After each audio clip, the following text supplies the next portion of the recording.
time for another edition of the Racing Post Live in conjunction with the Betfair Exchange. It is Gold Cup Day. Uncertainty everywhere. Not at Prestbury Park, however, in Gloucester. It's on. What a card it looks to be. I'm Dave Orton, hosting you through all the way, whether you're watching on YouTube channel, Racing Post Live, Twitter, whatever you're on. Let us know you're there. All your comments, hashtag Racing Post Live. Delighted to say back in the studio, stellar panel again. Ross Brierley back. Long week for you, Ross, but you're back in. Absolutely, yeah. Been up and down the, not the M1, but on the train all week. But it's been great. You enjoyed Wednesday? We're going to take it up a notch for Gold Cup Day? I did enjoy Wednesday. I mean, yesterday, I just want the finishes to be the same as yesterday. I thought they were phenomenal. Talking of finishes, Bruce Millington back in. You couldn't have started better the card yesterday. Talking of finished. Well, not quite. Maybe in a week or two. You never know. But Bruce, you're back. We started off with the Marsh Chase yesterday. That was insane drama. We've seen all the clips going about. If you've been watching the highlights reel, are we going to better that today? I hope so. It takes some bettering though, won't it? I mean, two of the best jumps races you see in ages in the Ryanair and the Marsh. So hopefully, I mean, it's a fantastic card. This we'll get into it more. But as an overview, what a great card! You've had a good week, and you said just before we're coming in, the only way my week can go wrong is if I don't give it back today. Betting very responsibly. OK, well, quite absolutely. Gamble responsibly is our motto here. And Neil Hubbard, you've been in all week with us. Neil, stalwart in the corner from Betfair, giving us all the updates in running markets. We're going to have a few more team bets today? Hopefully so, yeah. Probably need to do a little bit better as a collective We've today. gone up and down a bit, like a graph, haven't we? Yeah, a little bit. Talking of graphs, Neil, just to start, are there any horses that the punters out there should be really looking at that, feverish graphs coming down? That's, sliding all the way in from big prices. Yeah, I guess, not necessarily from a huge price, but Monkfish has been relatively well back for the Albert Bartlett. And also in the county hurdle, Ciel Denige is now clear favourite on the exchange, having been double figure prices overnight. So they're probably two worthy of just a small shout out. And hang on a sec, the fella sitting there yesterday, Sandro, his horse, Chosen Mate, absolutely smashed to smithereens in the Grand Annual. Didn't say a dicky bird, did he?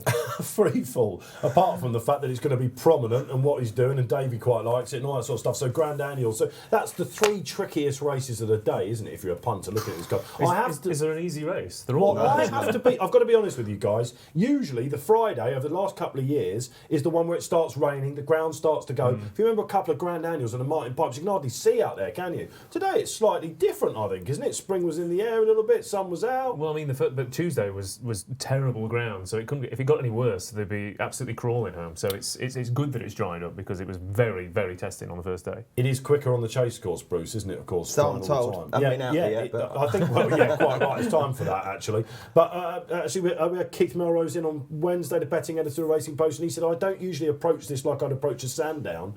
Or I don't know, some other courses out there where it's always quicker on one course. Newbury, of course, on the chase course or the hurdles course. However, it has changed.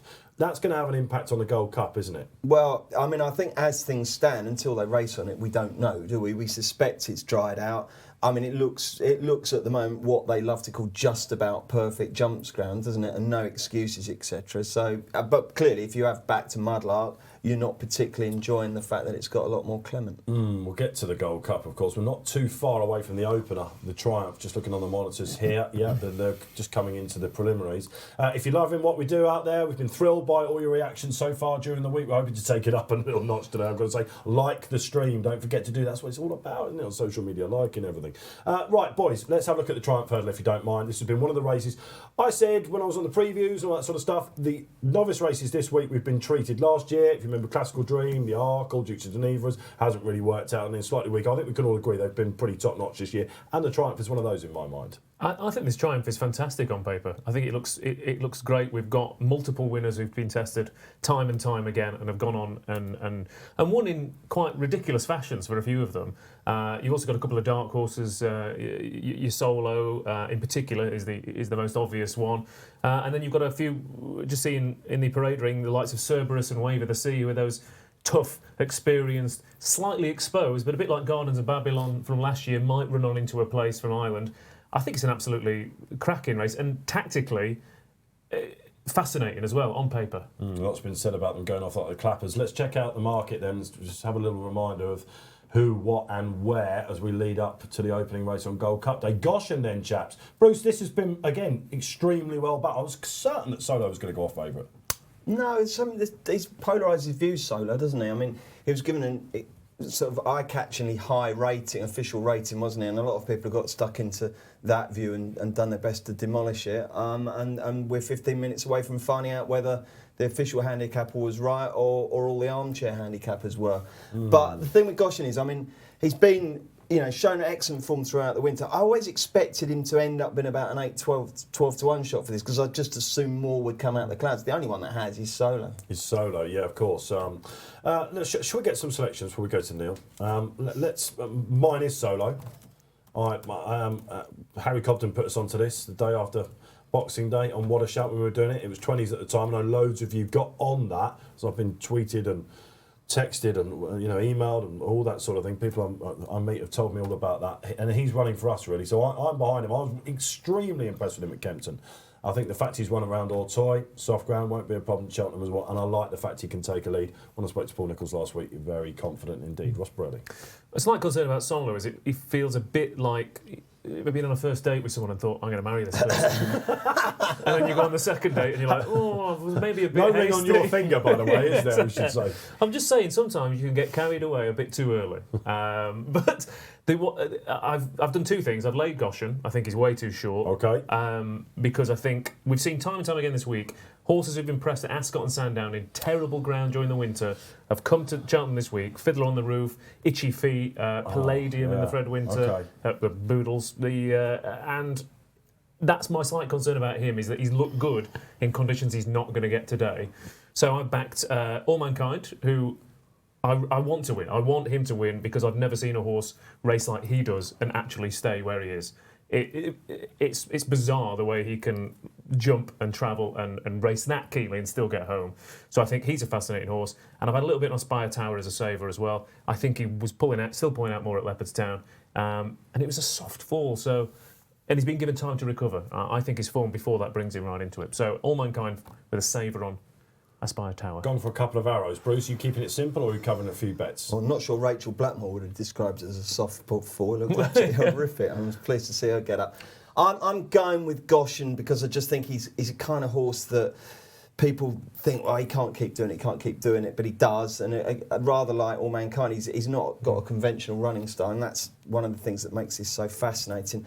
I've got this theory that Willie Mullins is going to have such a stellar day that he might even end up being top trainer. He needs 3 winners and probably a second or 2 on the count back. But everywhere I looked at, I fancy Willie Mullins horses, and I've had a little bit on Burning Victory. Yeah, she's just think that I thought that one run that had was decent. Obviously gets the allowance, and so that's my way. And Goshen's my main selection. Burning Victory is the danger. Come back to you on those. Neil Hubbard. Yeah, I'm also with Goshen, but you can tell by probably the lack of enthusiasm in my voice, I'm not particularly sold on him. But it's a really tricky race for me. I'm not totally sure what to make of it. In terms of him jumping to his right, I don't know if, like when in this race, they all tend to come stand side, or rail side at least, when they turn for home. So if he is up there when they're coming down to the last, him jumping right might not actually be that bigger issue because he will have the running rail to go against. But I'm with Bruce as well. The one that I thought as an each way price might be Burning Victory as well. But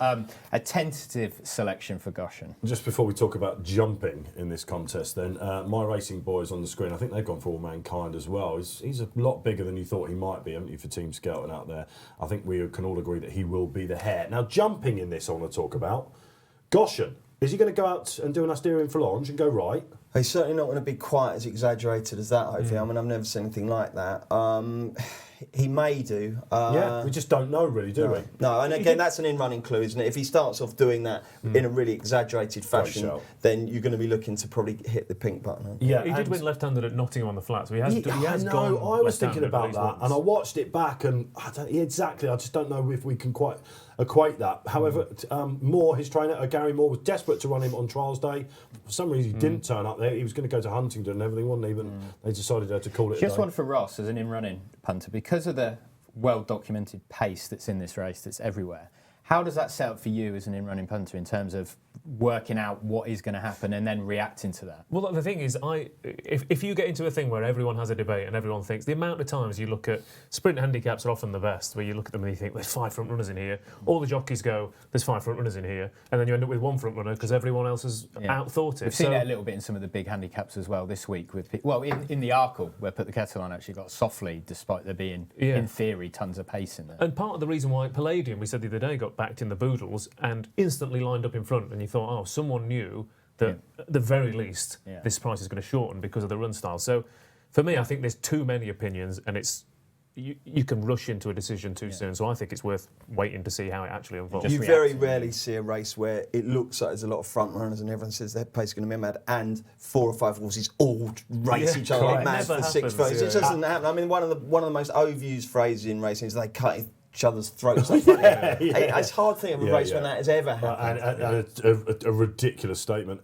No, I agree. And sometimes you look at these jockeys up front and they're too scared, aren't they, to go on? Because am I going too quick? Because if there's 4 pace setters up front and the one that's actually doing it is thinking to himself, hang on a minute, have I gone way too quick? It's funny what Brierley did yesterday on Frodon, wasn't it? I mean, she said, he was out of his comfort zone, so she just took a massive tug, and it was odd. He still didn't get beat that far. I mean, I don't know whether that would have contributed to his downfall or not, but it was really interesting that she suddenly thought, hang on a sec, I don't fancy this pace. Well, talking about front runners, David Jennings down at the Racing Post Farm, front running with his tips, isn't he? Let's see what he makes of it in the diary room.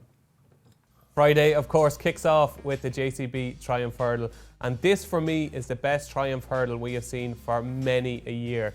These are top class, the top 4 at the top of the market, and the one that I've come down on, I can't believe it. If I was doing this 2 weeks ago, it certainly wouldn't have been Goshen, but it is Goshen for me now. Doesn't do anything particularly right, doesn't jump particularly well, doesn't settle particularly well, but I think this horse has turned into an absolute freak. What he did to Nordano last time at Ascot was nothing short of spectacular, given what Nordano has gone on to achieve since. He's rated 140 now, and I thought Goshen made mince meat of him. I thought it was a brilliant performance. I think he's going to be able to take a lead from All Mankind. That's really going to suit him. And I think we could be about to witness something really special from Goshen. To me, he's a freak. And he might need to be a freak to win this Triumph Hurdle with Solo, All Mankind and Aspire Tower in there.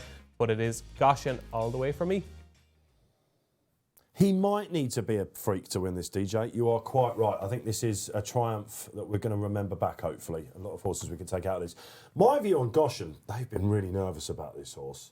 They were on the cold list, the dreaded Racing Post cold list. And I went on to Sky Sports Racing with Hayley Moore. She was on course and I mentioned it.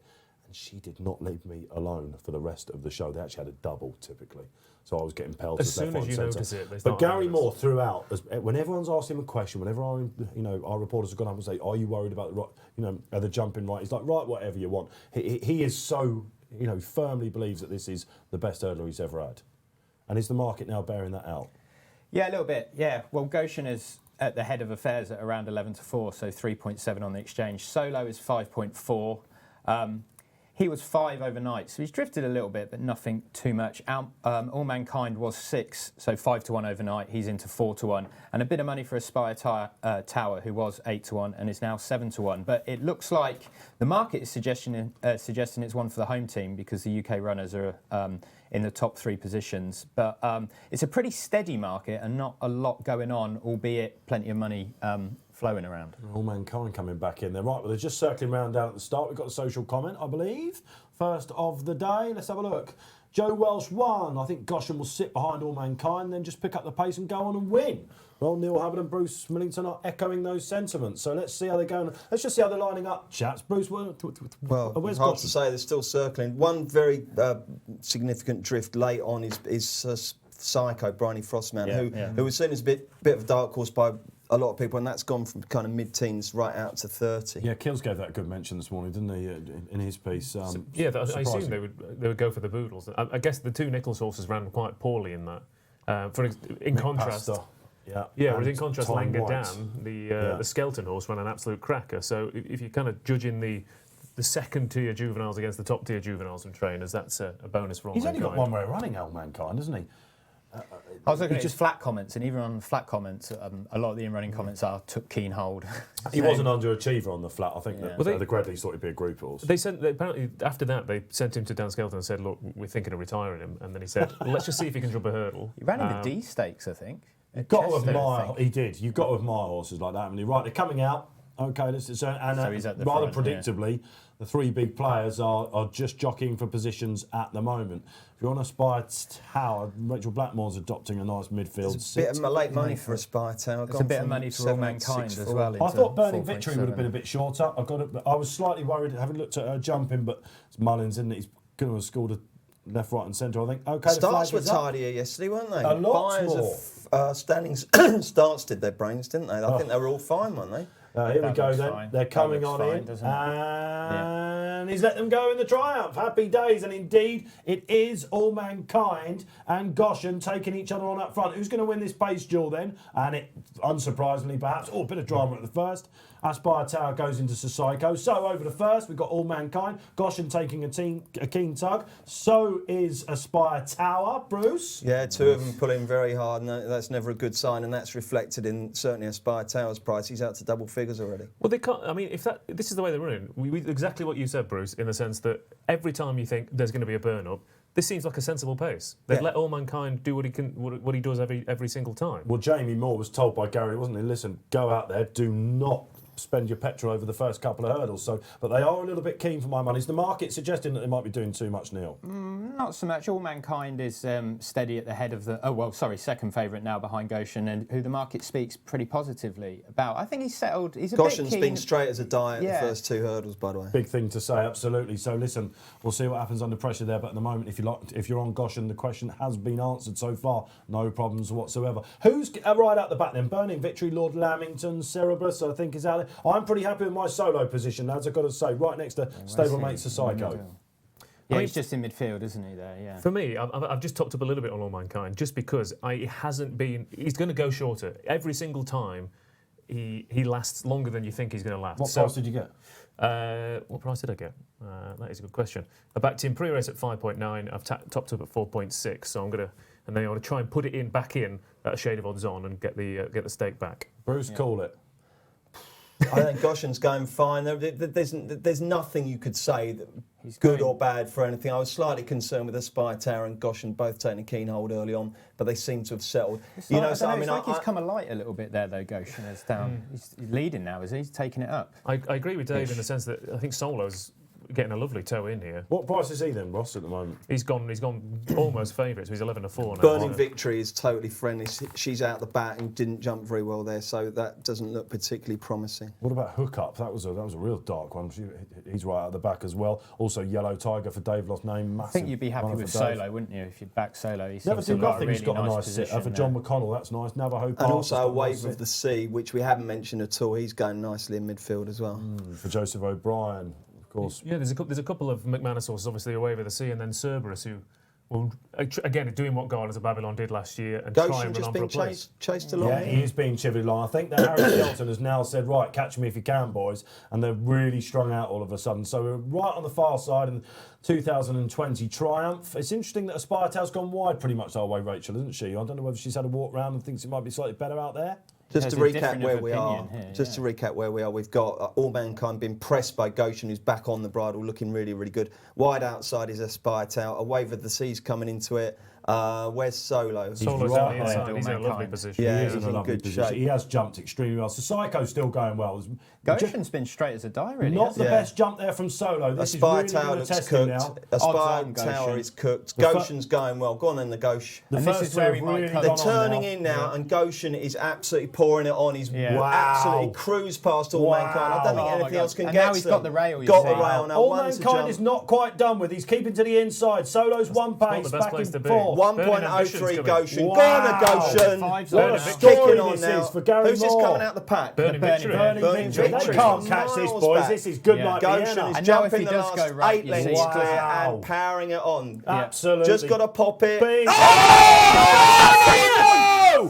He's gone!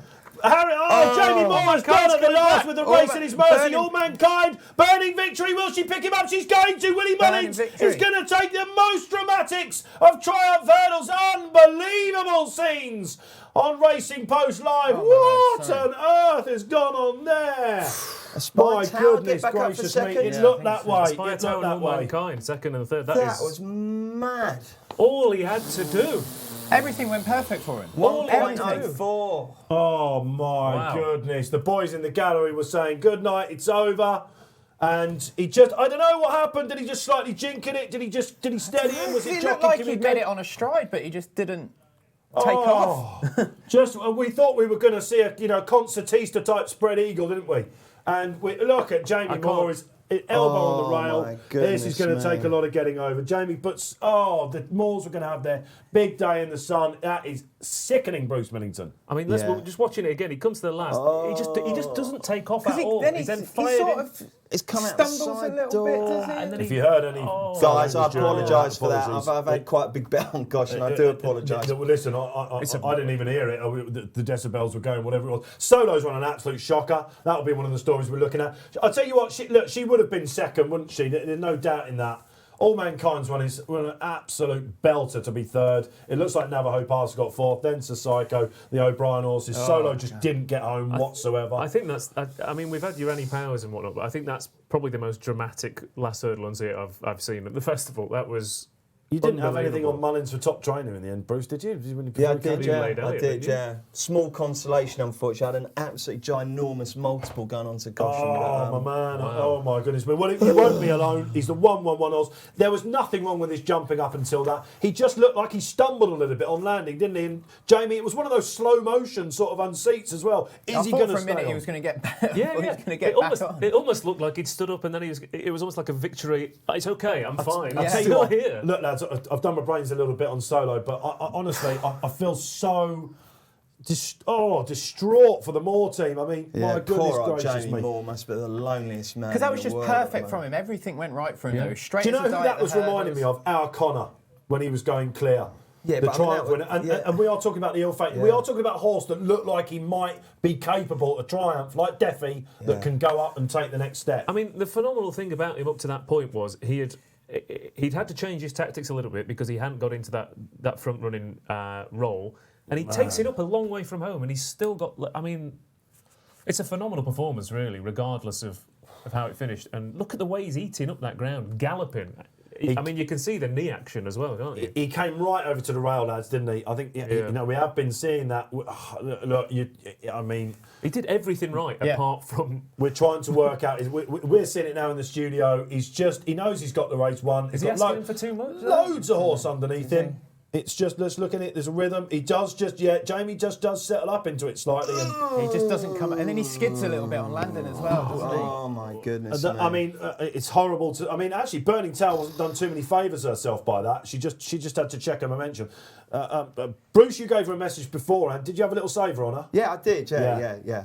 So, she's come from miles back. She was 170 in running. Yeah, wow. Which is extraordinary, isn't it? Because she looked absolutely cooked going down the far side. And I tell you what, Aspire Tower stayed on really well. Yeah. Considering he looked like he was a complete sitting duck. What I loved about the start Aspire Tower's run, he was in all sorts of trouble, turning an easier stayer in the making, without a doubt. We're just looking at it back now, and you just have to think there's a bit of miscommunication between horse and rider. It's that bit there. It's that bit there that you know when you're running and you kind of go over on your ankle and you weren't expecting it. He gets one of his back legs caught on his front leg and they skid. Oh no, we're watching the connections. No, watching connections. Horrible. Oh my goodness me! Listen, I can't see that. Neil Hubbard will come to you because this will really tell the story. How low did he go? 1.04 for close to £15,000. As Bruce said, Burning Victory, 170 in running for pennies, but 110 for the proper money. And then All Mankind was less than 2 to 1. Well, Aspire Tower must have got short as well because he was left. Yeah. That was Benny-like, wasn't it? Benny DeJure-like from last year. It race completely wrapped up. Aspire Tower only got as low as 5 to 1.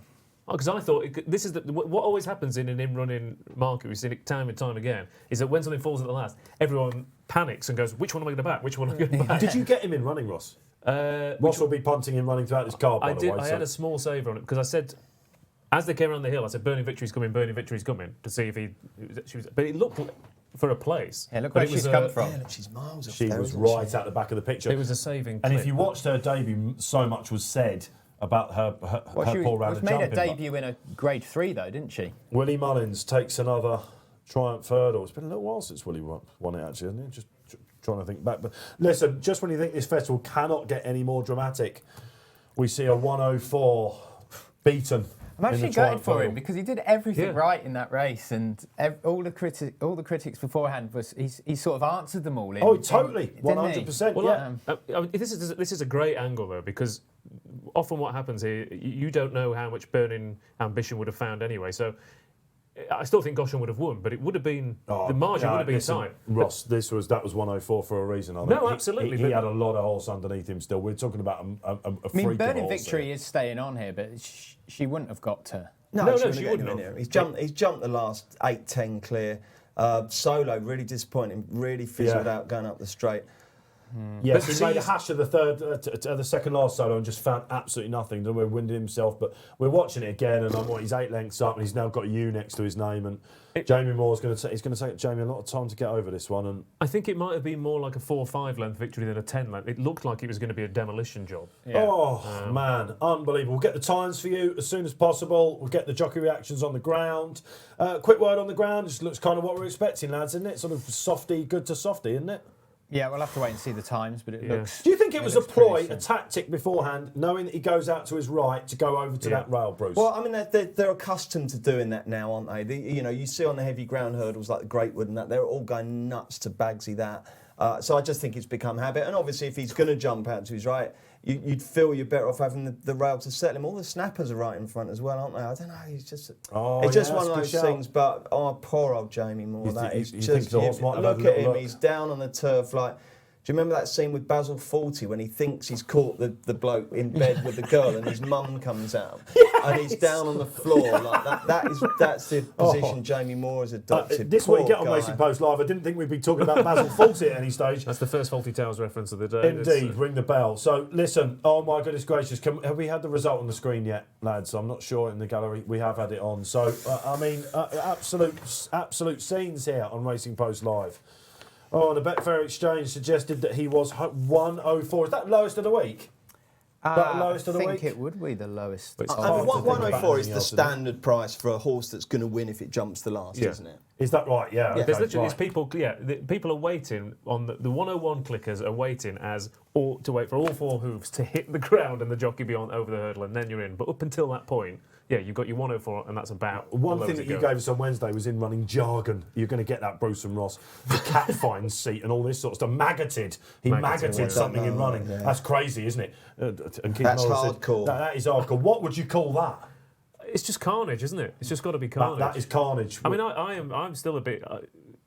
I had opposed it, and I'm still shocked. I cannot believe that has happened. Really, what Everything. price Paul Townend for top rider now? You've punted out the trainer. We've had Russell and Geraghty going clear. Could we see He's a one day behind. of changing fortunes? Yeah, he's one behind now, isn't he? Well, that puts Betfair him are on. doing it in running, so we'll have a look. Yeah, puts let's him have a on- little look at that market because that is potentially a team bet, isn't it? Top 'Cause jockey right now, Geraghty 1.5 to back in town in 305. We're looking at the county there's not market. a fortune Yeah. in there, but it's twos on and two Okay, basically. Neil Hubbard is going to the market for us. You're seeing it all live as it pans Yeah, out. 2 to 1. So it's between what the Russell's not out of it. It's still, I suppose, a bit of love. Yeah, okay. So no. I mean, the thing with Townend, as things stand, he's one behind, but he does have a second, and he's got more thirds than Geraghty. Someone's So he keen to does that. have. So he does have the places on his side at least at this stage. The thing I feel worse for there is if it's another job, if you're a Geraghty or a Russell or a Townend, you think, well, you've had a good week, you've probably got another couple of chances. It is terrible, but on the balance of things. But Jamie Moore has come. He must have been waiting all winter, really, Yeah. for that one horse. And you see the Saw connections; they were absolutely flabbergasted, and they must have been building this up. And he doesn't get a chance to make up for it, really. Let's have a look at the socials. We've got some questions coming in. No surprise that we're getting reaction on social media about this. Let's have a look at what we've got on the screen. Who's coming up? No anagrams, please, today. Oh, we've gone to Neil's. Rav Perry. Ray Perry. I'm not sure that might be one. Goshen for the 2021 champion hurdle. For me, he's a monster. Yeah, I mean, if there's any consolation, if there is, then there's some good times ahead with this horse, you know. Let's think about him on the flat. The fact that they... Who was it that was winning on him on the flat? Perhaps the guys... If you've got laptops, Hector tell Crouch. me. Hector Crouch. I remember he got off him at Nottingham. And they were saying, he was saying, please, Gary Moore, Chester Cup. He was saying... So we're talking about a stayer here on the flat. Ascot Gold Cup at this rate, looking at it. He is a freak, Bit isn't he, fast, the to be horse? fair, but- A horrible moment. No prize money. He's got a U next to his name. I'm sure that he will show that to be just an absolute freak incident. But where do you go with him? Is he one that could go up in distance? I'd probably look at the Triumph at a champion. hurdle. It's just champion hurdle. Simple as that. After a Melbourne Cup tilt. Yeah, why not win them all? Yeah. Go around. Win a few in May, a couple of back Win the ends. E-ball. I win the remember Melbourne Gary Cup. saying he's related Irish to a very St. good. Why not? What's his sister or his half sister? If you can click on him. I know that they were talking about it right at the start, and Gary was asked about why he's not keeping him for a flat. He goes, look, he's bred to jump. He's by authorised out of his siblings, a very good hurdler apparently. LMA for Willie Mullins. Okay, all right, so probably half prolific then. So Gary always had it that he would. She won a Grade 2 mares at Thurles by 9 lengths in January. Right, so yeah, he's bred to jump basically, but this is a horse that we will hope. What about Ascot Stakes, something like that at Royal?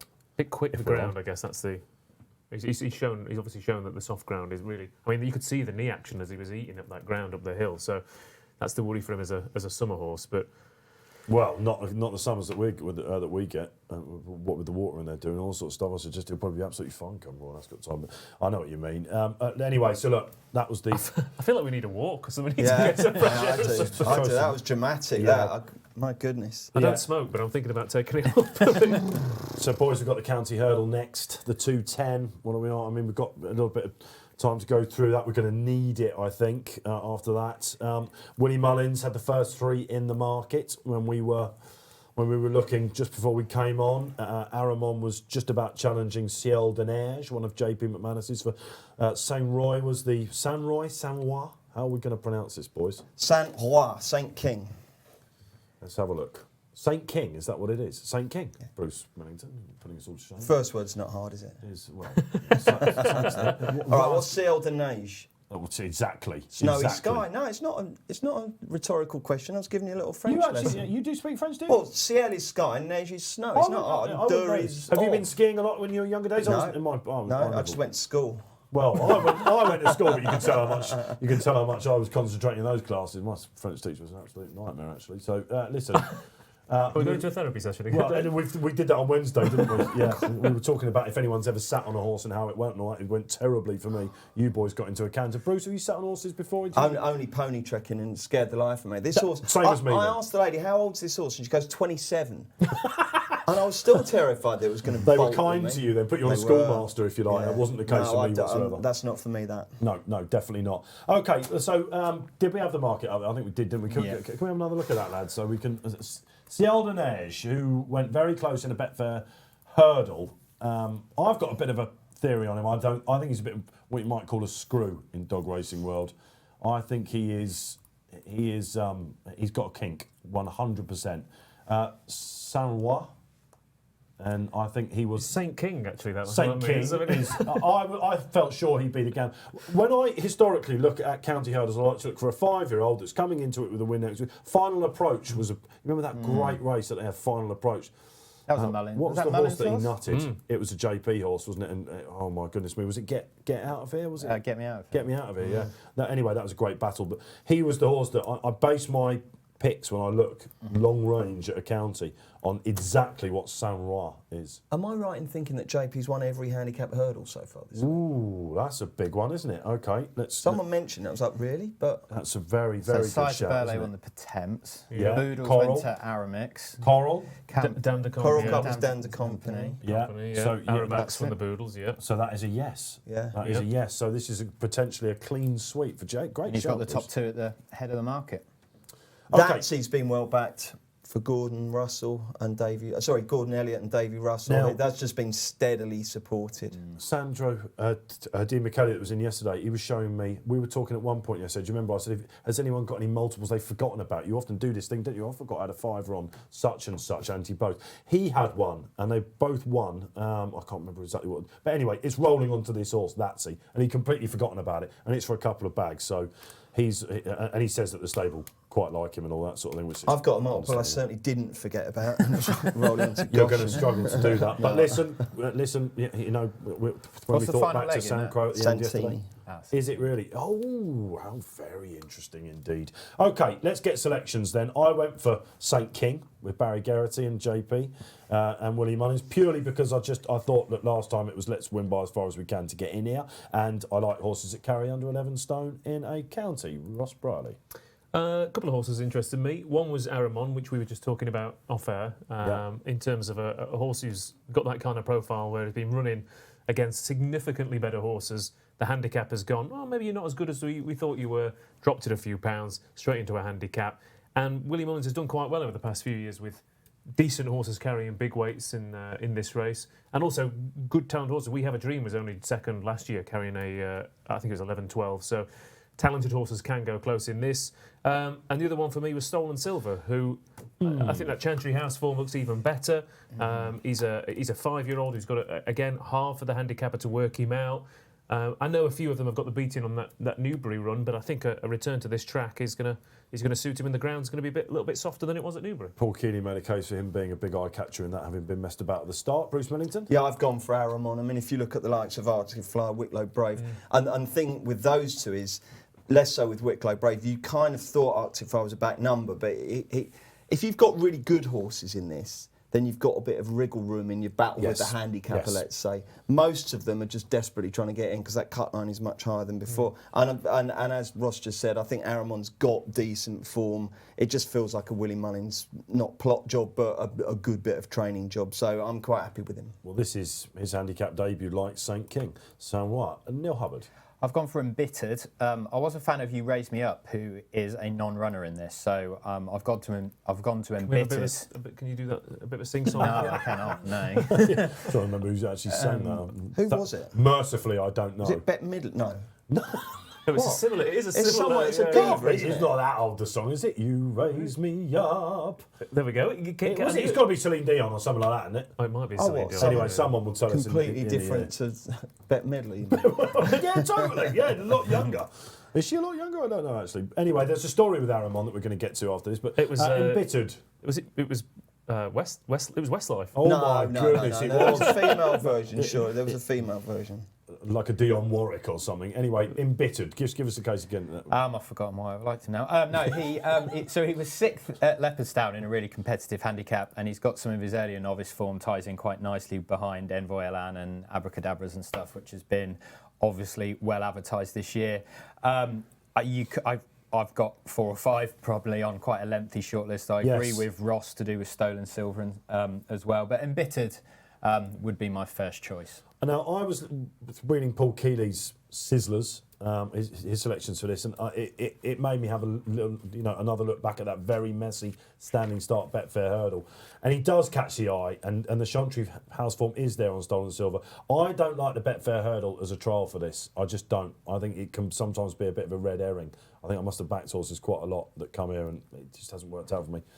So on the I'm upside, against him. Is there a potential that the horses who come in off the Betfair hurdle and disappoint are the ones who've had a really tough race and have gone first, second, third?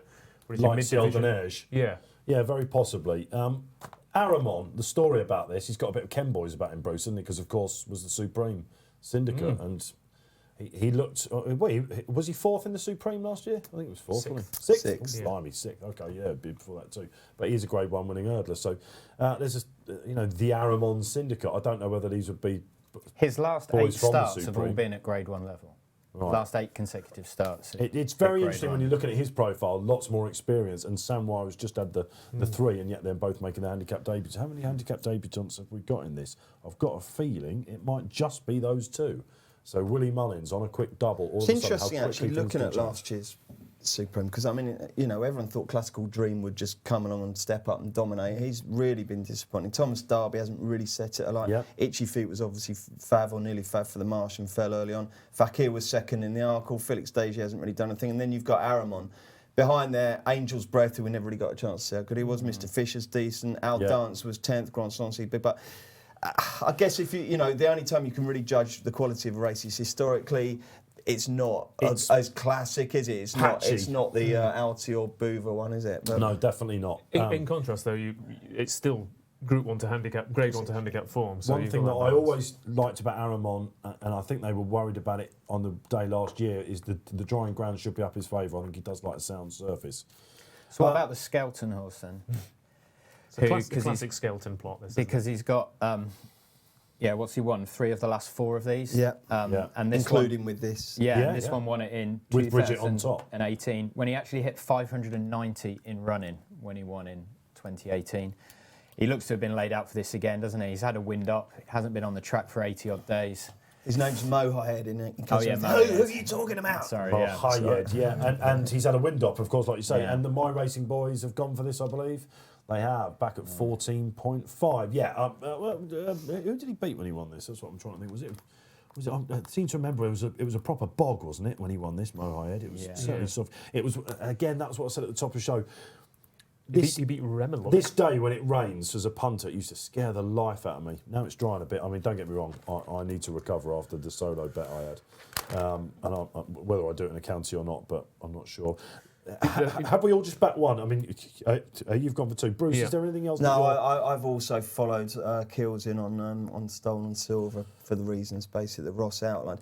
I tell you what, though, if you look at this SP-wise, it's not really one that the front runners dominate. In the last 10 years, we've had 3 20-to-1 shots, a 25, a double carpet, one single figure. So, you can take a cut at this, can't you, if you fancy a long shot? I'm getting told on my ear that they'd love to see us have a team bet here. I'm happy to jump on and have a bit on Stolen Silver. You're sort of convincing me that Chantry House form is perhaps something that's gone under my radar more than the Betfair hurdle run, actually. So I can definitely see that. Would we back him? What is he for a place? For a place. Should we do win and place bet? I don't know. What do you reckon, guys? Do both, because I mean, as I said on the show yesterday, if you do the place bet and they win, you're just sick, aren't you? You've got to have a good reason. I mean, you might want a place bet only on Seldenish because you think that also has difficulty forcing his head in front. But, Correct. You have to have a good reason just to be betting place only, don't you? There are some filthy ones in here. I say filthy because ones that after the race that I go, that's filthy. Rathhill, Windop, first time for Nico de Boinville, and Niki Henderson wouldn't surprise me at all on his best form. And there's also Ajali as well. But Stolen Silver, we're happy to. Yeah, I'm happy. What about? I'm quite happy to back Stolen Silver, so we can do that now. So it's so he is 15, so 14-to-1 on the exchange. So we'll back that in the win market. I guess you could have the advantage of just doing the place market, or at least having a saver, is that a lot of the time the place prices they're priced up on the win prices, so you can sometimes get value, like you said, with the sealed DNH. If you're thinking, well, he might come up the hill and wander and get beaten, but I'm guaranteed to be in the mix. So Stolen Silver is 3.95 in the place market, which is 4 to be placed. We have got a 5 to be placed and a 6 to be placed. He's 13-to-8, 6 to be placed, which isn't that bad, really. How do we want to be playing it then? Why don't we split our Take it stakes away. between 4 and 6? Okie dokie. Okay, so in the 6 to be placed market, let's have a quick look at this.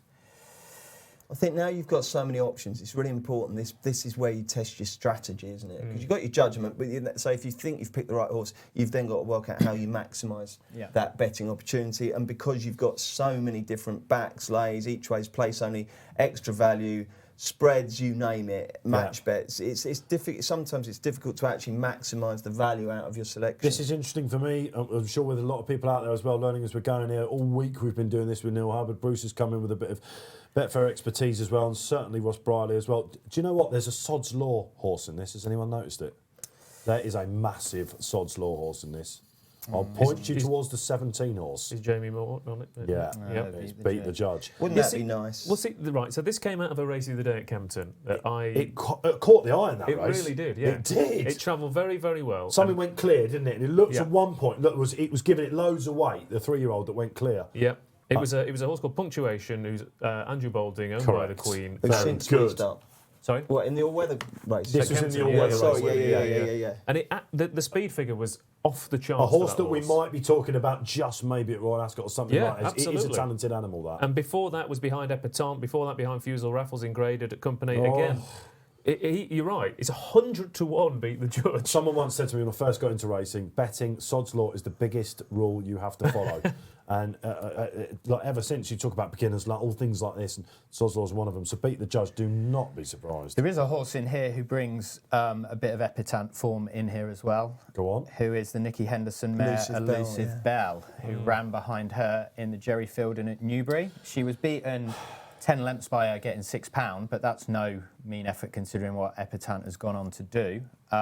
She's been off for 77 days, so presumably been saved for this. She takes a bit of a tug, though, doesn't she? And again, what, Ross, as a far more experienced and proficient in running punts than me, what's your attitude when you approach a horse that you quite like, but you know they're liable to start taking a keen hold? I think it depends on, like I said, it's about knowing the horse, isn't it? Like, for example, I reckon All Mankind, when he was first running, it took a while for people to go, oh, that's just how he is. So I think you are wary of that, but there's a level, isn't there? There is a level where you are comfortable with taking a chance on a horse having enough energy, but the market does tend to react quite exaggeratedly to them. Does it? Yeah, I think they overplay the importance. Do you think? I think it's quite erratic sometimes because you'll have a horse who's very keen early on, who will drift out, get into a winning position, and it's almost as if people have forgotten the first half of the race, and they go, "Oh, there he is," and it's like, well. If chickens are only going to come home to roost late on, aren't they? Exactly, yeah. So it's trying to remember what happened in the first couple of furlongs, in the final couple, so you're not backing a horse that you thought literally 60 seconds ago is doing too much. Yeah. I think she's been labelled something of an underachiever in her career actually so far, but there are a few of these in here. So I guess what I'm going to say with regard to Elusive Belle, because I noticed that run, I thought it's half decent, is that I'll keep an eye on her in the first half furlong or so and potentially look to get involved in running. Interesting. Okay, so listen, we're talking about class, we're talking about, oh gosh, and David Jennings. He put it up with Bruce as well. Let's see what he's going for in the county. As expected, it's a fiercely competitive renewal of the county hurdle, and I'm going to go for the top weight, Eldorado Allen for Colin Tizard and Robbie Power. I think Eldorado Allen has got a touch of class, and don't forget Arctic Fire, top weight in this race a couple of years ago, and he managed to win it. A lightly campaigned horse, Eldorado Allen, and I think at the start of the season Colin Tizard might have had a tilt at the champion hurdle in mind for his up-and-coming hurdler. Things didn't go according to plan on his second start at Sandown. Just jumping was a little bit scratchy there. First time out, I thought that was a really eye-catching performance when he was second. Did really well to get so close, given the way the race was ran. And to me, he's the horse that could just be a few pounds ahead of his mark. That might sound stupid considering he's top weight. He's rated 150. I think he could be a 155, 160 horse in the making. I've liked him from day one, especially in his early days as a novice hurdler. And for me, Eldorado Allen looks the value in the county hurdle. So he's going for a bit of class, only getting £1 from him is Aramon. Eldorado Allen, that was a belter at Sandown when he was on his way back, wasn't he? But it is, the more you look at this county, it's pretty deep, isn't it? I mean, Build Me Up Buttercup was favourite for the Royal, was it the Ascot Stakes or the handicap at Royal Ascot? Given a ridiculously exaggerated ride, if I remember rightly. It was that was last year. We just couldn't come from off the pace. She was the one horse under Moore that came absolutely from Running nowhere. the Cesarewitch as well. Yeah, she did. She Yeah. didn't quite get home in the I backed her in that, actually. The worry with, if you watch that Leopardstown race back last time out, those days are gone, and the Janadil race before that, she travels like a dream and then finds zilch. That's the same race with which Embittered running, and You Raised Me Up before he was. Let's have a little nod to Tom Segal, Dale Jacob, big day in the Seagull, he hates Seagal. Does he? Seagull rhymes with eagle. We have one in the studio. I'm just about getting over that. So Ajali, Tom suggested that this worked the house down at Kempton. Whether you, I don't know. Tom does get the word on these things.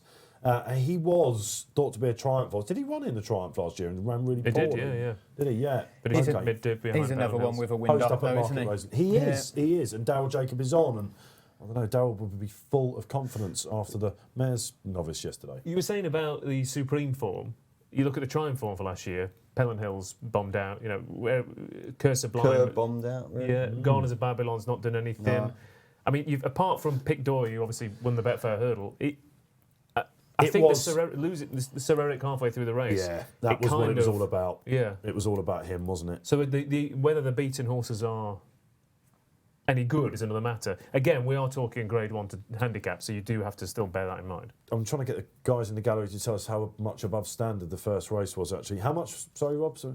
12 seconds above standard, so we're getting quick all What the does time. that mean then, time expert? That's basically good to soft, isn't it, basically? Sorry, I was looking at the wrong side. You'd be right to do so.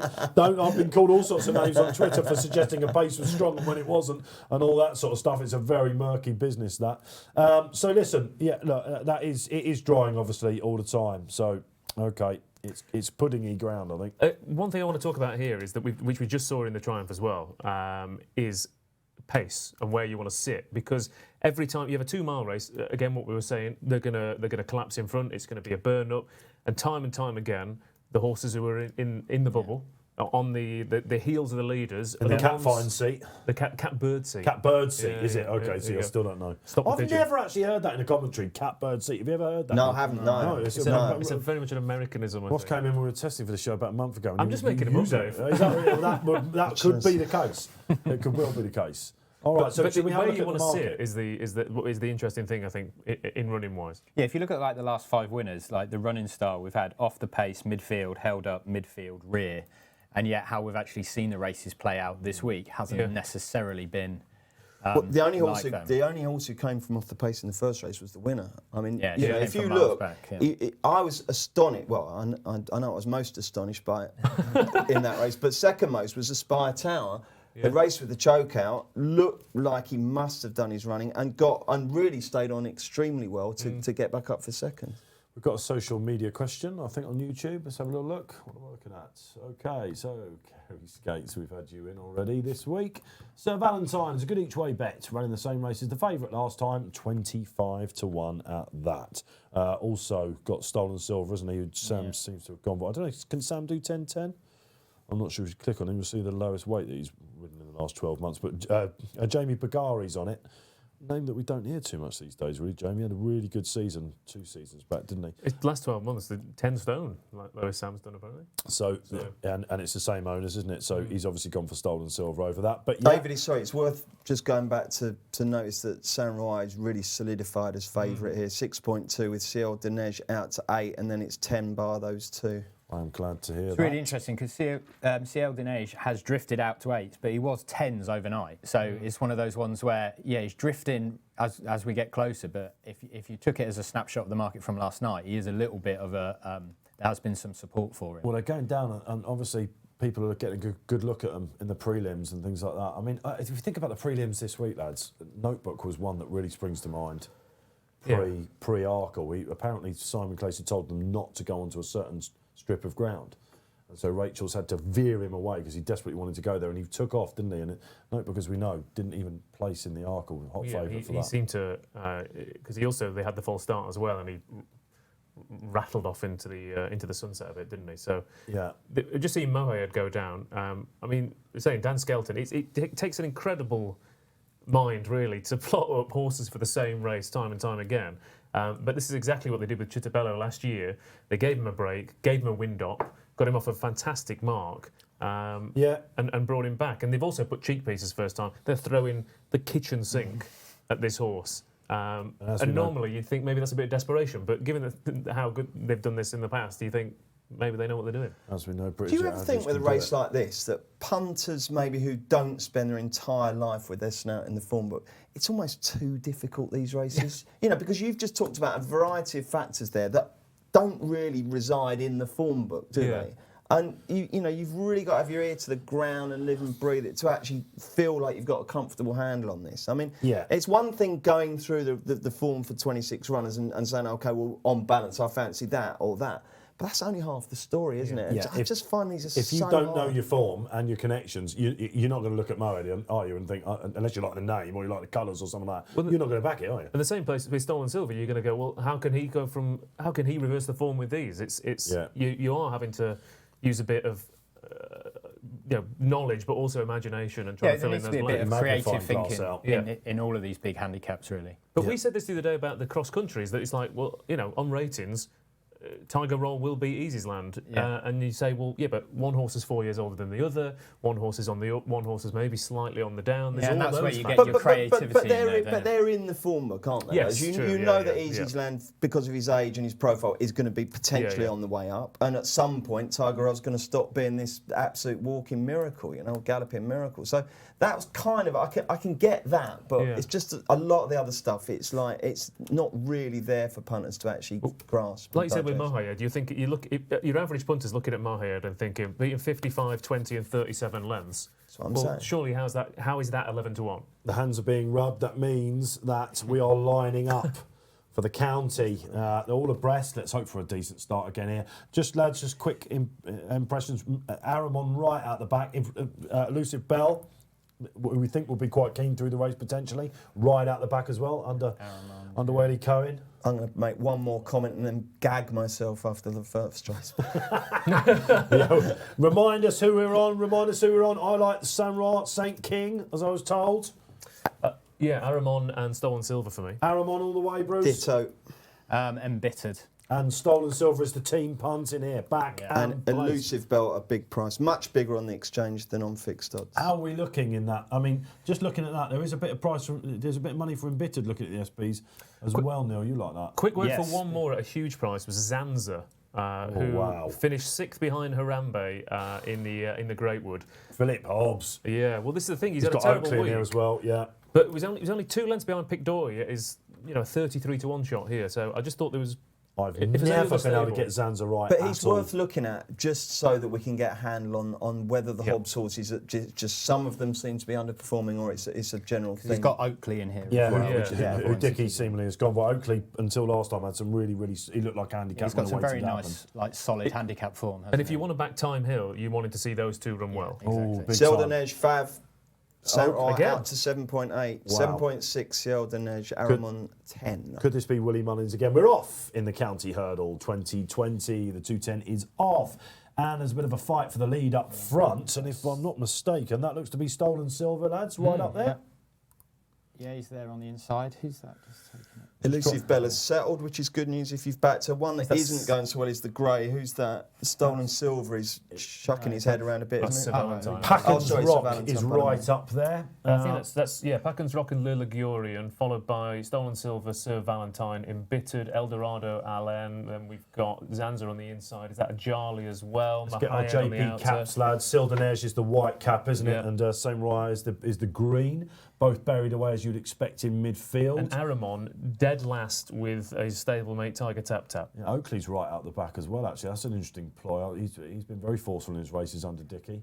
Again, they don't seem to be going an insane gallop. They're letting a front runner kind of do his own thing. Listen, let me tell you, if this was a race at Fakenham, you'd be saying that they were going to breakneck pace or something like that. So let me tell you, this is a proper gallop. It's not an Time obvious expert or gallop, not, but let yeah. me tell you, this is. Christopher Wood's quite interesting, isn't he? He was due to run on a card that was called off. It might have been Sandown, I think. But, Was he in maybe the Imperial? It probably wasn't the Imperial, but he came good last time, didn't it? Musselburgh absolutely hosed up And Nichols Gamble. You're saying we're talking about the best place to be. Well, Jamie Moore has found himself in the bubble on Beat the Judge. The Sod's Law horse. Eldorado Allen for Dave Jennings going nice little spot there as well. He's got definite class about him. Embittered put an absolute mighty jump there, Neil Hubbard. What's going on with the market? I mean, I'm just looking at the two Hobbs Saint horses, King by is the the way. favourite at the minute. Ciel Niege is second favourite. Yeah, Aramon, despite his position in the race, hasn't been over. That hasn't really impacted his price too much. Sorry, lads, when I said Saint Royal means Saint King, I didn't mean call it that now. So actually, he wasn't confusing clever enough there. as it is. He wasn't clever there, actually, Sam Wright, because this is only his fourth run in his life. You can see why they're keeping him towards the outside. You mentioned the horses there, Ross Boy. They are not looking happy at all. They're not are they? looking happy at all. They're last and second last. They're on the inside. They're being brushed along already. It is not a good sign for his horses at all. I said we've seen Cheltenham runners. We even saw one at Doncaster yesterday be heavily backed and disappoint. However, it's still early days, so let's not throw the baby out with the Stolen bathwater. Silver's out to 1,000 as he. He's dropped out the back of the dropped telly. right there. through the Lethal field. Steps is Yeah. catching the eye a little Stolen bit. Silver's gone. Yeah. Another one that's had a first time wind up. That's Gordon Elliott. He's gone. Do you remember he was in the Shively Park colours this time last year, wasn't he? Running in Elusive in Belle's the going well Boodles. there, just Yeah. off the lead, isn't she? Well, Mahayad's been bumped along as well. Cheltenham is coming into it, as you said. For those, we're talking about Magatin, you know, a place bet on Cheltenham, 6-4, lovely position. You watch plenty, him up the plenty line. of course form. Build Me Up Buttercup just took a big pull there, Danny Mullins did, in midfield. So, look, we're hotting up now. We're coming towards the third last. Oakley for the Hobbs team's actually making up some ground now. Zanza's gone. Very wide, lots of wide challenges. The two Mullins horses coming as wide as Tiger possible. tap. Mohead's just been pulled out. We're over the second last. We're steaming in now. Embittered. Neil Hubbard, are you getting very excited now? Moon over Germany, absolutely on the bridle. Here comes Saint Ryer as well. Aramon swinging along as well. There's a host of Elusive chances. Belle's flying. Who's Call up it, the boys. inside in the purple and white? Stolen Silver's just fallen in a hole. So the pace setters. So we're coming up to the last now. It's Sam Ryer and Aramon. We've for got me. Is that Embittered for a bit. Yeah, Mohead's coming as well, isn't Saint he? Ryer is absolutely on the bridle. Look at Look Bill at Aramon on the rail. Aramon on the Here comes rail. Aramon. There's any Build Me amount Up of chances. Buttercup Come on, is Sam Ryer. absolutely Come on, get me motionless. back in the Build game. Me Up Buttercup is Come on, Sam Ryer. motionless. They're Come coming on, down to the Sam Ryer. final Will she finish. find? She never Embittered finds. just leads. Go on, Build then Me up Up you go, Buttercup. boy! Here Come comes on, off we Aramon down go. the Come on, then, inside. boy. Come on, off we go. Another one for JP McManus. This is a clean sweep. Back in the game. Dave Orton Raw. That was an easy as Aramon's winner gonna as you get like to second. see. Build Me Up Buttercup's We've found got the 1, nothing 2, again. 3. 1, 2. Oh, Wow, Aramon close. gets second. Wow, very good shouts one here for in the Mullins. studio, guys. That was one that I needed. I'm not going to lie. That was as easy as you like, lads, wasn't it? Come on. Saint Roi wins it. I think Aramon's just got second, hasn't he? Yeah, and every single handicap at the festival now has gone to JP McManus. I mean, you spend all this time doing form study, and you just go, just back a JP, the well-backed JP horse in the handicap. Another 5-year-old, another lightly raced Yep. horse arriving on the win, carrying under 11 stone. The trends, boys, would have been all over that. Well, and Willie Mullins top trainer now. Yeah, And it's two absolutely. in. Aramon ran a blinder, didn't he? But wait, he stayed on very well, but I mean, there was no catching the winner. Garrity waving his whip as he goes past the line. I thought that was very easy. So Mullins has had first, second, and fourth there, hasn't he? Wow, Yeah. and And that embittered. could be significant on the count back as well, because he's now one winner behind, level on second, in front on bronze, I think. Although Gordon got bronze. It there is as well, getting didn't very serious. Bruce Millington, that was a great shout. he? Do you know what mate. I'm going to say here as well, right?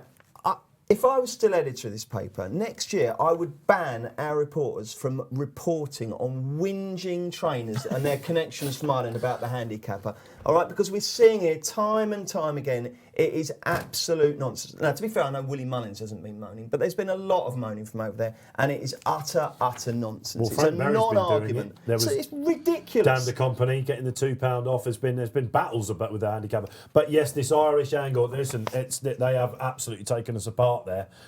Build Me Up Buttercup was swinging, wasn't she, coming there? Every time. I don't know how you feel about this, lads. It's a little bit like what I said about Goshen. I think horses that want, a mile 4 at least on the flat, 2 miles is just insignificant for them, even in a county around here. Hit 2.1 in running. Build Me Up Buttercup. I think there must be someone whose entire living they take a month off, and then when Build Me Up Buttercup runs, they come back and go, right, I'll just lay that for £5,000 at 2 to 1 or something. She doesn't win. And then take another month off. I think she's got a maiden hurdle win next to her name, hasn't she? Just about it. But we'll see her back at Royal Ascot this summer, God willing. What was the clue for you there, Dave? Sorry, props to you for picking the winner there. What was the stance? It was a 5-year-old under 11 stone coming in off a win. Final approach is winner when Ruby Walsh and McCoy went heads on it. That's just, I think historically when you're looking at a county over the last 20 years, they stick out like sore thumbs. But Embittered, there you have to say, has emerged just about the best horse at the weights with Aramon, haven't you? They run really big races. Neil, what price did Embittered go? Because he made Yeah, Slevin made a 5.8, move. so not massively short. interesting, but isn't it? considering his SP would have been around 17, 18. Elusive Belle ran well, didn't she? Flat Yeah, I track was delighted to fifth, back to. Right as we were talking, I thought, should I do 5 places or 6? I did 5, and she finished 6. So that was fun. Wow. Okay. So Elusive Bell hit 10s in Did she running. finish Muno fifth? for I thought she finished Oh, did she? fifth. I think she finished fifth, didn't she? that injection, just as he let this, Garrity's been doing this all week, hasn't he? Firing them at the, he was just waiting, coming stand side, not quite to the rail, firing them at the final. He did it on Epatante, he did it on Dan de Company, and he's just absolutely done it again. Some Side of festival for Burley. Garrity, isn't it? Because, you know, a few people were writing his professional obit, weren't they? Yeah, Elusive Bell fifth. especially Happy after days. Champion the Dipper, a lot of people were talking about whether that might have been, a Jamie Moore type. him on error 5 there. for the week now, is it? Yeah, I'm just Garrity? watching back the replay, yeah. lads. Yeah. The finish. There are 3 still on the bridle, pretty much, aren't there? Garrity chiefly. Look at Build Me Up Buttercup. What price did she go? 2.1. Just The over thing is, I evens. do think there are, like I said, there are people who know that that's what Let's check the result then she on the does. screen. Saint-Ouen. Would you have been laying there if you hadn't been working, Ross? Yeah, I think. Well, again, because I think I made the mistake before of thinking, oh, here she comes, because I quite liked her. She used to be with Mick Shannon, didn't she? When she was winning bumpers, and she used to have a lot of back end class. But then someone said to me, "Don't touch her, because this is what's going to happen." And I got burned, and I'm not going in again. My phone was buzzing throughout that and the finish, and lots of people have backed Saint-Ouen and Gareth. What, Barry missus, Garrison. have you managed to find any toilet roll yet? She is actually in the boozer at the minute, but believe it or not, and I think they are all watching and smashing the life out of these selections that we're putting up. So listen, that's not too bad, is it? I mean, I'm pretty happy with that, and I think we've seen a horse that's some way ahead of its mark. I think we can say that. County winners, what do we do with them? I don't know. They'll try and probably make this into a graded horse. Well, I mean, look at the way that has won. What? Well, he's totally unexposed. You're isn't not he? running handicaps anymore, are you? You're just suddenly, you're in. I know it's a lightweight, but he's gonna you're go. going to be doing a lot more now, aren't you, in future? Yeah, Well, absolutely. Thousand Stars, of course, won this and then went on to be a graded performer for the same shout. connections. So Good shout. Yeah, Could work that way. Yeah, I just they think are he's there. not perhaps like most county winners in terms of if you go through them, they're quite battle hardened handicappers and stuff, and he's not. I don't is know. he? He's still, like I say, historically they tend not to be. Actually, they do sort of jump out. Remember, final approach, the benchmark for this horse that I gave you, he won it down Patrick. It was cloak and dagger stuff. So it's a shame JP's not been betting this week, isn't it? Because he'd have had a really He would, yeah. yeah. I mean, Yeah. he's probably not back that at all, as he 9-2 fav. So punters back in Gloryland, absolutely good stuff. And like Bruce said, almost a clean sweep there, wasn't it? That is your county hurdle. We're just hearing news that Hazel Hill is a non-runner in last year's winner in the Fox Hunter. Love the Fox Hunter. Quick word about the Fox Hunter, lads. I love it. Is it like the cross country for you boys? You know that sort of Marmite race. I enjoy watching it. I I've don't been know about point to betting on pointing it. for years. You see, that's kind of the reason why. There's nothing better than when you go to a point-to-points field, your local one, and Bon Accord for the Hills. Do you remember him? He was runner-up, something very classy. I forget the winner. And I've watched him make his day. You can go and then you see him on the track. It's quite exciting to do, but. I love the race personally, but that's going to blow the market up. Manella Rocco was already one of the gambles of the week, wasn't he, prior to coming in today? Don't know whether that was JP or whatever going up, but I assume that The his last price I is looked, gonna Mullins crash. had the favourite with, what was it called? Billaway. Billaway, yeah. Yeah, the Yeah, young he's horse. still just favourite, just ahead of We Manila had Gav Rocco. Lynch come over from up in the ante on What a Shout, and he was really shouting up, saying it won by far the best Hunter Chase in Well, Ireland. JP will have Manila Rocco with Derek O'Connor, and then he's got this Staker Wallace with Jamie Codd, so he's got probably two of the best riders in the race in his corner for it. Well, we're just looking at Willie Mullins being interviewed. Cheltenham on Festival TV, top train is loving the life. interesting now. And the Because jockey. Willie is now 3.2 to back, 3.8 to lay, and Elliot is 1.32 to back and 1.45 to lay. So that's come alive again. Is this going to cover your Goshen losses?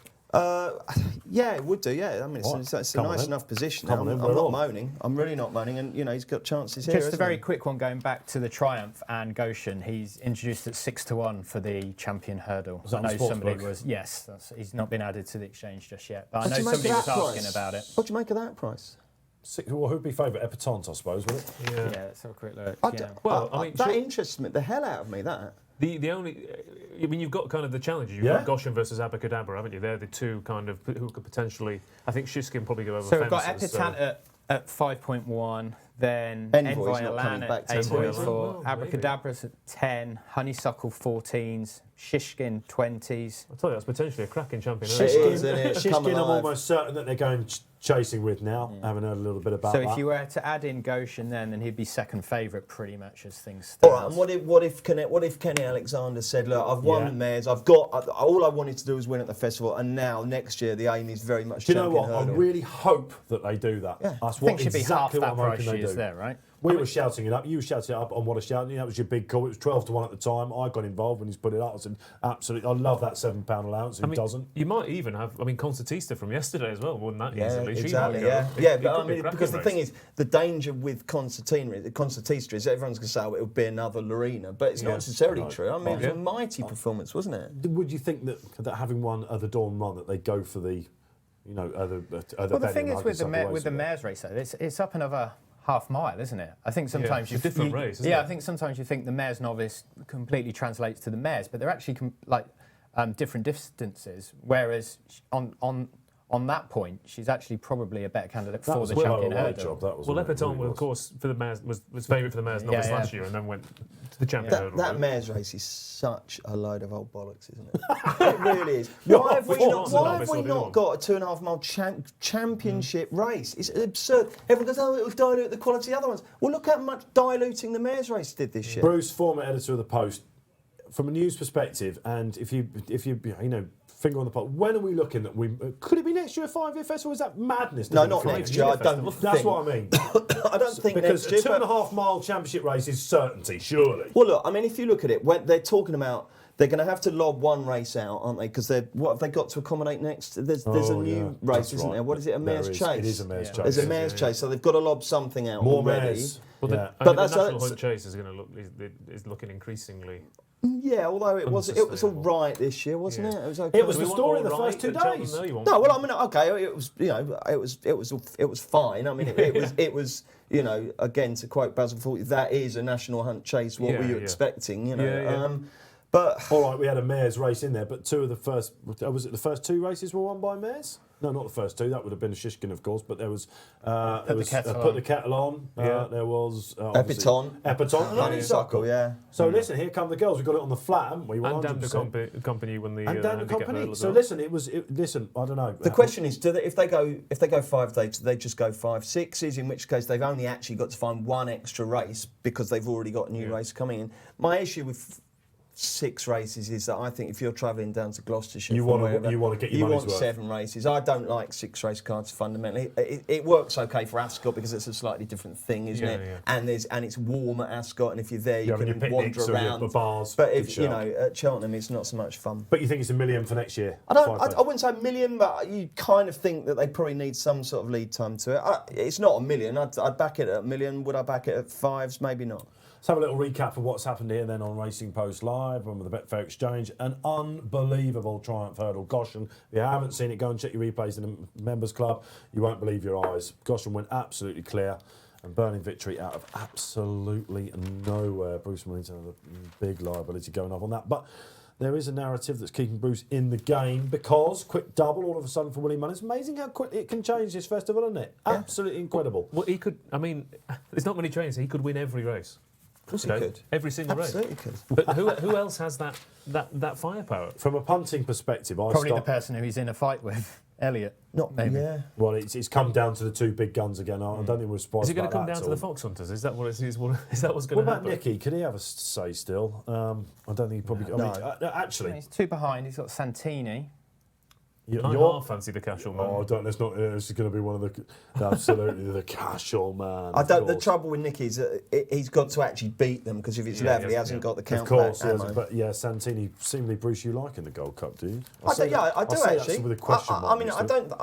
We'll talk about it later, but I mean, I don't see how you could say that can't win. Ruby also said something interesting about that when I was watching him this morning when he was being interviewed. He said smaller field, absolute happy days for Santini. He liked him? Yeah, well, he just said if I was riding him, I'd be very happy there were only 12 runners in the race. So listen, we've got a spellbinding Gold Cup to come at 3:30. Before that, we've got the 250, the Albert Bartlett. There's a potato race. I think punters probably call it that because it can be very, very difficult to find the winner. It's probably more that it's sponsored by a potato of course, obviously. But people do. But I have quite regularly done my spuds on it. So correct. That was another bit of jargon there from Ross Brierley. So shall we have a little look now? Move on and another wide open race. Let's have a look at the market then for this year's Albert Bartlett 2020. Yeah, interestingly, there is money for Time Hill. So, despite what we were perhaps talking about the Philip Hobbs stable, Time Hill was 6.2 overnight. Can we talk about a team bet potentially being a lay here?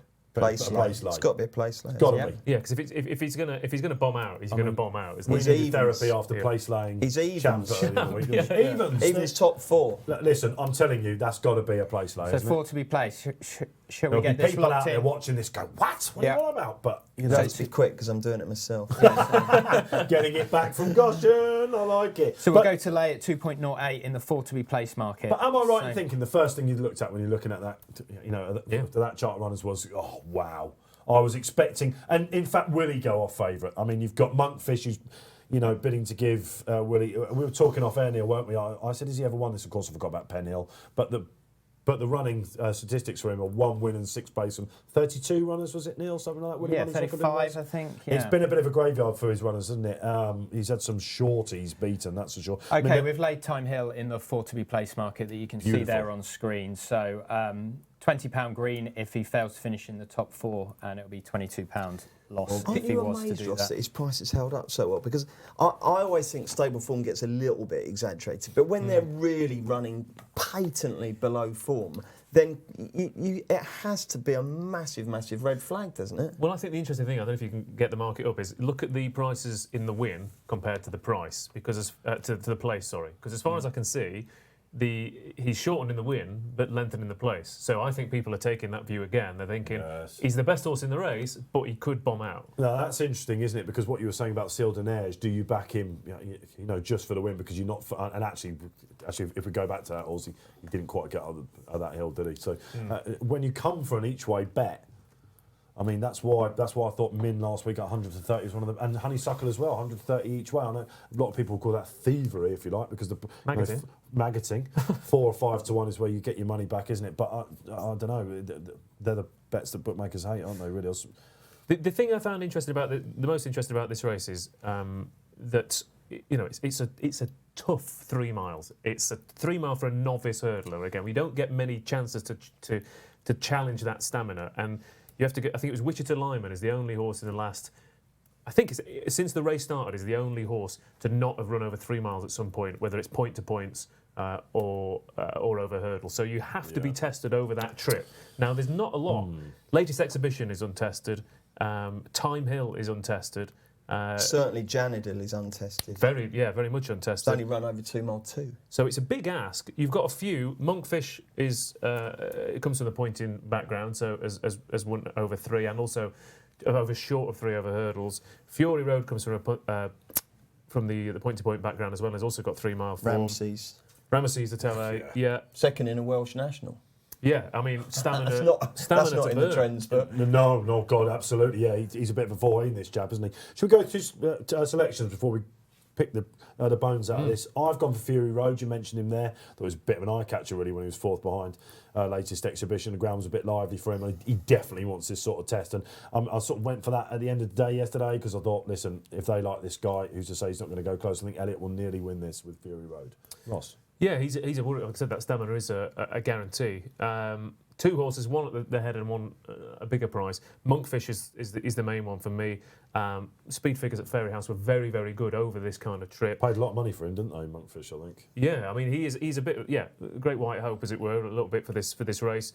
3 mile point to pointer, so he's kind of got that stamina. The only worry I have, he hasn't been tested in a proper graded race, so he could still come up short, and a little bit on the Casual Man at a bigger price.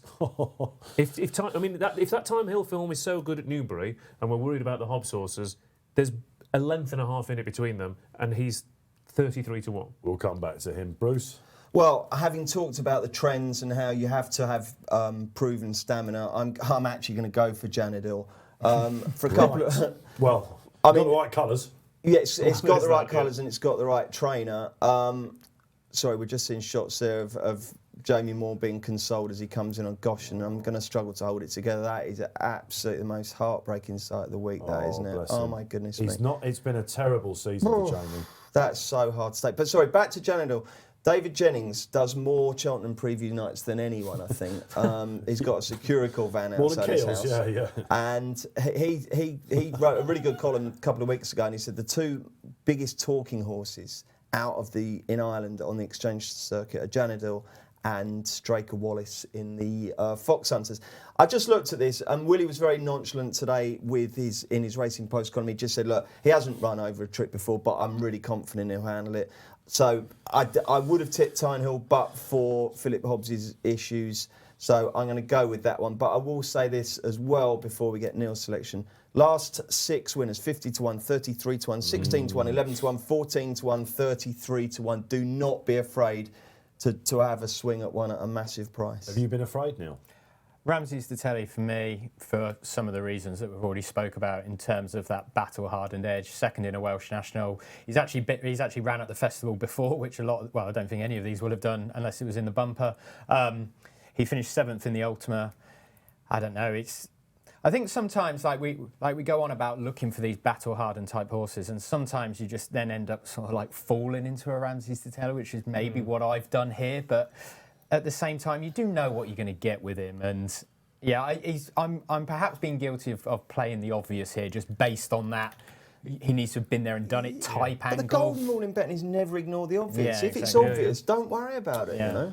He's won a key trial as well, isn't he, of course, at Doncaster. He's potentially, I mean, talking about back to lay. I mean, he's got stamina. He's going to be up there from the outset. I mean, if he gets beat, it's going to be late on. Just in terms of your back to late, in terms of that in-running angle, when we're talking about Time Hill, he's actually, in all 3 of his hurdles wins, he's actually traded bigger in running than what his SP has been. So, because he does seem to like, I wouldn't say he needs his mind making up, but he does need a certain, it takes a while for him to assert at times. He's taking the mick, isn't he? Yeah, well, we're watching it here of him against the Cashel before, and like he's well on top and he wins it, fair enough, but he does need keeping up to his work, doesn't he? I could pick holes in that all day long, but we'll get to that. Yeah, you were saying about there's something you're keeping back from me about the Cashel. Well, I know, absolutely. Let's have a look at what My Racing boys have gone for, and then we're going to see what DJ's up to as well with his selections. Latest exhibition back at 5-1, 6s. Okay, latest exhibition for Paul Nolan. Discorama ran really well. I'd love to see Paul have a win. It would be absolute scenes down there. Let's go to DJ Ross before we crack on with that, and let's see what Mr. Jennings thinks about the Albert Bartlett. As with all the novice hurdles this week, the Albert Bartlett looks an absolute cracker. Time Hill is definitely the right favourite. I would have given him a big chance had he ran in the Ballymore. He's done very, very little wrong. In his whole career to date, he's unbeaten over hurdles, and he was his typical workman-like fashion in the Challow hurdle at Newbury. He only does what he has to. He's quite a good jumper, and he has a touch of class. But the one for me, and has been for me ever since the Dublin Racing Festival, is Fury Road for Gordon Elliott. I think Fury Road is crying out for this sort of trip. I think the ground will be absolutely perfect for him. He's a really good jumper, as we saw at Down Royal on his hurdling debut, and again at Navan. He won the same race as Faheen and Penn Hill at Limerick over Christmas. That's real good solid form, and he had to dig deep there because he made a mistake at the second last. For me, Fury Road is a potential Grade 1 chaser in the making, and this could be a Grade 1 hurdle win on the way to that. Fury Road, me and Dave weighing in, nothing wrong with that. There's loads of collateral form lines here. If you took Ramsey's de Taille and Time Hill together, there's a horse called Champagne Well that they both beat earlier in the season.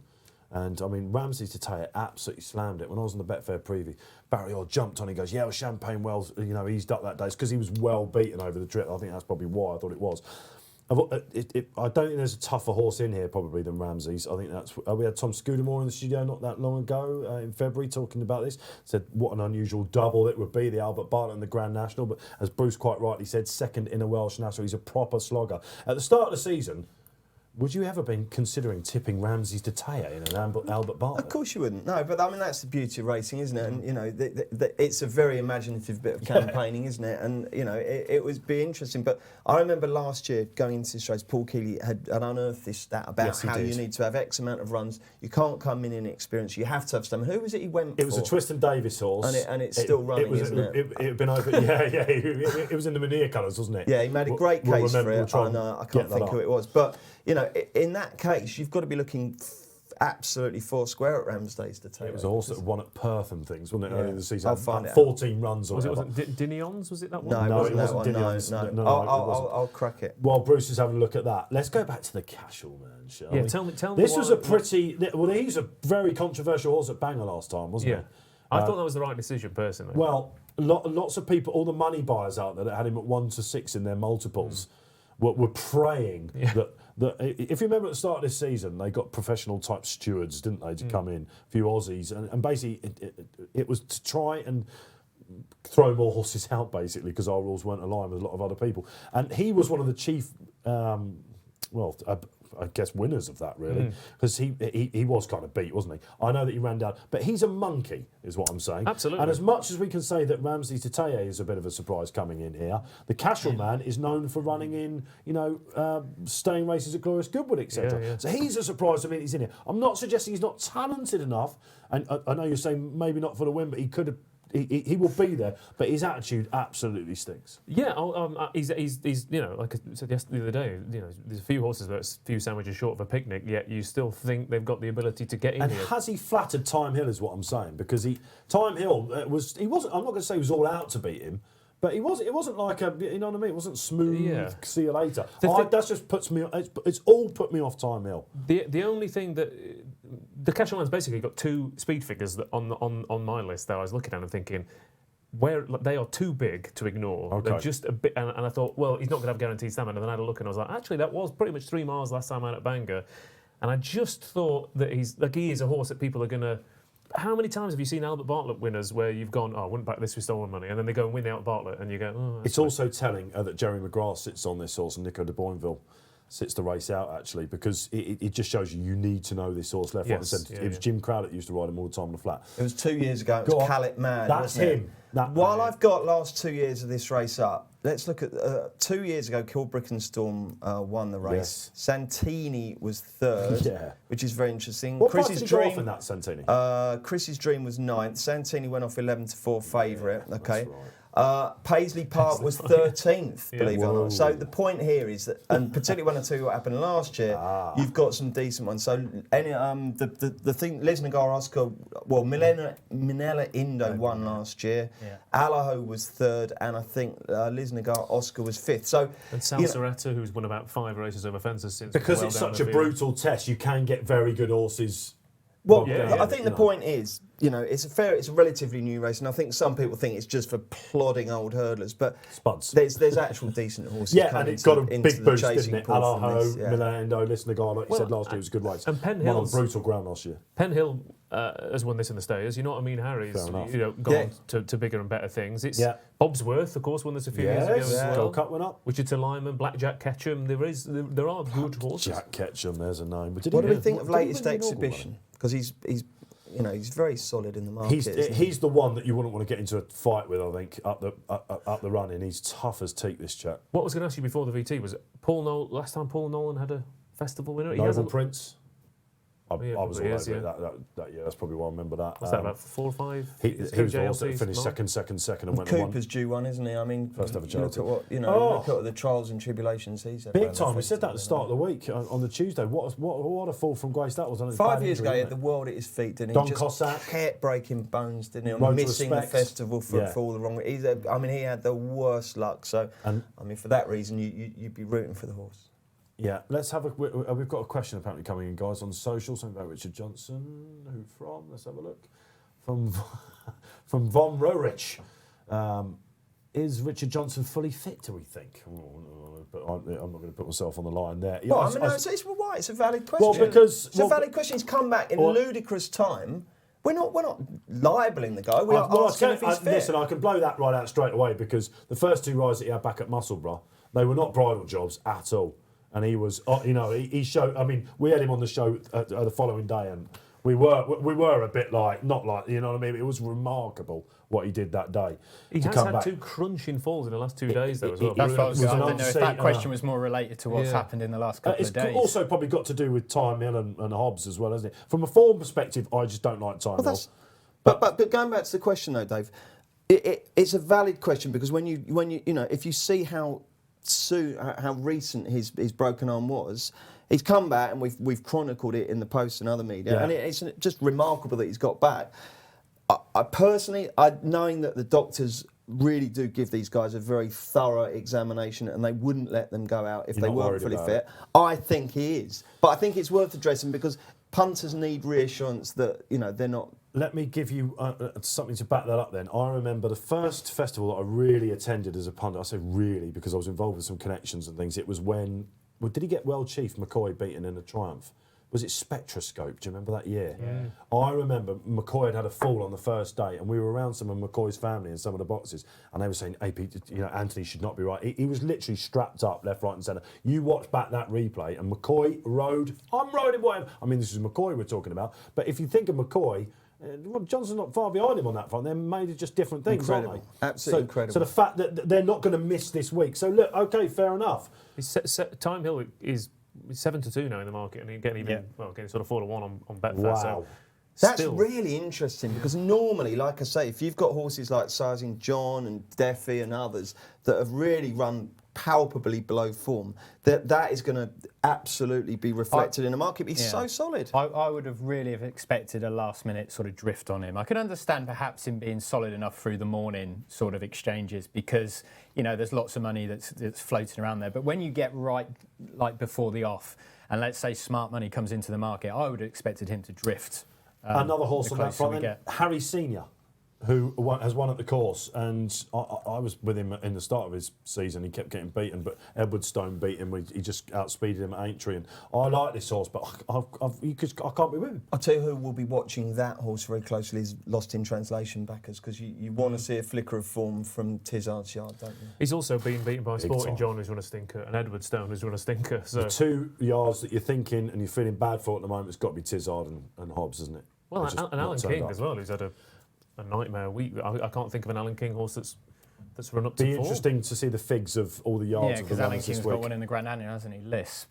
Yeah. Who I like, Which- but I've got a feeling yeah. he might be drying out a bit too much for him, but we'll get to that. Let's go to the market then.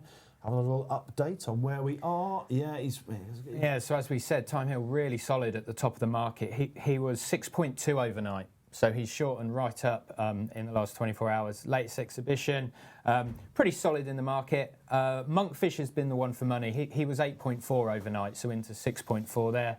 And Fury Road has been nibbled at. He was 8-1 and he's into 7-1 now.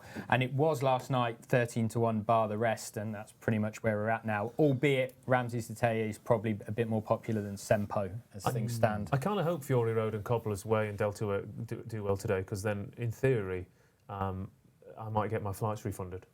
Yeah, you're supposed to be going off tomorrow, aren't you? Where is it? You're going to the Azores or something like that? Not anymore.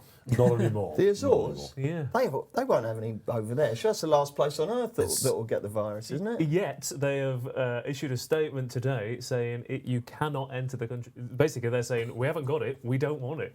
Do you work part-time at an airbase? One of those ones where in case a transatlantic jet gets in trouble. That's the only reason to go there, isn't it? Or has it got a bit more to it? It's got hot springs, spa. It's the middle of nowhere. And Rob that's was supposed to be exactly going to Norway as well in this. post Cheltenham. I wanted to be on a tropical island. Well, listen, mentally you might have to be. Let's go back to Albert Barley and look at some runners that we haven't mentioned. Aoun at the top. Is there any love for him, Neil, in the market? He's got 2, 1, 2, 1, 1. 48. Pretty. This is a Mullins horse. yeah, Would anyone be standard. surprised if he took it out? Well, the one positive he's got again was a 3 mile pointer. So hasn't proven it on the track yet, but is stepping up from 2.5 on course. But does have that crucial 3 mile point form. What about Oscar Academy then? Was the first run for Gav Cromwell? Genius. Ollie Gav Cromwell. Murphy's before, Got a wasn't it? very fancied runner in the last, didn't he? I like the way you're thinking, or however we pronounce that. Yeah, I like the 100 to 1 Oscar Academy. He is a distance winner, and first run for Cromwell. That's a potential improver. Redford Road won the trial in January. The trial actually does have a good record in this race. So and often it gets. People think, well, it wasn't much of a race. But again, what it does, the form might not be up to much, but it does prove that you can stay this trip over course and distance, which, like I said, quite a few of these are going to be crying out. Tristan Davis, another one that's having a fairly quiet week, isn't he? He is, although I mean, who would his his Ryanair. headline horse have been? I mean, Ryanair, it was. Riders on the Riders Storm. on- He it was was- running well. yeah, he though. was going Warming up. fine. He was going fine. You There was can't say nothing he's wrong out of with it, but it was a bomb out, wasn't it? It'll in be the fine county? for him later on anyway, because Sir he'll win the big one Valentine today. and our bet Stolen Silver didn't go great. So how are we feeling about our team bet at the moment? Play slate I'm of quite Time excited Hill, about yeah. this. Yeah, it's on. Yeah. I still think the market is firming up behind Time Hill, but you just got to stick. If you think you've got an angle, I guess you've got to stick with it. You're right about that relationship, though, between his win market and his place market, isn't it? Because normally, if a horse is 5.3 to win, he's not with 4 places. He's not going to be odds against, is No. he? And you can and you see that latest exhibition, for example, is to place backers is a more reliable proposition. They are down at the start, and Yeah, people are far more confident that latest exhibition is going to justify his position in the market, basically. Than Now, Time that Hill, doesn't yeah. mean he'll win, but they can... He doesn't have that obvious bomb out threat that Tyne Hill does. The now. market is very much saying he is going to finish in the first 4 or 5 or I'll tell you what, something though. like that. How many Cheltenhams have we come to day 4 and everyone says, well, they're all running rubbish. His horses can't win. He's not fit. You know, he hasn't had a winner, and they go bang, bang, bang. It's Mullins that does it. So, Well, and I tell you what, I would say this as well. If Hobbs and Johnson win with Tyne Hill. It won't win me any money, but I'll be highly delighted because they're really great guys. They are, absolutely. And we were thinking, weren't we, that Philip's been back this season with his runners. He had that terrible virus last year and the horses are back. OK, so I'm really surprised that Monkfish isn't favourite here, lads. I really am. You know, Mullins is on a hat trick. I don't know, that would put me off him a bit. The fact that they've not come for him a little bit. I don't know. I'm surprised. He's not drifting like mad, though, is he? It's basically one of the most moribund markets we've had for. We consider Monkfish was 8.4 overnight. He's actually been quite well supported in this market. I think people have it in the back of their minds though, that the Albert Bartlett is always. Everyone has an opinion, and then like you said, Bruce, 33 to 1, 50 to 1 winners, 25 to 1. It's a race where you can back a horse, it can run the best race of its career up to date, and it can still finish 5th and 6th. Cobbler's Way, one I want to mention quickly. In the second Jigginsdown colours, Henry de Bromhead and Rachel Blackmore. Got a bit quiet there, hasn't it, for them since Aplutage yesterday? He was second behind latest exhibition, wasn't he, on his last start? He was coming back right at the finish as well, so he hasn't won over the 3 miles, but expect him to be bang there. They're circling. They are circling down at the start for the Albert Bartlett. Dickie looks like he had Tyne Hill right out the back. It looks like he's just kind of trying to sneak forward a little bit, like a schoolboy trying to get to the front of the queue in the canteen for lunch. That's something I don't know about. They're running out of custard. Let me see. Fury Road looks like the mover then, lads, at this point. Would that be right on the exchanges as well? Yeah, 6.6, so he's 11 to 2 and he was 8 to 1 last night, so let's have a bit of late support for him. I'm actually going to press up again on him. You were right, you said about last time out that he didn't necessarily seem suited by the step back in trip at Leopardstown.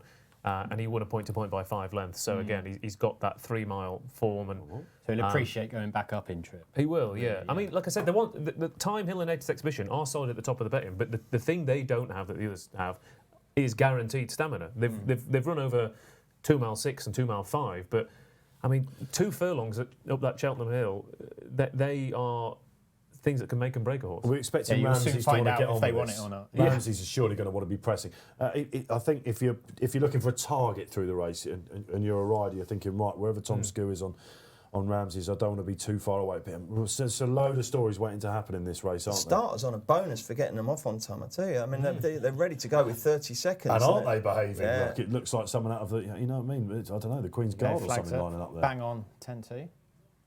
Here we go then. Get that. We are If you're off late in the and betting running. shop, They're you're away. screwed, aren't Absolutely fine. If anything, just the Wolf out the back, a big outsider for Ollie Murphy. Desperately needs a winner, Ollie, doesn't he? Right out the back. Pace as expected, I was about to say, from Ramsey's, but I can't see him up there. He's just He's behind been about Monkfish. 5th on the outer, isn't he? He's getting outpaced for a Grand National horse. Colin Tizard horses up there at the moment. Lord Rocco, really impressive at Warwick last time. Monkfish is surprisingly prominent. He's racing a little bit keen. So is Harry Senior. Is that Cat Tiger on the outside? I think it's House Island. Oh, is it House Semblance of an error out the back, Bruce from Janadil there. House Island, sorry. Yeah. Thanks for that bulletin, Deep. No problems. Where's My Fury Road sitting there nicely? David Jennings on that as well. Rachel Blackmore, typical. But I'll tell you what, these Irish riders, they just get the sit, don't they? Sempo, didn't talk about him. No, we pre-race. didn't, did we? I know, Joseph. That drying ground expected to be up his street, I think. And Well, he's out the bumper last year, which obviously was a very, very strong race. The market likes Tyne Hill, 4.6, that's solidified.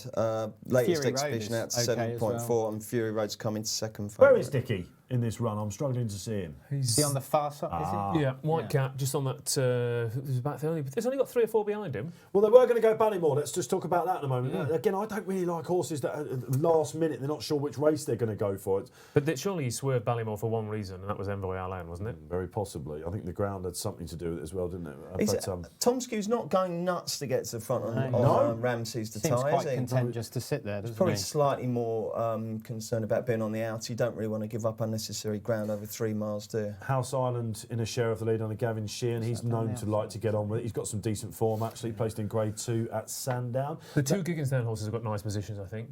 Cobbler's Way and Fury Road, both just sat on the heels. Kel Surprise. Aown right out the back in the Richie second colours. Foxy Jack from Mouse Morris. It'd be a long time since Mouse has had a winner at the festival. There's quite a few pulling here, which suggests that, again, they're not going an overly crazy gallop. Yeah, which is interesting still that Ramsey's Detay and Tom Scudamore don't want to be on the front end. I He wonder seems if he quite will- content, doesn't he? Yeah, I wonder. I'm half thinking whether he'll make a move, sort of halfway down, and go, Yeah. right, I'm gonna grind this out now. Can we get Latest me? exhibition has got a nice sit as well, hasn't it? Yes. It's just he's in what you would call that The catbird seat. seat. Yeah. The catbird seat over Jones. Redford Road, I thought Sam Tristan-Davis would want to get on with it a little bit more, seeing as he won the trial in January, really sticky ground.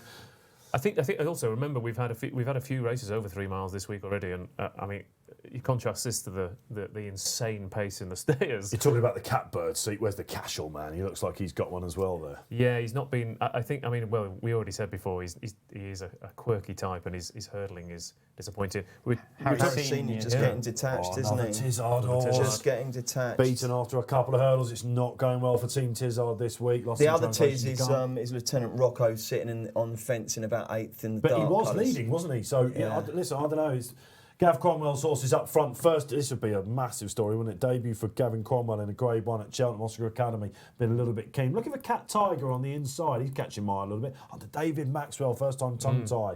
Loves heavy ground, this horse, so it might be a bit quick for him when they start going. Yeah, Time Hill solid at the top of the market, 4.9. Latest exhibition, 5.9 with Fury Road, 6.2. He's just made Ramsey's creeping into contention now. So up front, we've got Ramsey's on the heels of what looks like the Ordinity colours. It's Oscar Academy and House Island. Sitting very close up in 4th is Monkfish, and then we've got the Gigginstown pair, followed on the outside by... Is that the Fav coming there? Tyne Hill on the outside. Did make a move, Dickie, Yeah, he just decided to give a little pace injection there. Monkfish is actually out to 14 or 15, so I'm not quite sure why, because he didn't seem to be going very, especially badly. Is it the He's keenness taken a a little pull. bit? He's No, I taken think a he's pull. all right, isn't he? He's absolutely he's got a double amp, as you Ramsey's call it has there, potentially just missed his last couple of jumps there, but he's still travelling okay, but he hasn't jumped particularly great. And Time Hill's creeping ever closer on the outside. There's nothing here that you'd say, sorry, adios. The Cashel man's lost his quite a few places, Ross, on that. He's lost his mind, hasn't he? He's not enjoying this at all.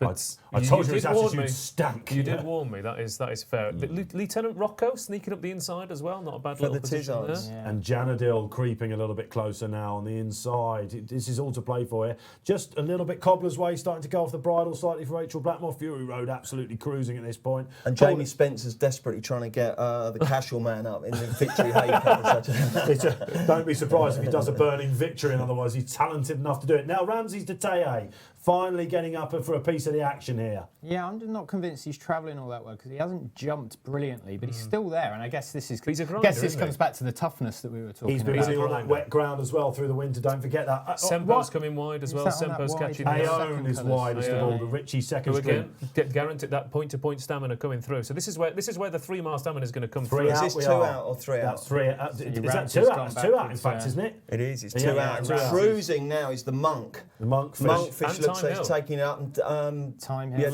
Fury latest Road now exhibition. making it. And latest exhibition This is coming what through Fury there. Road does. Latest Here comes exhibition exhibition. looks very, very dangerous, and he's actually favourite at Yeah, evens as they here straighten we up go. home. Latest exhibition, it's the Time front. Hill's Come on, still Fury. there. Tyne Hill's Come on, coming Fury. there, Tyne Fury's Hill's there, there. and so's Come on, Monkfish. Fury. The market's got this one absolutely Come on, spot on. Davey, get They're this up, coming to eat the this last, up. and there's 4 horses Come with a on, great Davey. chance. Latest Time Hill exhibition, favourite. Tyne Hill, Come on, Davey. Monkfish, and Fury Come Road. on, Those Fury. are The clear other two of are stayers. Come on, JP Fury. Romanis, Janadil. Fury Come on, and Fury. Monkfish, Take it off. Monkfish now. Come on, Fury. Get him up and Monkfish over. on the great Go on, jump. the other Out horse. outside Fury. Yeah, It's a come on, let's fantastic have race. this. Tyne Hill Come can't on, win, but Fury. latest exhibition. This He's is not the digging in horse on I the wanted inside. to It's see up latest against me. exhibition. Come on, Fury. Fury Road. Come on, Fury. Fury Road is just Come getting on, it. Fury.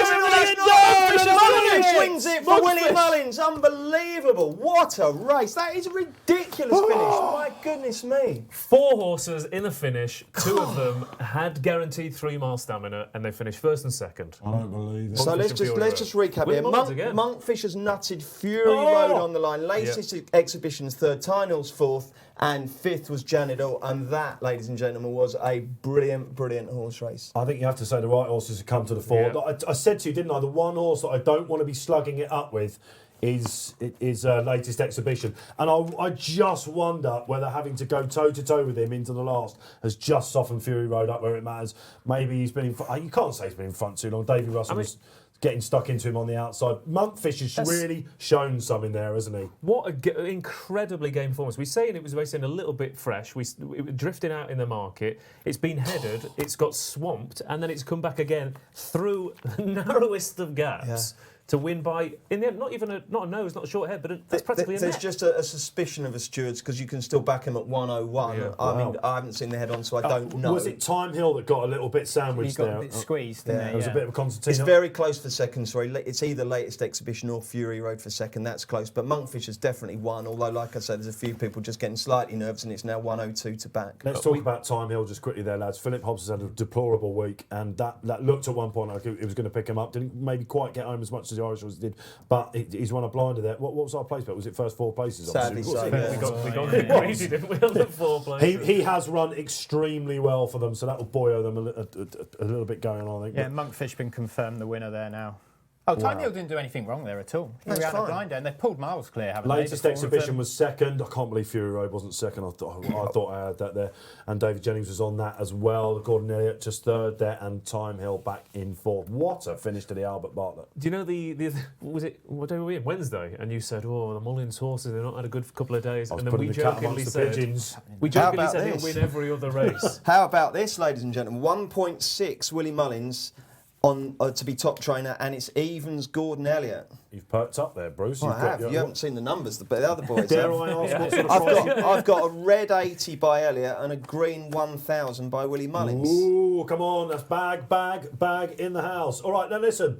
3 races down at the Cheltenham Festival here on Racing Post Live. If you're watching us, loving you, having you 11th, out there. isn't it? He's Betfair got Exchange, 6. we are in conjunction with Neil Hubbard. Will tell us the story of the race on the Exchange. I'm sure we've seen some carnage. That's the word so far. What happened in that photo? What price did I go? Fury Road. Tell me. So Put me Fury up on this Road hit 1.49 Oh. in running. Latest Exhibition hit 1.52 and Time Hill hit even money. So 3 horses, apart from the winner, who hit even money or shorter, got beat in Wow. that. Monkfish hit 46 in running. So plenty going on there. I think again, that's the exact question you asked earlier was Yeah. about keen going horses and in running punters trying to remember. Well, he was a bit fresh early on, and I thought he was a bit fresh, but you. Well, mid-race, I spotted You called that it. he'd flicked right up, and I Yeah. thought, hang on a sec, what's causing that? 'Cause to me, he was going absolutely fine. But I think just before I'd seen that, you'd seen him being chased along a little. But then all of a sudden, he's gone back on the bridle. and I it was didn't all see the fine. chase along, but what I'm really impressed with him there, and let's face it, this is potentially a Gold Cup horse and certainly an RSA horse for next year. Oh, He's a he'd be a whopping cracking beast, RSA isn't he? horse, yeah. He's a big old boy.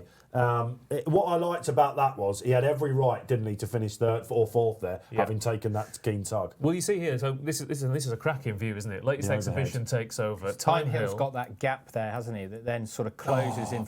Oh, does it? I mean, Yeah, Fury closes. Road is definitely fourth best at this point, isn't he? He's eating up that hill. Correct me if I'm wrong, but if Monkfish had a shorter neck, he might have lost that race. He's the size of He that. does look a bit like a duck, doesn't he? He wasn't actually that clever at the last. That's probably where Fury got to the front. He's just Yeah. edged in. I mean, here you think you're on the winner, don't you? I think when we tend to do analogies with animals with long necks, we tend to go with giraffe rather than duck, Dave. But I Oh, yeah, where did I get the duck your from? point.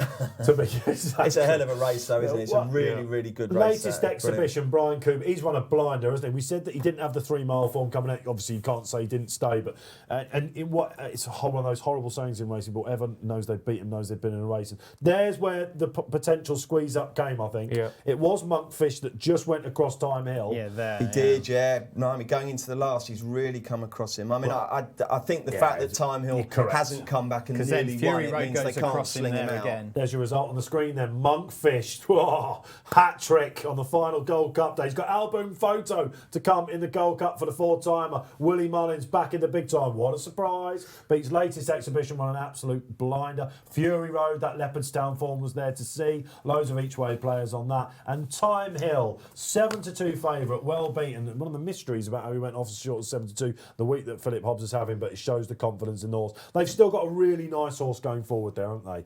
For chasing next year. And one thing about this festival, not only have we had some fantastic races, but we've got horses that, if you look, they're going to come back next year and provide us with similar thrills at the top level that we've had this year. There's some really exciting things, and I would say probably with the Goshen camp, they do have the consolation that they've suddenly got a horse that they now know is the business. 6-1 shot for the champion hurdle, of course, on the Betfair Sportsbook.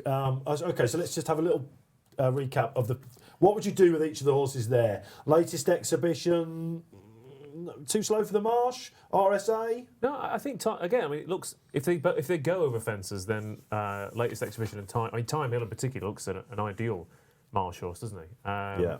I mean, the winner Well, looks. The winner looks. Like All I said, an RSA then. I mean, Fury Road to me looks. Yeah. Don't know whether he's quite that. Well, let's just say he's quite that quick, but I've got a lot of time for Fury Road. I think Fury that was a Road, good sure. effort there. He comes from the your Delta work, your weapons amnesty, those kind of horses that you're anticipating 3 miles over fences. He's gonna bring out the best. Expertly building it up for a nod to the Gold Cup, which is coming up there. We're going to give that a massive push in a couple of minutes' time. Can I just point out the number 8, the Janadil, who stepping up from 2 miles. He's finished 5th. Yeah. He's come from last. He's got an absolute blinder. And you were saying about the Albert Bartlett don't rule out the beaten horses. He looks like a really nice type. He's clearly not got home over the 3 miles. It's his first go at the distance. Do you feel a bit sorry for him in that he had a host of options, didn't he, Janadil? From the Supreme at the start of the, I think, through the winter. Certainly the Ballymore, Sporting John probably pushed him out of that.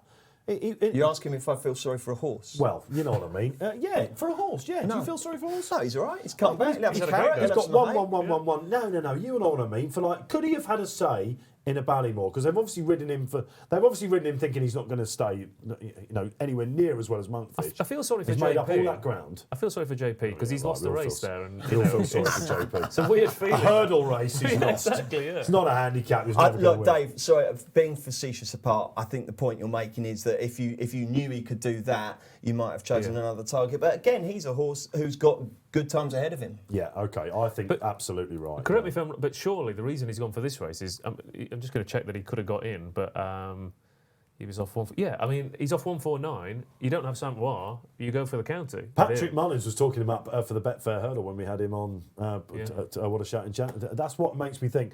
If he was in any other colours, he probably would have ridden in the Ballymore. He's run an absolute cracker. I'm guessing he Yeah, could have also gone to the Coral Cup as well if they didn't have the winner of that. What was So, I'll tell you what else has run well. House Island there, considering he's a front runner and he got taken on left, right, and centre. He's only backed out of it at the last. 3 miles was probably he was not up there be his throughout, bag. wasn't he? Yeah. He could be a nice chaser next year. Listen, positive stance on the Albert. Oh, Park. without a I think they're shadow four of really doubt. good I horses and do. the I think fifth, they're yeah. really, really good. And the fifth. You know what? We're funny in racing because we sometimes want at the top level horses to absolutely dot up, and Yes. we tend to sort of think that the blanket form's finish. a little bit smelly if it's a blanket finish. But I think in that case, just got 4 fantastic racehorses. You've given them all finished well, clear the rest. And again, so exciting that either the Stayers hurdling pool or the Staying chasing pool next year has got this really great injection of talent. Yeah, big time, absolutely, like we saw with Manila Indo and Alaho, etc. There's a Stewards inquiry apparently, I've just been told in my ear, but not for the top 4. You'll be delighted to know if you're on the winner, etc. Yeah, if you're or thinking all places. of them are going Don't to know go what that's novice about. chasing, and then Envoy Alan goes novice chasing as well, and the Well, big or get- he goes to the champion hurdle, and then you've got. It feels a bit like the flat season last year, where you had so many good 2-year-old season. you were runners. You're waiting thinking, for the 3-year-olds. And the good thing is we'll have to wait until March the 8th next year to find out who's going for what. Amazing scenes. Willie Mullins takes out the first 3 races on Gold Cup Day at the Cheltenham Festival, and that now brings us towards the Blue Ribbon, the race of the week. Race of the week, still the Gold Cup's got to be, isn't it? Like he has got Gold Cup. The thing is, we've had so many fantastic races. It's. I mean, it is, yeah. But at the moment, I'm not thinking. Oh, we haven't had much to get excited about. Well, before we go into it, let's have a look at some stats. The boys have put something together on the Gold Cup.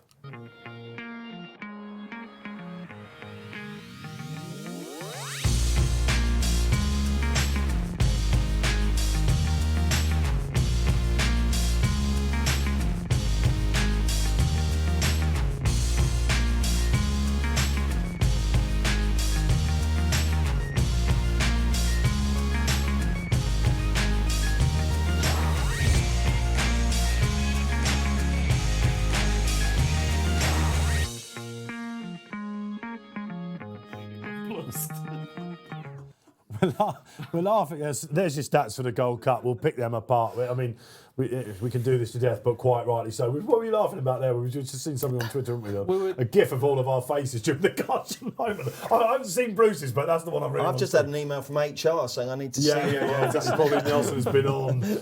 Absolutely. Well, you were saying to me the other day about trying to get me to show some emotion. And I think when Monkfish came back, I did raise my arms, at least to here. You did. So You did. That's as much as we're going to get. We're talking about how's the in-running punting going today?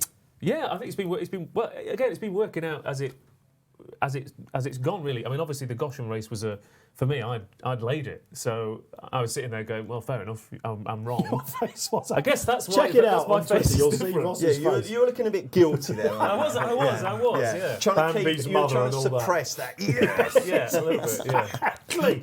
Bruce, I can only imagine your face was an absolute picture, which I'm looking forward to seeing later. How's the punting day going? Gosh, it was a disaster. Yeah, it wasn't ideal by any means, but we're all right. It's fine. Like I said, I mean, I've had such a good week so far, and I'm trying not to blow it all back. And so far, so good. I mean, that was a bit silly getting stuck into Tyne Hill with 4 places, but we're all right. No, I don't think it was. I don't think it was. Listen, I don't think. I still don't think it was. But you said that with the wealth of options, you can make the right decision, but also make the wrong decision. And Correct. That's the thing. Talking about that, just quickly, did they make the right decision for the Albert Bartlett? Would you prefer to if you were back Time Hill? Well, the question is, what you're saying is, would he have beaten Envoy LN? Would he? Yeah, would he? No. The way he travelled through that race, and That was the right race. So they're just 4 really good horses. It is a bit of a question that I'm sure will be asked. Dave, I've got to say, I could be made to look even more ridiculous than normal, but I'm not sure about that Ballymore run. No, you weren't yesterday, were you? I didn't blow me away, and I just look at the place horse, and it might be fantastic. Again, you can't judge now. I've got a hunch though that I will be treating that form with a semblance of a pinch of salt. Not a pinch of salt. I'm just not going to go overboard about it. Big calls here in the studio, and that's quite right. I think through the summer, like through the winter, people are talking about, I don't know, Enable of going for another arc and all that sort of stuff. Through the summer, Envoy LM will be the one that is getting people in the pubs really talking, all the Jumps fans out there. Neil Hubbard, how's your betting going today? Well, it was a quiet day because I didn't really fancy too much to his running today, but Embittered got placed, which was all right. That was a pretty good run. Yeah. So and then Goshen obviously falling was a bit of a blow to Shall morale. I look at the market for the Gold Cup? Then you can lead us on this. Yeah. So Albert give us your Photo, fancy? last year's winner, is your favourite at the minute at 4.3. Delta Work at 6. Santini 6.8. Clanders Obo 8.8. Bit of a move for Kenboy into 8-1. I'm guessing that's because of the ground and perhaps the times. Mullins. In fact, it's dry, and Mullins, of course, yeah. And then 14s or bigger the rest, starting with Lost in Translation there. Let's go down the bench this time then. Selection, please, Neil Hubbard. This is a bit of an out the ballpark, isn't it? Yeah, so I think Albin Photo is probably the most likely winner, but I'm getting a bit creative, as we spoke about previously. And Mona Lee is my selection for this. We're just talking about the Albert Bartlett and how it throws up winners. Well, he was second in it, and then he was second in an RSA and 4th in a Ryanair. So he's been to the festival before. And sorry, Dave, you're gonna. No, I was going to say that is fascinating, isn't it? You forget that because a lot of people just don't think he stays. He was just trying to stop laughing. Yeah, exactly. Yeah, well, he There's might the not. laughter. It's Might not stay, but to finish second in an Albert Bartlett as a novice, obviously, you've got to have something about you. He was just beat by Delta Work in the Irish Gold Cup last time when Rachel Blackmore actually lost her irons in the finish there. And actually, he led for the majority of that. When they turned for home, he sort of fended them all off, and you think, well, he's going to get swamped here when they all jump the last. But he went again when Delta Work came to him, and he was only just beaten on the nod there. And I don't know, I just think that based on his past festival form, he was beaten quite easily by Presenting Percy in that RSA by 7 lengths. But back in third was Elegant Escape. So again, can you say he doesn't definitively stay? It's because he's run with the choke out for one of another cliche. Maybe he doesn't. Didn't he made at least one bad error in that RSA though? Didn't he, as well? But I just think that he's going to be ridden prominently. He's going to be on the front end. We know that those types of horses on the new course run quite well, especially in Gold Cups. Look, he's 25-1 for a reason, but I'm just inclined to give him a bit of a chance winning place in what is, it must be said, a really, really good looking Gold Cup. Isn't it? On that front, Bruce? I'm going to go bottom of the market as well, and Bristol Demai each way. Now, I think some bookmakers are offering 5 places, and that's fantastic. When they do go 5 places, they tend to constrict the odds a little bit. But that's not really the case here. I mean, I've backed him at, I think, 20s with 5 places, and I'm perfectly happy to do that. Tom Siegel called it an insulting price. Yeah, I think it is. I mean, if you look at this, it's funny because I think he's finally shedding he can only do it at Haydock tag, and he did that last year with a really good run in the Gold Cup. His run against Santini in the Cotswold Chase was, I thought, really, really good. I'm fully prepared to believe 1 or 2 will beat him. I'm not as keen to believe 5 are going to beat him. Do you think without the whack 3 out that he'd have beaten Santini that day? I don't, but I think it would have been much, much closer. He You gave like him weight Santini that as well, day. don't you? He did. He gave him a little him bit of weight. weight. You Yeah, like Santini, I yeah. like Santini. You for had the- him in that multiple that went down. Yeah, exactly. Well, what I'd say about Santini is that the RSA last year, when they crossed the line, top of the game, him and Delta White, I just thought, wow, this is strong form. I really like these horses. I think people have been trying to pick holes in what he's done so far this season. But to me, I spoke to one trainer last week, and I won't say who, and he said he just doesn't strike me as a racehorse. He doesn't look like a racehorse. I wasn't quite sure, but I think Santini's going to go close. But I promise you, Dave, I mean, without getting right on the fence and pulling up and making myself comfortable, there's a zillion can win this. I mean, I'm struggling to say of any of the head of the market, I don't fancy Hence, that. you're looking for a price. Okay, Ross Brierley. I think my only angle in here is that I don't particularly like horses who've come running a Gold Cup, haven't won it, and then you're expecting them to go on next year and do it when you've got a new raft of challengers. So, and I agree with the RSA. I thought last year, I looked at that race and I thought, crikey, these are 3 top-class horses.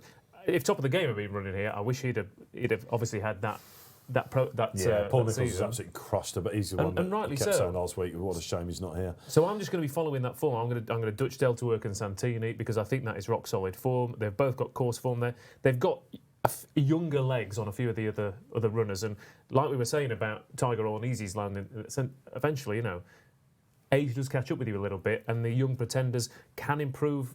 They could improve half a stone here and really get involved. So And I think you're Dutching those two at roughly 5-2, I think now, aren't you? If you're getting yeah, I involved now, think so based on the. Sorry, I know people hate jargon, but Dutching is simply having 2 bets in the same, 2 I win was bets in going the to same ask you race. to explain that, so thank you for that. I'm on the Fav. I have been all winter. I think one of my big calls on What a Shout in the studios in January. I tell you what, when it was that I became convinced that he was going to win this, when I saw Delta Work and Monolith and Presenting Percy and the rest of the Irish boys sort of beating each other up a little bit. And on ground that is now coming towards Delta Work's liking. I just thought he's the one horse that's sitting in his box waiting for New Year's Day, and I was really impressed with him again at New Year's Day. I know it's Tremor, I know it's the same race that he won last year, and I know that he beat, what was the horse he beat, remind me, in Acapella Bourgeois. But he's not, not a bad horse. He came out and won the Bobby Joe, though. Yeah, right, so look, I just think, I love the way that he's gone against other stats, if you like. He's doing a Henrietta Knight with this horse. If you watch it back, if you take a view of that form, Bristol de Mai, who you like for it, so you've got a bit of a positive spin on it. Annabelle Flyer, did he run over hurdles the other day? He was due to run over He hurdles. ran in the not the Leinster National, he ran on Leinster National Day. didn't Yeah, he? that's right. So up until that day, he hadn't beaten a horse home, which a lot of that has been spoken about, maybe for the National, we don't know. But I just watch it back. He absolutely smashes them. Ken Boy obviously departed early in that race, and he said there'd been some money for him. Ruby Wall said something interesting when I was listening to him earlier. I mentioned about the Santini thing to you, saying there's only 12 runners in the race. He said if he was riding Santini, this is Ruby Walsh, of course, Corto Star, etc., that just the 12 runners for Santini was a plus. He also said, I don't think that's great for Album Photo, because the harder they go, the better for him. And someone straight away phoned me up and said, did you hear what Ruby said? Because we're all on, me and my mates, we've got fair prices about him. Did you hear that? Did you hear that? And don't forget, he didn't pick Album Photo in the race last year. I know it was sort of Paul's ride a little bit, but Do you think he he's a was bit on bitter? Ken Is Boy. that what you're saying? No, I just don't know whether he absolutely rates the horse. I think we're looking at a gift horse in the mouth here. I think he'll win, and I think he'll win well. Slightly. I don't know how you feel about this, but if you're on a favourite, right, in the 4th race in any card, and the first 3 favourites have won, does it make you think they just They don't? haven't. Monkfish wasn't fair. No, but what I'm saying, on an ordinary card, if you've had your absolutes on a horse in the 5th, and the first 4 favourites have won, First favourite. don't tell me you're not thinking this just doesn't happen. I do think that, but then I Something's gonna go I wrong. give myself a little kind of slap and say, don't be stupid. Thank you. I let the voice of Kevin Pulleen come into me and Yeah, say that if you spin a coin 10 times and it's More heads, than it six, still yes. evens the 11th. I'd also say that the favourite didn't win the Triumph. Burning Ambition was. No, so but you've got Mullins. But you've got the that's what I'm Mullins. talking Yeah, about. yeah. So the big one they've been waiting for all day. In Let's see what the theory, boys it at should My back you up. Racing are on while we're on selections. Album Photo, they're with me. The boys at My Racing. What is he? 4.3 now. 4.3, yeah, Delta Works 6, Santini 6.8, Clandazobo 8.6. I just don't have. I still can't shake off this thing about Album Photo just not having the profile, and the fact that his form going into last year just didn't kind of feel enough. His win record's not brilliant, but it's possible that he's actually still slightly under appreciated. Clan Possible. Zobo? No, the fat. Sorry, the fat. The yeah. fat. I don't know. I just haven't warmed to the horse, and which is silly because obviously won it well last year, but. Yeah. Fell in an RSA the year before. I think he is underappreciated. Is it I because he think got beaten at Punchestown next time and he's got that run out, hasn't he? Do you remember when Paul maybe punters that run? crazy Well, run. in that race, that was when Monolly was actually leading. He fell in the RSA in that year. Monolly was actually leading that race when he came to grief at like the last or second last, and then that's the one that the storyteller ended was up winning, insane. I think. Yeah, you're right. But Monolly was travelling really well in that before falling. The only thing I would kind of say is that obviously Native River has won a couple of slightly lower grade races, I guess, compared to this. Clan-Zobo won the King George. I'm just looking at the beaten horses last year. A few of them underperformed since, I don't know. Let's talk about Clan-Zobo, but not before we see what Paul Nicholls said to me about this horse's chances last week. Could be a monster Friday for you, couldn't it? Because Clan-Zobo goes, you opted not to go to Newbury in the Denman Chase. You've kept him fresh. How is he? Very well. Couldn't be happy with him. He had a nice gallop round Wincanton last week with Frodon. We took all the Cheltenham horses there. He went really nicely. He didn't mess about. They did a nice piece of work, which is what they wanted. He did that well. He scored great yesterday morning. He looks absolutely stunning. And the preparation is a massive plus to this year as opposed to last year. And he's very, very fit, very, very fresh. That suits him really well. And he's a year older and stronger. And, you know, dual King George winner, you know, has every right to win a Gold Cup. Ground for him? Not worried about a deluge or?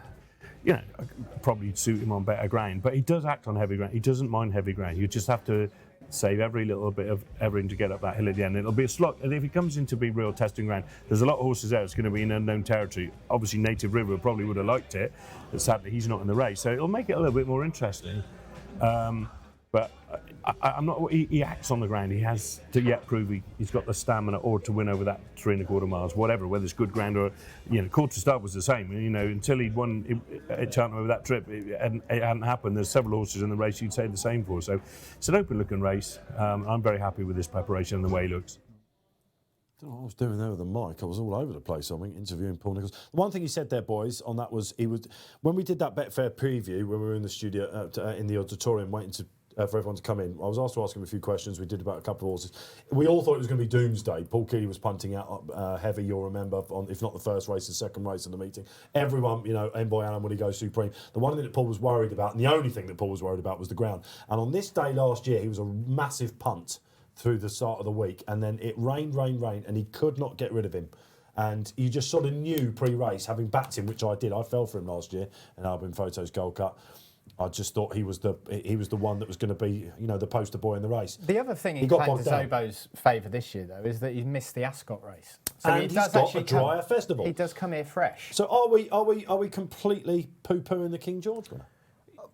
I'm not. I think he's Talking worth about a second. underappreciated horses. I totally get Ross's point about if he couldn't win it last year, you know, and there's a new crop of people of horses coming back. But I think he's worth, and I'm not saying I would back him, but he's worth a definite another crack at this, just on better ground and off of a longer break. I can tell you, there's no excuses today. He is really supremely confident. Yeah, there's no excuses today, I don't think. I think the thing is that if you've got the King George to Gold Cup winners, it's the Kempton will suit some horses down to the absolute ground. Yeah. And again, you get here and you get to 3 miles at Cheltenham and you go, right, they've got a chance. And you've still got that extra to go. Yeah, Does he really this is like pretty Cheltenham? much 3-3. I mean, this is a proper staying chase, you know. Yeah, let's see what David Jennings thinks about it down at the Racing Post Farm.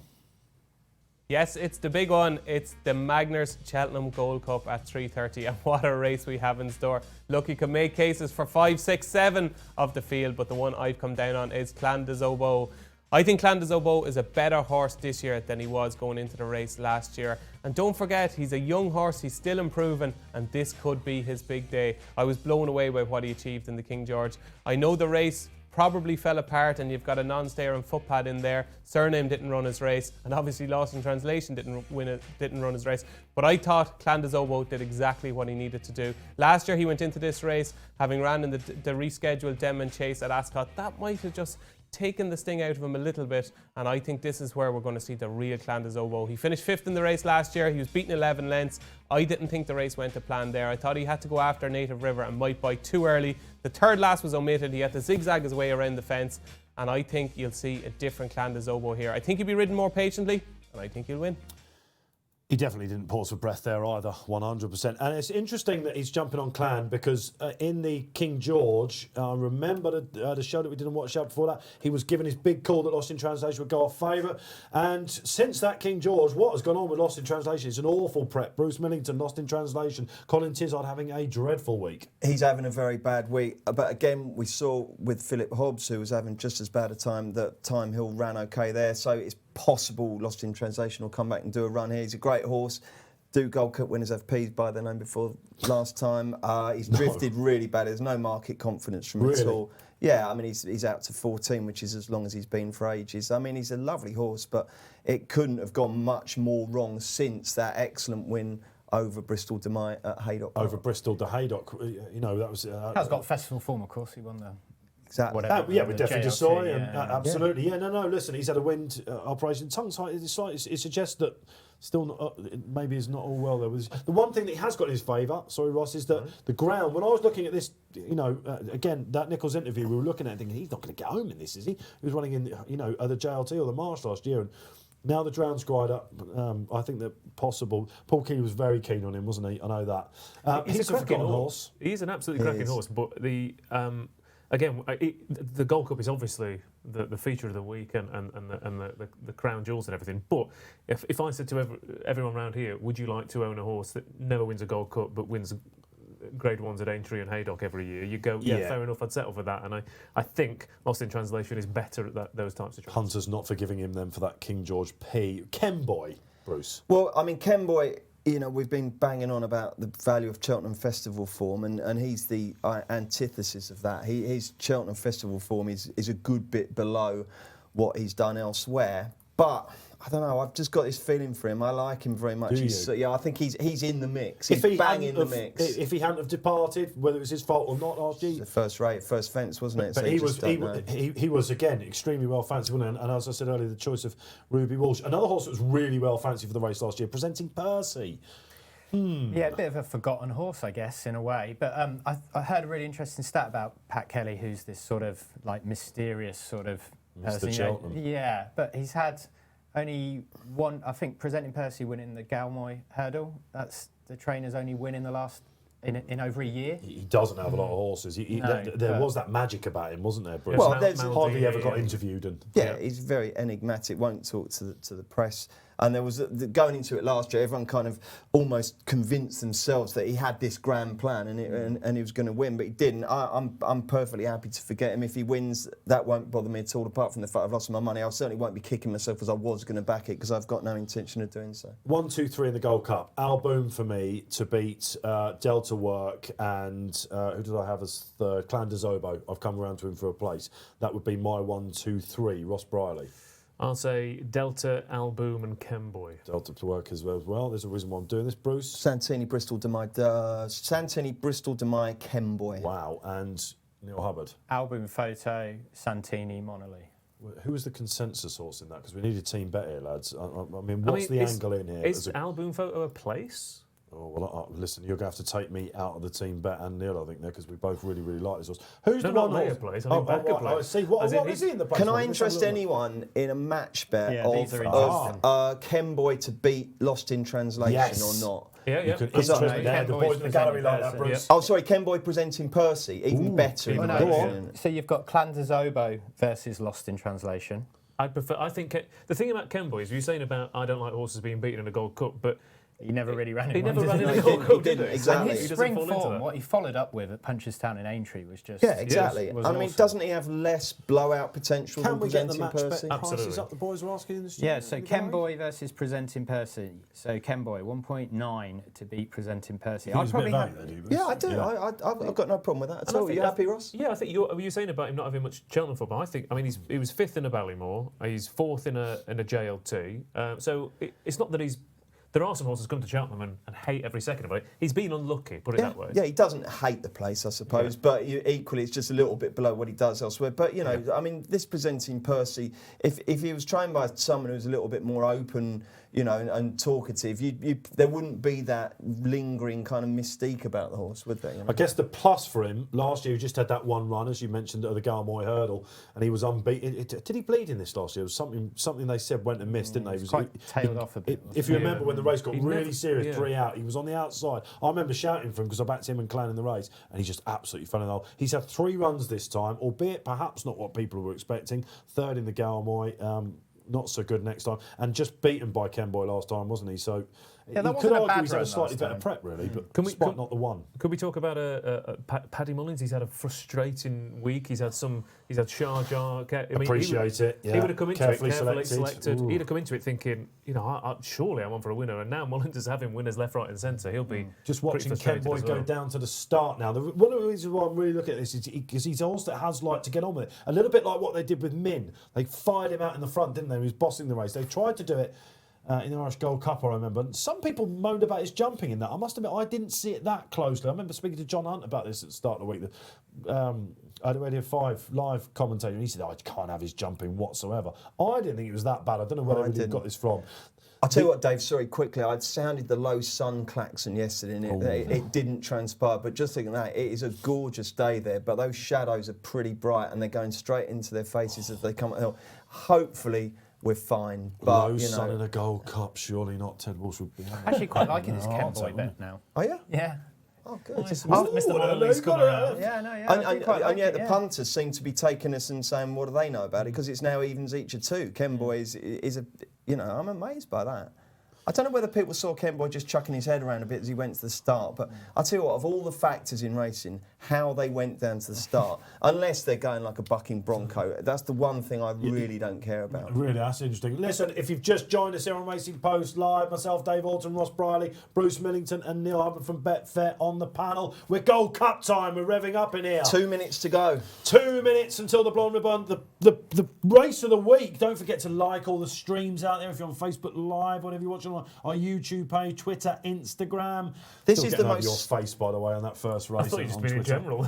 So that's a bit harsh, isn't it? Concentrate on the Gold Cup. I mean, Looking forward to a picture from the Azores, actually. That's not going to Dave, the one thing I would say, this, and Neil, you've been watching it more closely than me, but this market is absolutely static, isn't it? There's no moves one way for Are we or surprised that other for Alboom's anything. not shorter with the Mullins factor, perhaps the multiples rolling onto it? We saw it at Frankie, didn't we? Do you know what I mean? It's surely the think for a bookmakers have had these multiples. The only thing with the multiples is that Willie's had so many runners. There isn't one particular yes. multiple you Fair can pin shout. down. That's You'd fair. have I just You'd think have they to feel put a like lot a in. returning Gold Cup winner with his light profile for the stable that he's running for. If he was 2-1, 5-2, 9-4, that sort of price, you wouldn't be surprised. You wouldn't be That's surprised, right. And in actual fact, he's almost at the price where you'd say if he was trained by Willie Mullins, he'd be much shorter. But the weird thing is he is trained by Willie Mullins. So I get what you mean completely. Do you think it's a bit of that profile snobbery? Like, this is a Maybe. Gold Cup horse. Yeah, I agree.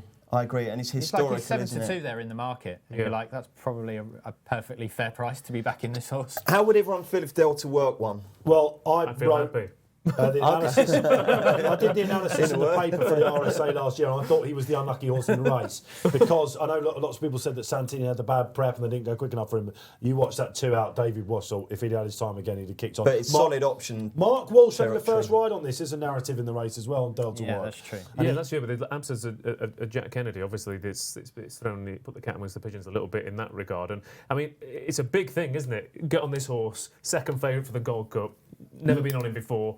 No pressure. Late move, guys, presenting Percy 16 into 11. Probably That's why why our the- match bet's gone yeah. so I would imagine so. Team bets need to stick up. They're off and running in the 2020 Gold Cup. And perhaps not surprisingly, Ken Boy right at the front of affairs. Interesting move, Santini adopting a positive position. Bristol Demai on the outside. Elegant escape for Team Tizard. Maybe sending it up for Lost in Translation, who gets on the inside. Over the first we go.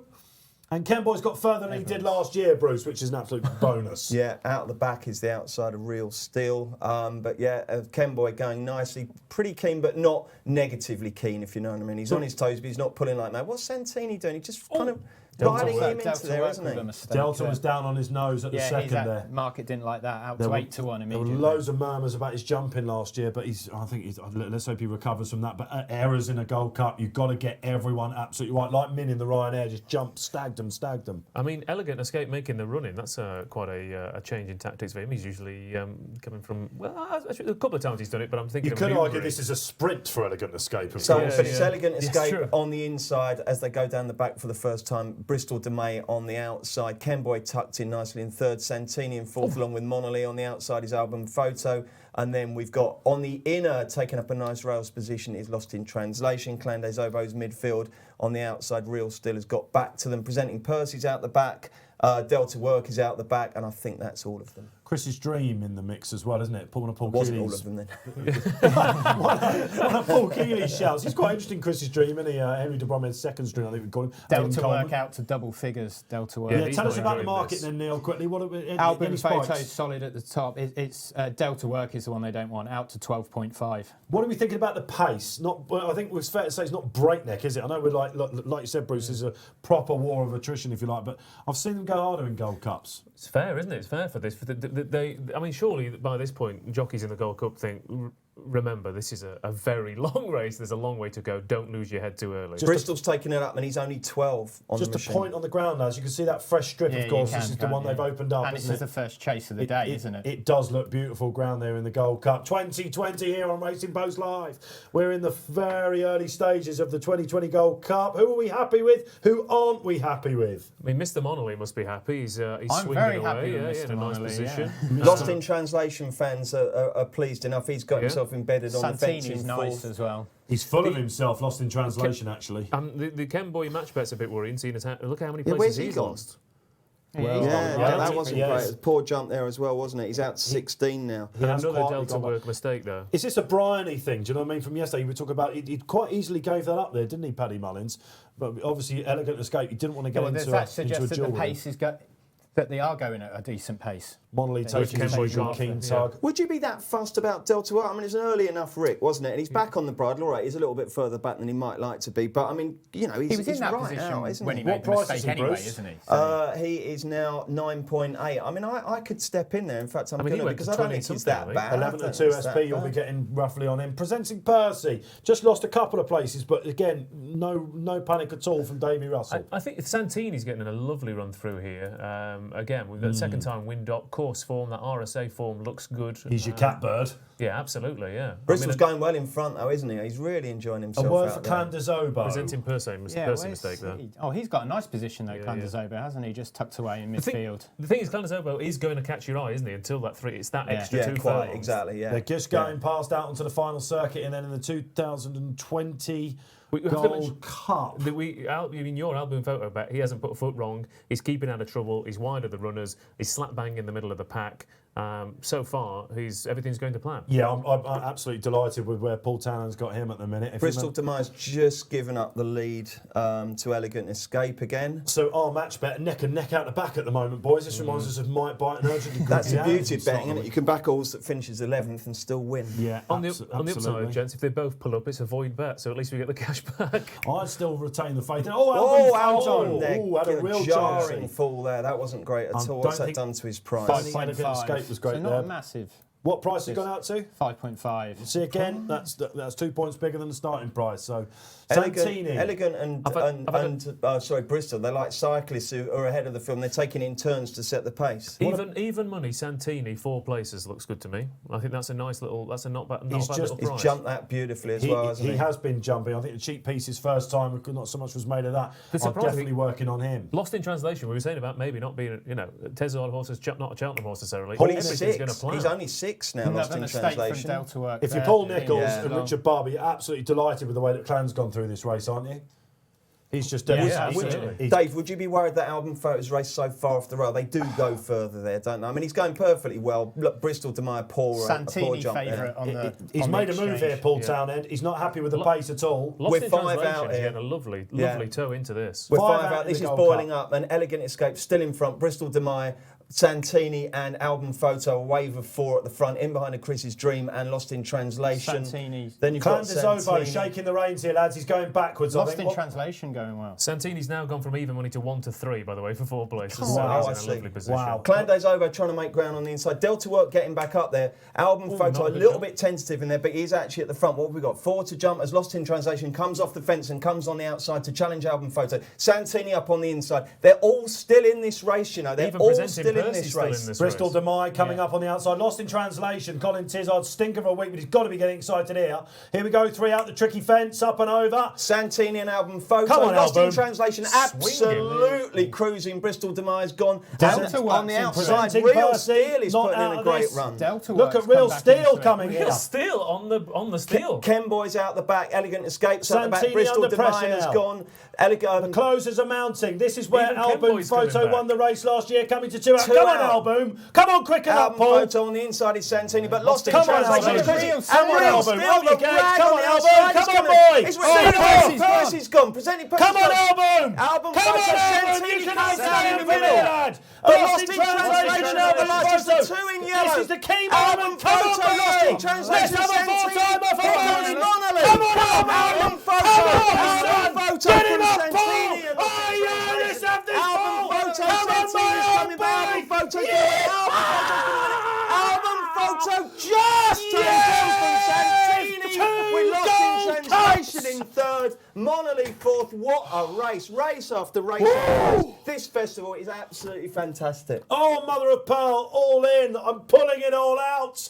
If you're watching Racing Post Live, we have seen back-to-back Gold Cup winners. My backs are going all over the place. That was, lads, what a Gold Cup. Brilliant, absolutely brilliant. Best Gold brilliant Cup race. for years, right? It was fantastic. Album Photo from Santini, Lost in Translation, Monolith, absolutely fantastic finish that. Broad green. Is that 3 on the day for Paul Townsend? Willie Mullins is going through the card. Willie Mullins is going through the card. Well You know, done. it's all happening. This is just absolutely crazy. Oh, boys. Did you, Wow. What was second? What was third? Was that Santini? Santini. Did you fancy the winner, Dave? I just had a little bit on it, but listen, that was I'm absolutely delighted for really for Joe Donnelly as well. Who's you know what I mean? He's just had the faith in this horse. They He's just won him at only Tremor just held again. on, you know. Santini was staying on like mad. There's probably a neck in it at the line. That But, was what was a nearly good run Tiger by Roll. Monolith. Tiger Roll. Fantastic. Oh, And yeah. Lost in Translation's really run a cracker. A huge race. Delta Work is in 5th. The rank outside of Real Steel Steel, has what was run that a on? brilliant Yeah. race in 6th. Apparent under Brian Hughes, who gave it a typical Hughesy ride with a P next to his name. Disappointments in the race. Clandezovo, what on earth happened to him? He's a Kempton horse. Ken Boy lost the lead. Tuki did when he get home.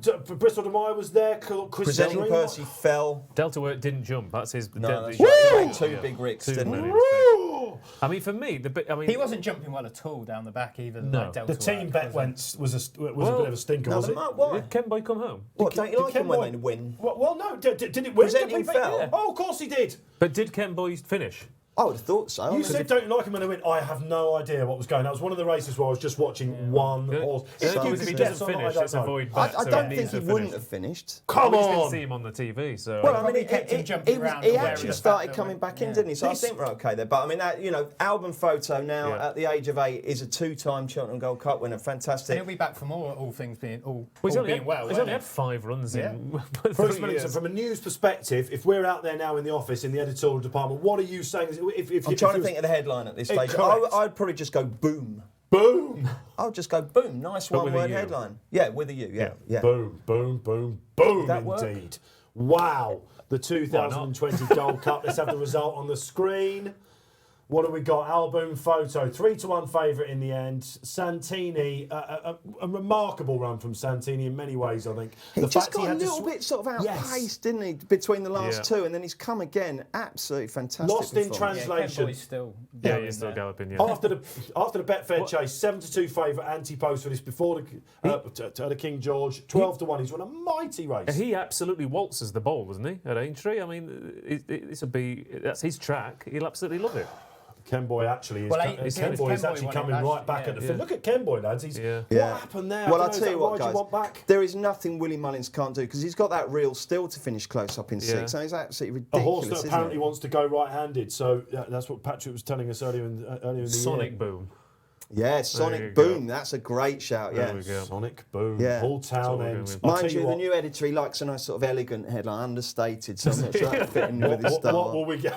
What will we get? We'll see. Let's think about the start of the week, guys. Mullins couldn't buy a winner. Paul Townend getting criticism for the ride on Benny Didier. It's almost reminiscent of that Punchestown Festival. We've got, the album photo incident. The next day he comes out and rides a 4-time. He got a doffy cap to him there. He made that move, didn't he? About 4 out. When I said he's not happy with the pace, he's gone on the outside. He's covered more ground pretty much than all the others.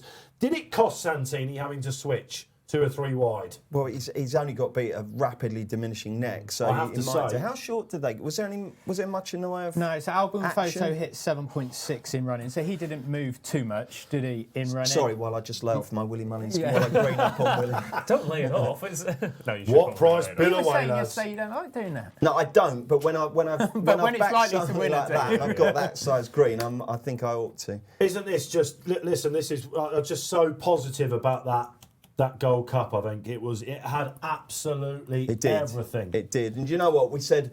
Is this the race of the week? It isn't just the race of the week. For me, the Gold Cup is the race of races. It's the race above all others. It's the one race that gets my heart thumping more than any other. That and the Arc. Yes, but quite that was right. absolutely bloody brilliant. Absolutely, and listen, thank God we're on this week, because this has just given us all the Phillips that we need, haven't we? All the Jumps fans out there at the moment, whether you're on him or not, we have a horse that has won back-to-back Gold Cups. We were saying earlier in the show, Bruce, you said he didn't like it really because it's so hard to do. Best mate, of course, you've got to go back. But it has been that best mate route, hasn't it? Wrap him up in cotton wool. It just shows you come in there fresh. I don't know, what a boost of Tremor. You've got to look at, the way that Delta jumped, you've got to think, has he left his race in the 2 slogs at Because they Leopardstown were that he's beating had? each other up a little bit, yeah. Because Lost in Translation's fresh, Santini's fresh, and Album Photo is fresh. I think it says a lot about the run of Monolith, not to sort of pat myself on the back a little bit, but Did you Pat away. Yeah. Yeah, quite right. Because he was obviously involved in that slog in the Irish Gold Cup, and he's come out and run an Was he absolute 4th in the end? brilliant. Sorry, Yeah, I just apologise for not seeing anything else. He was, but that was only second run of the season. I'm now hoping that I did back in 4 places. You're doing a scramble. You're well, very professional indeed. Okay, so let's talk about where we may go. I assume now they'll try and go to and do what they couldn't do last year, go to Punchestown and try and get a Gold Cup over there. If you are Santini, do you have another crack? Surely you do. Of course you do. Yeah, Nothing else. I mean, Hendo loves going to Punchestown. He's an elite staying track. Well, let's put all plans on hold for the rest of this season when we know what the damage the virus does. But if you wanted to have a discussion on the basis that it will still happen, I think we have to assume. then I don't know. I don't know whether we'll have to see how Santini comes out of this. But he is now.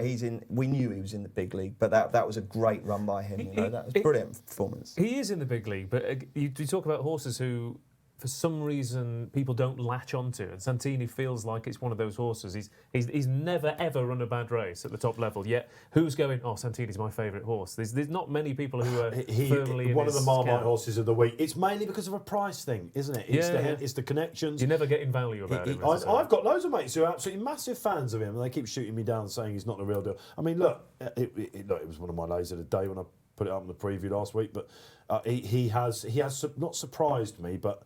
I think he's shown something there, hasn't he? Of course, next year people will be saying he's been to the festival 3 times and managed to get beaten each time, but that's extremely harsh to do it on that. Yeah, but so had Min.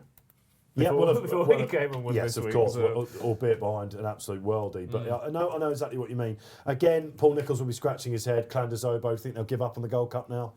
I don't think there's any need. I think the only reason Clandazobo ran was because Top of the Game couldn't. Because if Top of the Game beat Santini in the RSA last year by half a length. How old will he be next year? Top of the Game, would he be a 9-year-old? Was he? Yes, he will be. He certainly was. He had a good go over hurdles, didn't he? Before. Would you think it's fair to say that they won't consider the Ryanair for Clan? Yeah, absolutely. Every chance. Now Frodon's shown. They probably should consider Yeah, I Ryanair thought so, for him, but they probably won't. Again, why? I mean, it's just because it's Cheltenham. If you said you can win, it's the same. Similar with Lost in Translation. If you're looking at your Kemptons, Haydocks, and Aintreys, they're Grade 1 races. I realise that there is no. The Gold Cup is the Gold Cup. I'm just watching Clan back. Again, I'm going to need to do this a few times, but he's actually not run that badly. I thought he'd gone by this point, but 3 furlongs out, he's actually still trying to get back into it. He messes up. But as Ross said, his shortcomings are going to be exposed from here on in. Yeah. He's going to be fine for 3 miles. It's the last 2 furlongs. This is really where not I the thought fumes Lost there, in isn't it? Translation would come up short. And I mean, I actually probably slightly before this, we watched him going over the last.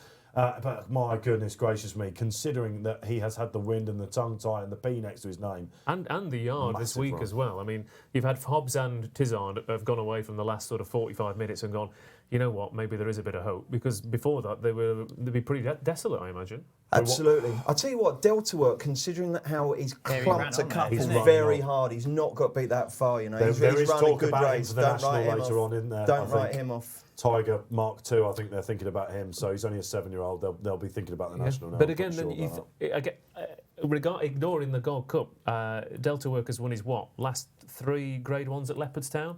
And there's good cash. They're prestigious races. Yeah, of course. But again, Yeah, everyone the wants thing to is, win the Gold Cup. you do sort of get lost in the narrative leading up to Cheltenham, don't you? And you forget about these big races that take place on the road to Cheltenham. He's still won 200 grand so far this year, so it's not bad going. Just waiting for some news on Davy Russell and presenting Percy. We did see him walking away, didn't we? Okay, fair. Again, yeah. Well, you didn't. I really didn't. In a minute, we're going to remove your cheek pieces so you can see the whole thing, all right? Blinkers, my wife would say.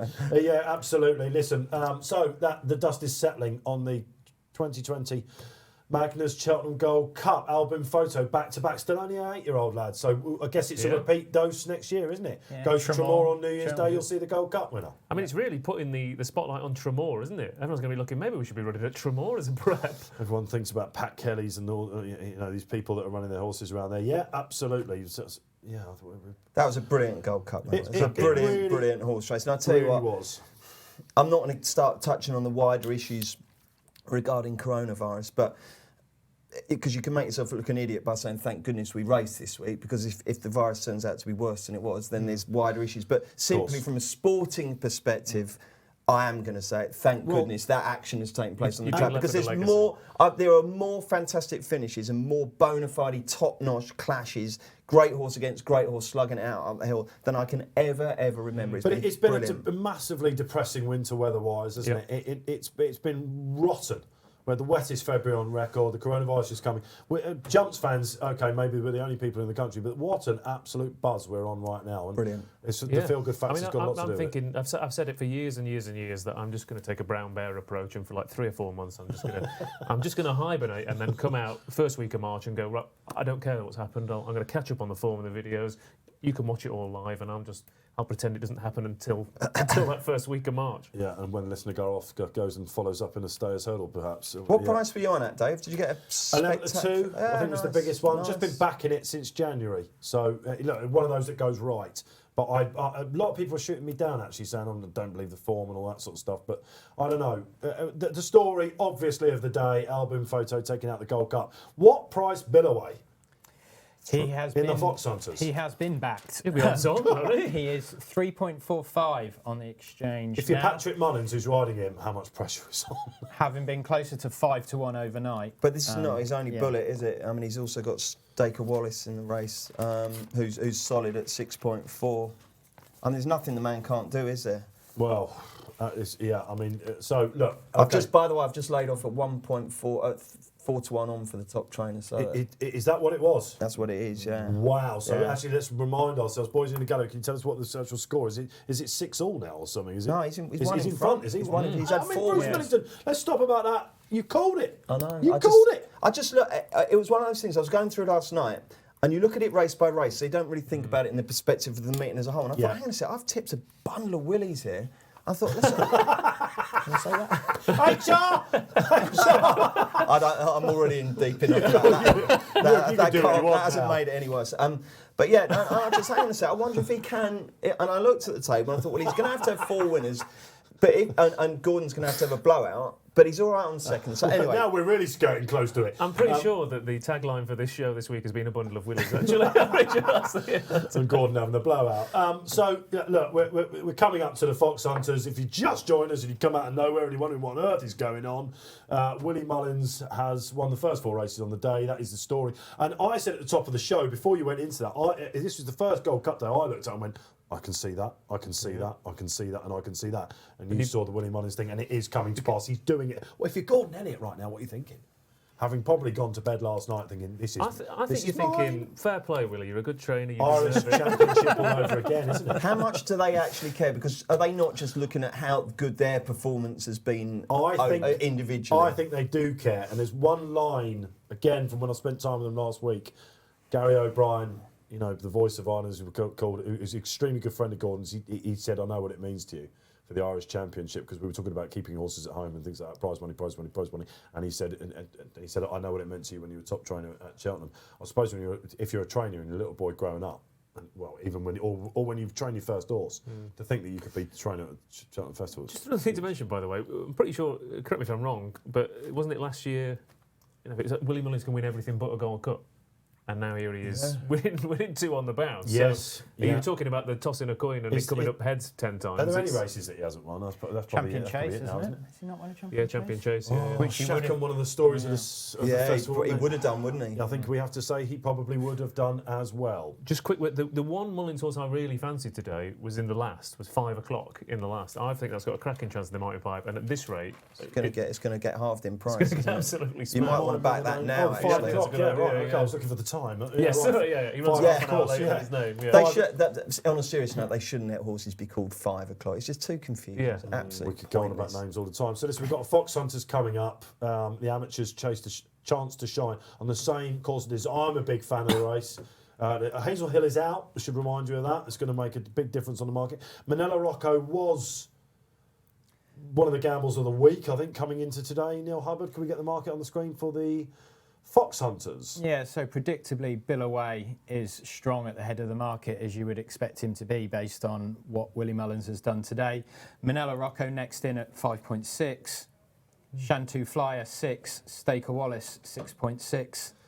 And then 13.5 bigger the rest, really. There has been a bit of money for Shantou Flyer, although it's difficult to know exactly how much, what with Hazel Hill being a non-runner and there being a withdrawal there. He's a back at that price for me, Manella Rocco. I think now he's gone back. Can I out. just That's quickly not go bad. back to the Gold Cup, because we're seeing this fantastic driving Oui, oui. footage, and I was just looking to see about presenting Percy, because he was just creeping into it. It was a horrible fall two out, by the way, but I don't think he would have troubled maybe the front two, but he was running a race there, wasn't he, Ross? I think for Neil's bet with Monolly, he's escaped one there, because it looked like Presenting Percy was going through that gap and would have been challenging for at very least fourth. I'm being told, Plenty chaps, we value in must Russ. go to a VT, which is a video for you out there. We need a little bit of a break as well, because there's been serious action all the way. The guys are going to have a quick breather. Here on Racing Post Live, you won't miss a thing. In the meantime, check out this piece of video. We've been going to it all week. Have another look. Hello from Cheltenham Racecourse. We've reached the end of the 3rd day of the Cheltenham Festival 2020. And once again, I am joined by reigning champion jockey Richard Johnson and Racing Post editor Tom Kerr to talk about the day's events.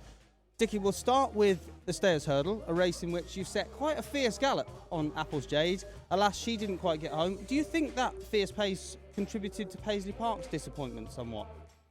Maybe. Like I say, I've gone a good even gallop all the way. I actually thought it would have suited Paisley Park. I thought, he's a horse that, comes off a strong run race usually, and I thought it would have suited him. But, I can't think that was his major contributor to him getting beat. I think maybe he just ran or he underperformed. I can't imagine that's the form he showed over the last 18 months. So it's frustrating for everybody who backed him and who followed him. But I just think, today you haven't seen the true Paisley Park.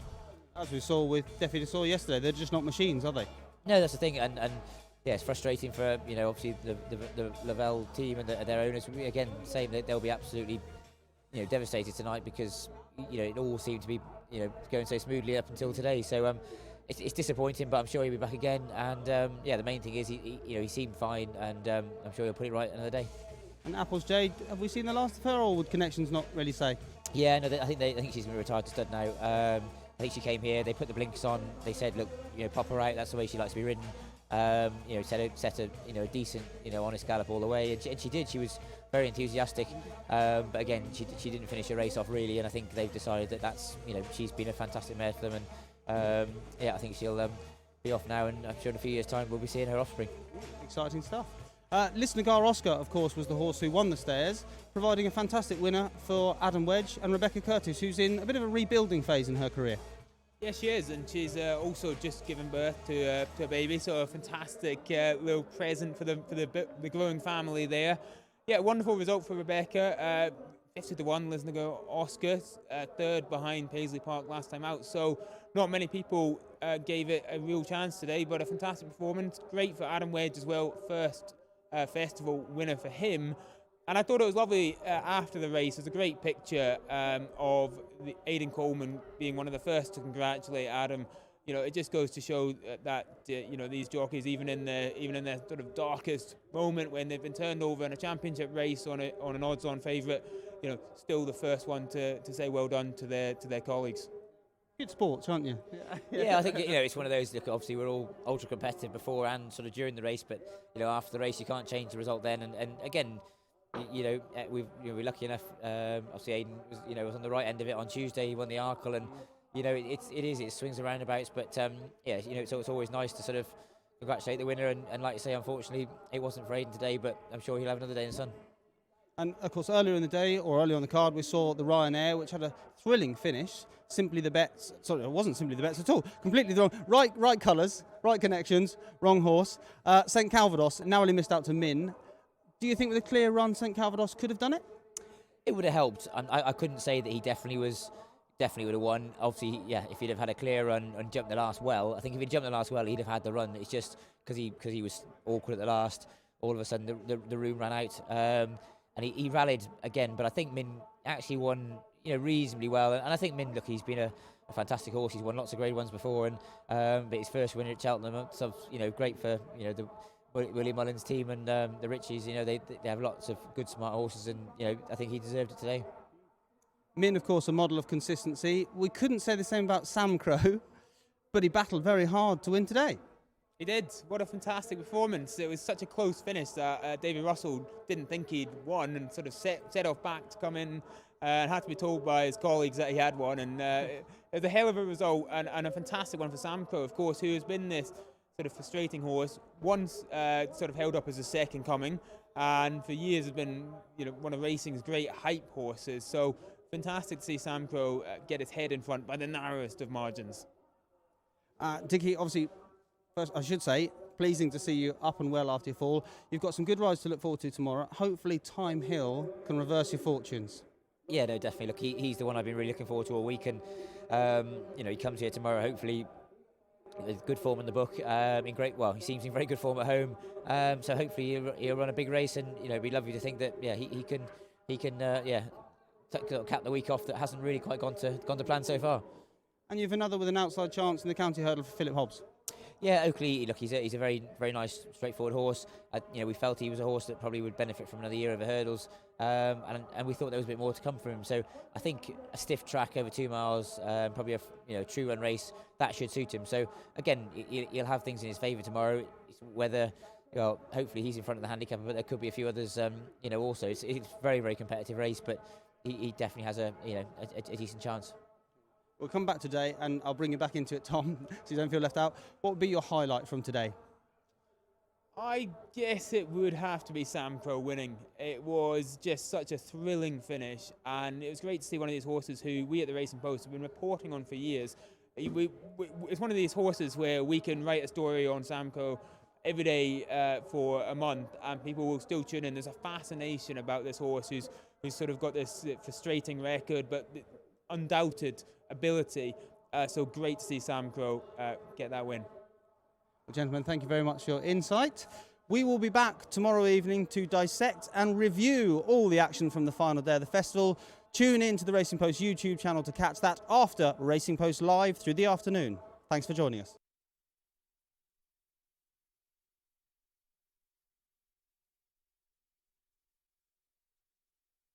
Actually, loads of socials going on, lots of pictures of us all boys in the studio.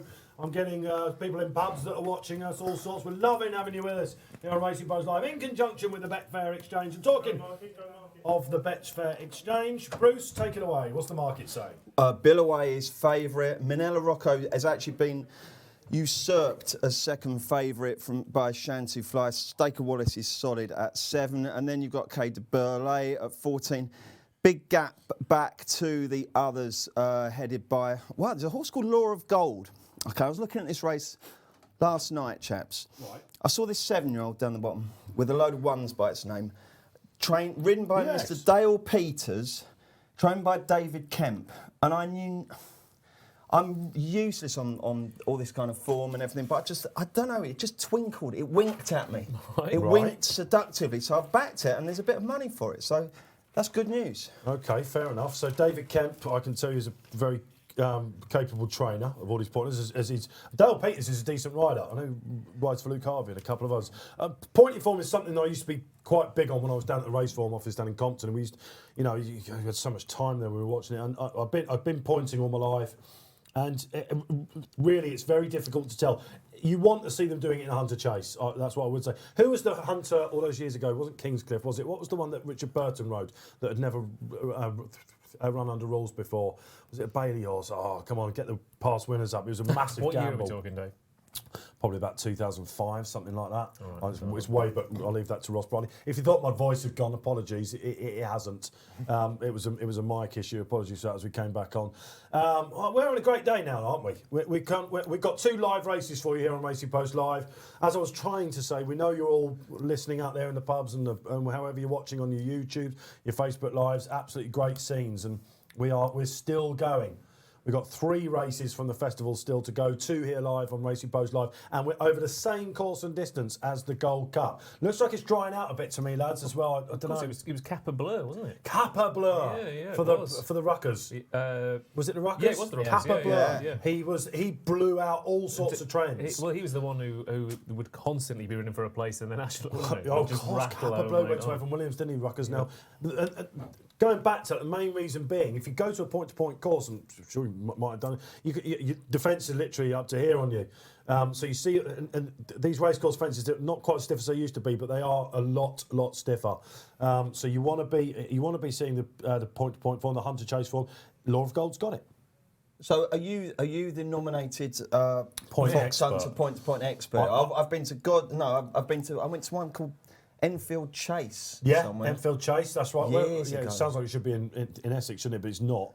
One of my 2 local courses, Kingston Blunt, it should be. Those call it Kingston Blunt. Kimball as well, which usually Easter Saturday. Yeah, I love it. I sort of grew up with my old man used to take me down. It's one of the reasons why I got into racing, really. So it's 230% books I'm not so keen on. Oh, and you used to get these horses that would turn up, I don't know, the master of the Hunts horse would turn up for the same race and win it at 4s on. It's now such a competitive sphere because you've got boys like Charlie Post, Andrew Tinkler that come in here doing all the postcards and what shouts for us. It's a massive market for them. And it will go, the reverberations for racing, whatever's going to happen at the elite level, it's going to happen for the pointers and the markets and the pinhookers and everything. So, look, this is really important. This is their Gold Cup. Do we place a lot of emphasis on riders in this? Got to, because you do. Oh, massively. I mean, we've seen it all week. The Cods, the O'Connors, Barry O'Neill, Patrick. Victoria Pendletons. Well, yeah. And Fiona Needham, Clark of the course at Catterick, she won it. To be fair, Victoria Pendleton was very experienced at the top level, just in a completely different Just in a very different sphere. Do you remember that first year when she did it? People thought calling her non-trial, weren't they? But it was just Victoria. I thought it was going to win. Well, but she didn't move, did she? Bridled it all the way up. So let's look for where the top boys are in this. Obviously, Bill away. Can we go back to the market, boys? Let's get it up. Let's have a look, because obviously the Mullins. And I mean, if you did, what was he at the start of the week? 7, something like that, maybe 11-2. Yeah, well, he was 5.7 overnight. So the fact he's into 3.6 There has been. is there not a Hazel Hill rule? Yeah, Hazel Hill. so Also, that would be it's got to factored be into said, this horse had established himself at the head of the market before Willie had started going bananas today. Okay, so that should be the headline, by the way. Willie goes bananas. That's the one. I guess of more Yellow interest. silks, haven't we, as well? Willie, I guess of more interest All in the sorts of market headlines is about it. actually Shantou Flyer is probably the Well, he one should for be- the money. He should be favourite, really, now Hazel Hill's out on form, because he's run an absolute cracker in the race last year. And I was surprised a little bit to see that he's only 10, because it feels like he's been racing for years and years and years. Been in all those competitive handicaps around. Which is Cheltenham. another Absolutely. great point. This is another thing that people love about the point-to-points when they go there. They can see the old horses that maybe aren't so up to racing over these fences anymore. You get your old favourites. Well, Don Poli, I mean, he epitomises that, doesn't he? Exactamundo. Yes, I mean, and actually, they pay bundles for him, didn't they? Darren Yates, and he was obviously very high profile purchases he's got. He has been quietly nursed around. Tristan Durrell, who rode him on this, the 11-year-old. You wouldn't be surprised. Let's pick out some others in there. Mr. Mercurial, he's a real Sausalito Sunrise. You remember him? Southfield Theatre. Top Wood, of course, the Aintree winner. He's in there. It's a pretty strong race. So we've got selections in this. I'll start. Manila Rocco for me. I'm slightly worried about the drawing ground, funnily enough. Thought it might be a little bit wetter, but he looks the bet in it for me. Ross Brierley. I think Shantou should be favourite. I think he's got the form. He's come into this in fantastic nick. He's only 10 years old. He's vastly experienced, but he's not gone through that barrier for the fox hunters where you just get a little bit too long in the tooth. And I thought he ran an absolute cracker. And he's going to be ridden out there as well in the prominent bunch of runners, which is vitally important in this because one mistake can put you 3 or 4 lengths behind, and everyone else has just left you for dead. So I think Shantou Flyer is going to be very much in the mix. Yeah, in this race last year, you had to be on the pace, I seem to remember. Bruce Millington, Laura Gold? Knocking it out of the park? It's been smashed, It's down to 20. It won on the prestigious night at Stratford, didn't it? I was just having a reminder of that. 3 mile 3, so no worries. Yeah, fair enough. And that is the same route that Bonaccord a couple of years ago did. I mentioned him at the top of the hill for the hills, the top of the show for the hills. And he can do this if you've got the right horse.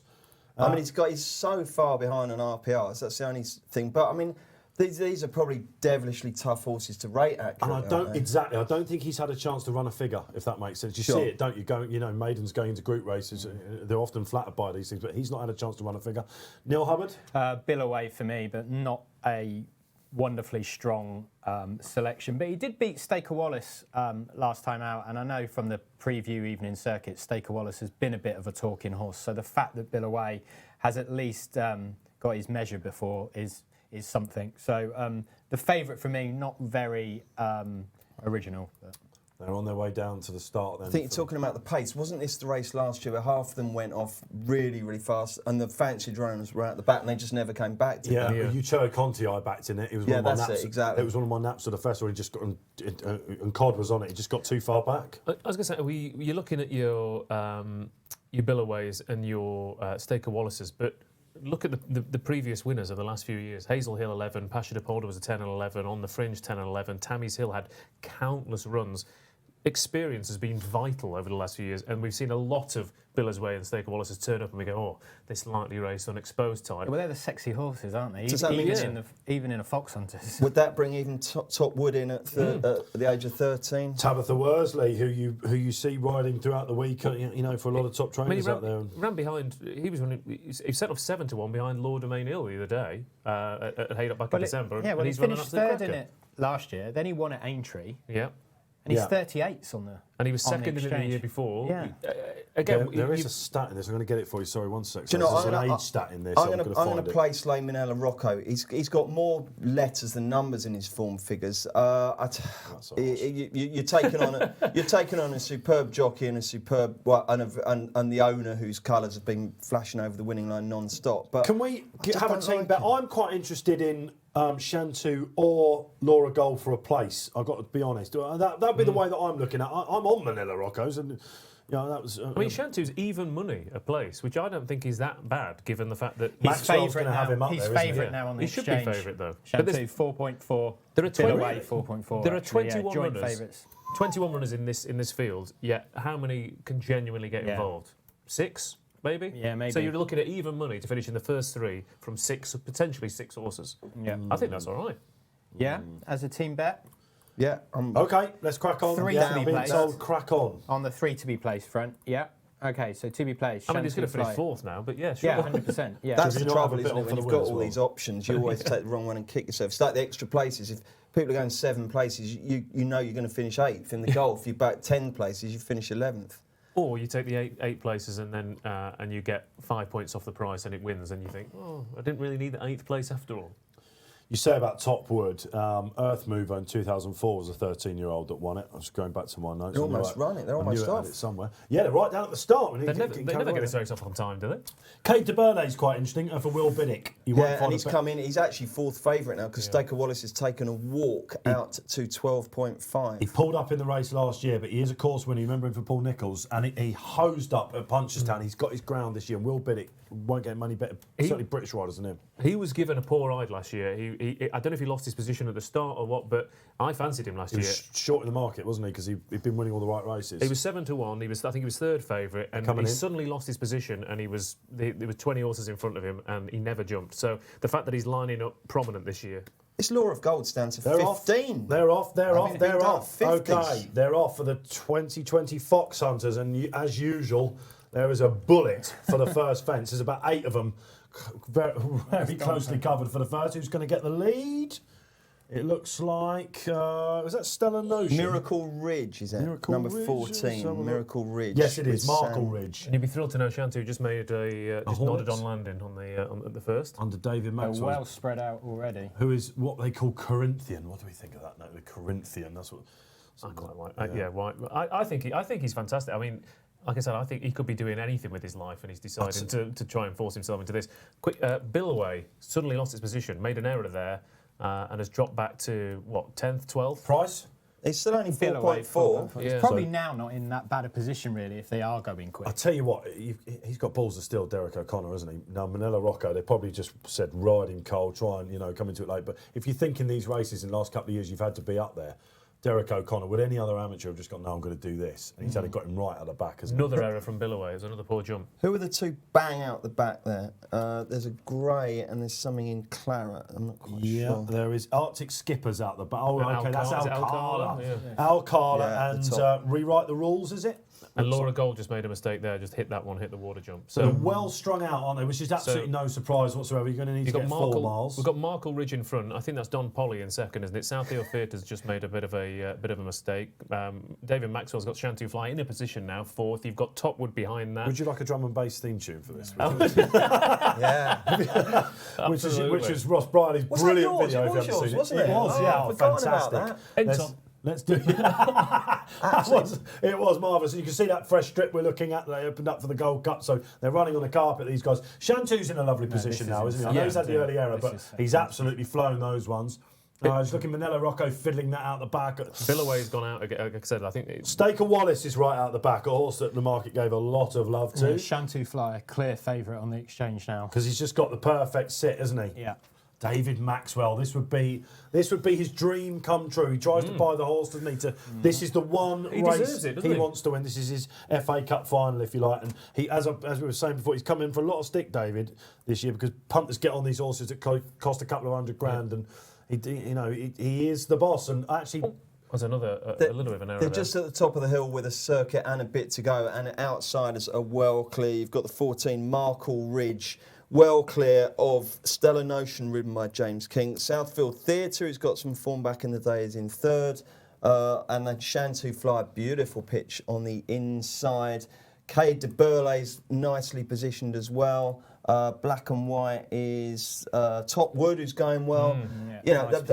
We've got into a situation here where I think the big guns, with the exception of Shantu, are sitting off the pace, and they might at the moment, if you're on Shantu Fly, this race is playing into your hands. I'll tell you who's interesting. We haven't mentioned her down the bottom, getting weight from everything, but the rider sticks out like a sore thumb for her husband Tom Ellis. Gina Andrews, Calabaloo. She's got a lovely sit just in the green. Whether good enough or not. But what price in running, Neil, with Calabaloo? Yeah, she's 110 now, but she has been half that during this race. But she's back to around her BSP. Another mistake for Billaway. I'm half tempting a team place lay at this rate. Jumping ship. Because he hasn't gone out, has he? That hasn't manifested itself in the price by any means. Place lay at 2-1. We'll have that.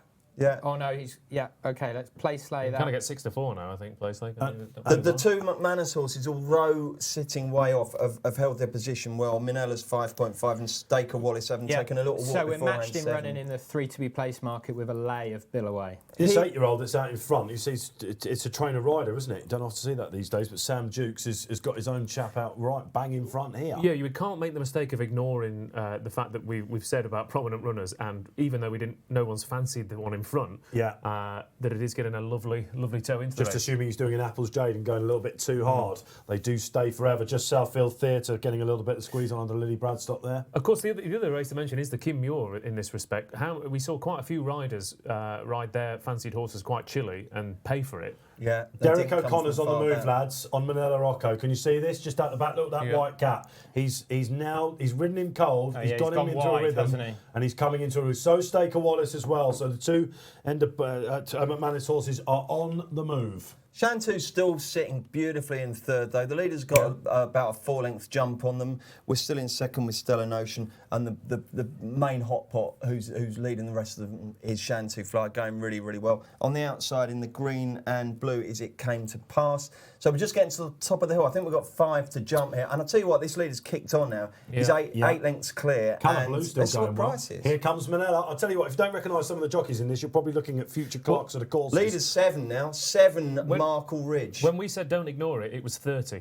I'll tell you what, the McManus horses are closing, boys. They are going to go very close. But this thing's been done at 500 before the race, and it's now 10. Another error from Billaway, by the way. So he just hasn't turned up with the jumping department at all. Out to double figures in the win market. Did we get our place lay on? Yes, we did. Oh, we did. Come on, Staker Wallace is coming, and Minella's going well as well. I think if that was 4 out, and the leader rather is just beginning to look a little bit If weird. you're Derek O'Connor here, you're just looking at David Maxwell, surely, aren't you? Thinking, look, this is the horse that's going to give me the toe into the last. The amount of mistakes Billaway's made, and he's still there. Still in there. Well, he's obviously beaten Staker. Staker Wallace favourite. What's this in the green and Manila blue? Is that Rocker. It Came to Pass there as well that's making a move? And in orange, is that 3 Durlow? Yes, it is. Yeah, and that one's getting a little bit closer. I would say of the McManus one, Maxwell. Staker Wallace is going Maxwell's better. gone up the inside. Manila Rocco's been ridden. He's stay all day, but is the ground just that little bit too low? Billaway's still swinging. robbing. It's just Maxwell's going for glory here, lads, off the home turn. Whether those mistakes are going to cost for Billaway, but he's still getting involved. Okay, there's 2 to jump. On the inside, we've got Shantu Flyer. On the outside, It Came to Pass. Here come the green and gold pair. Staker Wallace looking better, but on the outside in yellow, Billaway is coming. It Came to Pass has jumped the second last, right in front. Billaway's not going to get it. I think this thing's winning. This is going to be a huge turn up. It Came to Pass. Wow, Eugene O'Sullivan. He's jumped the last 5 lengths clear. He's winged it and he's going to win it. How's the place bet on Shantu looking? Billaway is second, Shantu's but this is an absolute turn up and a half. I'm now having to read spotlights. Absolutely careering away, and it came to pass, winning the Fox Hunter by a good 8 lengths. Billaway is in second, Shantu Flies in third. Can't see the fourth. I think it was Manila Rock. No, it was Staker Wallace in fourth, Manila Rocco in fifth. Well, the first headline there: Mullins loses a race on Gold Cup Day. Out of form, isn't he? Coldest. Right. You have to say that Billaway, despite 66 to 1 and much bigger on the exchange before the race. For Billaway, probably the anti-post gamble, I think probably we can call that in the race, him and Manila Rocco, to belt all those fences, the 8-year-old, they'll try and think about getting him back. But this horse, lads, just reading the spotlight, Steve Booth did this, still going okay with with falling in this 4 years ago. Was only been back to the race twice since, doesn't augur so well, he said. So was sent off 9 to 1 behind On the Fringe. There you go. Wow. So, and it's sent off what? And it's still only a 10-year-old, so it's a very young horse. I seem to remember On the Fringe was. And Dave, how nice to see a big beaming smile from a jockey who isn't a household name. We've seen the big names cleaning up, owners and trainers. So congratulations to the O'Sullivan family for a fantastic victory. The bookies love you. And I think everyone who likes the fact that the Fox Hunters used to be for these kind of people and didn't like the big boys barging and nicking it all, they'll be delighted about this. Yeah, David Maxwell absolutely. Bruce, this is what it's all about, isn't it? This is the grassroots, if you like, coming to the fore. Let's just watch their celebrations going over. She probably cannot believe how well she was going. I mean, we thought Maxwell was going to make a really bold bid, didn't we? It was a good move, to be fair. He made a couple of mistakes early on, and that's the story for the second and the third. It was about the jumping. But I mean, Billaway has run a massive race. I think I would say 60% of the fences it either fiddled or made a small mistake. So look out for him. Punches down. God willing is on. The connections look a little bit shot there, don't they? What was the SP? Do we know? 66 to 1, Dave. Oh, wow, was that? Oh, right. I thought that's what it was on the. No, it was massive on the machine. Nil. Yeah, I'm just waiting for it to be confirmed, but it looks like its BSP was probably around 220 BSP. And what was the biggest matched? It was matched for pennies at 790, but for £3 at 380. Let's have the story of the race then, Neil Hubbard, before we go to the results. Yeah, so Shantu Flyer matched at a low of 3.15. Staker Wallace matched at 2.62. Manila Rocker 2.7. And Markle Ridge was at 5.5, which, considering that BSP would have been around 150, is some move really. Sam Dukes has had the spin of his life on Markle Ridge, hasn't he? He's probably, this is my moment. So just some absolutely huge numbers around the winner. So look, I don't know. Did anyone get that in running? No, did anyone get with it? Came to Mars. Ross Brierley, we were too busy looking at hoping the second didn't place and the third did. I mean, if you got 100 to 1 shot in running, Ross, would you move an eyebrow? Would there be any emotion whatsoever from you? No, there was, wasn't there, the other day when Night Edition got chinned in the Fred Winter? I was disappointed. You a little bit vociferous there, weren't you? Okay. Wow. By the way, I am just having a look at the speed figures I've got for the Hunter Chasers. Oh, here we go. Well, it is up there. That's the thing. Here we go. But I'm not. I mean, I wouldn't touch it in a million years. Speed figures on the Hunter Chasers. This man leaves no stone unturned. Chaps, the team bets went all right there, didn't they? Yeah, I think have we had 3 in a row now? No, yeah, well, we had 2 in that, and I think they sort of cancelled each other out a little bit. So we've got the Ken boy, and then but we obviously laid top 3. Shantu, was it? Yeah, which he landed, but then so did Billaway.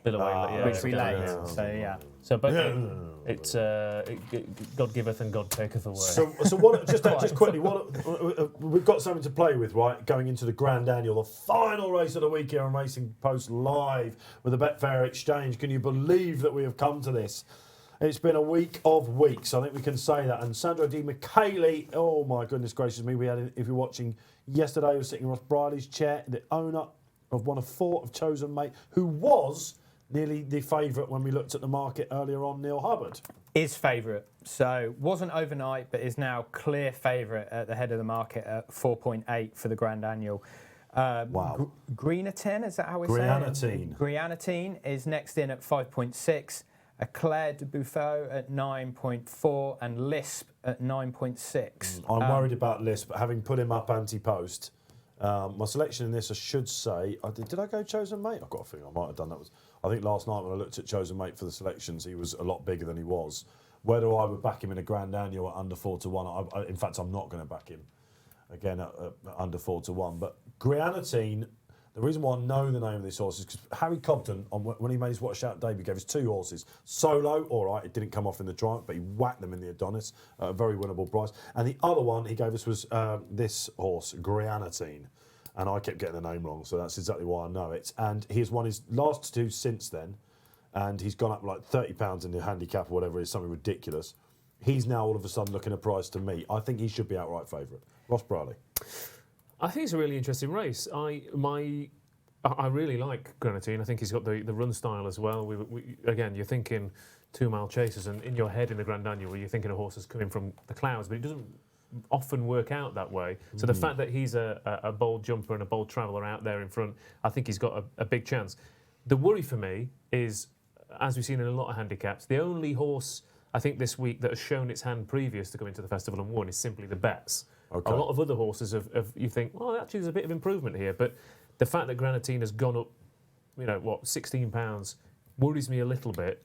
There was a couple of horses who interested me. The most interesting one for me was Us and Them. Yes, he is. It's another song horse, isn't it? It is, yeah. Who was that? Pink Floyd. Pink Floyd. Oh, I was going to say Take It Away, but it's not many Pink Floyd songs you can sing. Well, it's a bit melancholy. It'll take me about 5 minutes. It is a tad. Yeah, we need an hour's build-up. It's quite a build-up, yeah. Well, second in an Arkle last year. Yeah, absolutely. He's got that perfect profile. He's lightly raced. He's been running in handicap chasers that have tested him. He's been going off short prices, but he's got course form. He's an unexposed 7-year-old. He's a bit like similar type to Aramon in the handicap hurdle earlier on, in the sense that last year at this festival was running Grade 1s, and since then has been disappointing. But the handicap has given a real chance. It's got to 148. He has, and a strongly run 2 miles. He was the one horse when Joseph O'Ryan was supposed to be coming over for the Betfair preview. Of course, his granddad sadly passed away, and he didn't make it that night for obvious reasons. He was the one horse that I was looking forward to asking him about Us and Them. So I'm sure he's a big. He looks very well handicapped to me on those runs last year. Okay, he was a little bit down on him in his Betfair column. Well, because he today showed very little. on him. Yeah. And he looked like a bit of a hound last time in Blinkers, actually. Bruce Millington, something a bit more positive. What do you want, my selection, or do you want me to Selection be for the more Grand positive Annual, about yeah. that? I'm going to go Paloma Blue. Has festival form. I think the drying ground is good news for him. Yeah. He was fourth Second in the to- Supreme, wasn't he, behind Second to Summerfield Eclair de Boy. Beaufort, wasn't he? Yeah, he's been fourth and sixth at the festival, and I like the way Henry de Bromhead's horses have been running. Price is fine. Like I said, I was really worried going into the week because I'd fancied him coming into the festival, and then when it chucked it down at the weekend, I thought, no, it's probably going to be too soft for him. So it's coming back. I mean, Ross, as a ground and time, worshipper and student, do you think this is proper good to soft on the evidence of what we've seen? It certainly looked it today, hasn't it? Yeah, it's definitely dried up over the week, and the times have got a little bit quicker. It was, bordering on pretty heavy ground on the Tuesday. So the fact that the weather has brightened up a bit, yeah, it looks like it is proper good to soft ground. So I think that'll be fine for him. So he's my main selection. I'm gonna. Well, no, we'll talk about other ones later on, but I've got a bit of a left field one. And so we'll come to that one in a minute, so you can ridicule that. Neil Hubbard? I'm going for Eclair de Beaufort here. Beat Paloma Blue, actually, last time at Leopardstown. But he's got some decent novice form, this one, behind Notebook already this year. Okay. And has festival handicap form. I backed him. Yeah, he ran in the county last year. He did actually unseat. I think the jockey maybe just made his move a little bit too early you there. think? Yeah, he definitely and did. then he came to grief at the last. I just think a slightly more conservative ride here, and I would expect him to be bang there. Paul Keeley's horse, very much so. Eclair de Beaufort. Okay, so that's a couple. There's a couple then, Bruce. You said you had a bit of a left field one. Well, he's a horse who I always thought was going to do something, but again, as with Minella Rocco, he's becoming a bit more like a Scrabble hand than the form figures that you would like in us, and that's the top one. Great field, John Joe. I mean, handicap debut. Yeah, at 9. He's a big enough price that you can afford to lob a couple of quid at him, and if it turns out to be as ridiculous as it might be, you're not doing too much damage. Willie Mullins switched to John Joe O'Neill. John Joe's had a quiet festival, hasn't he?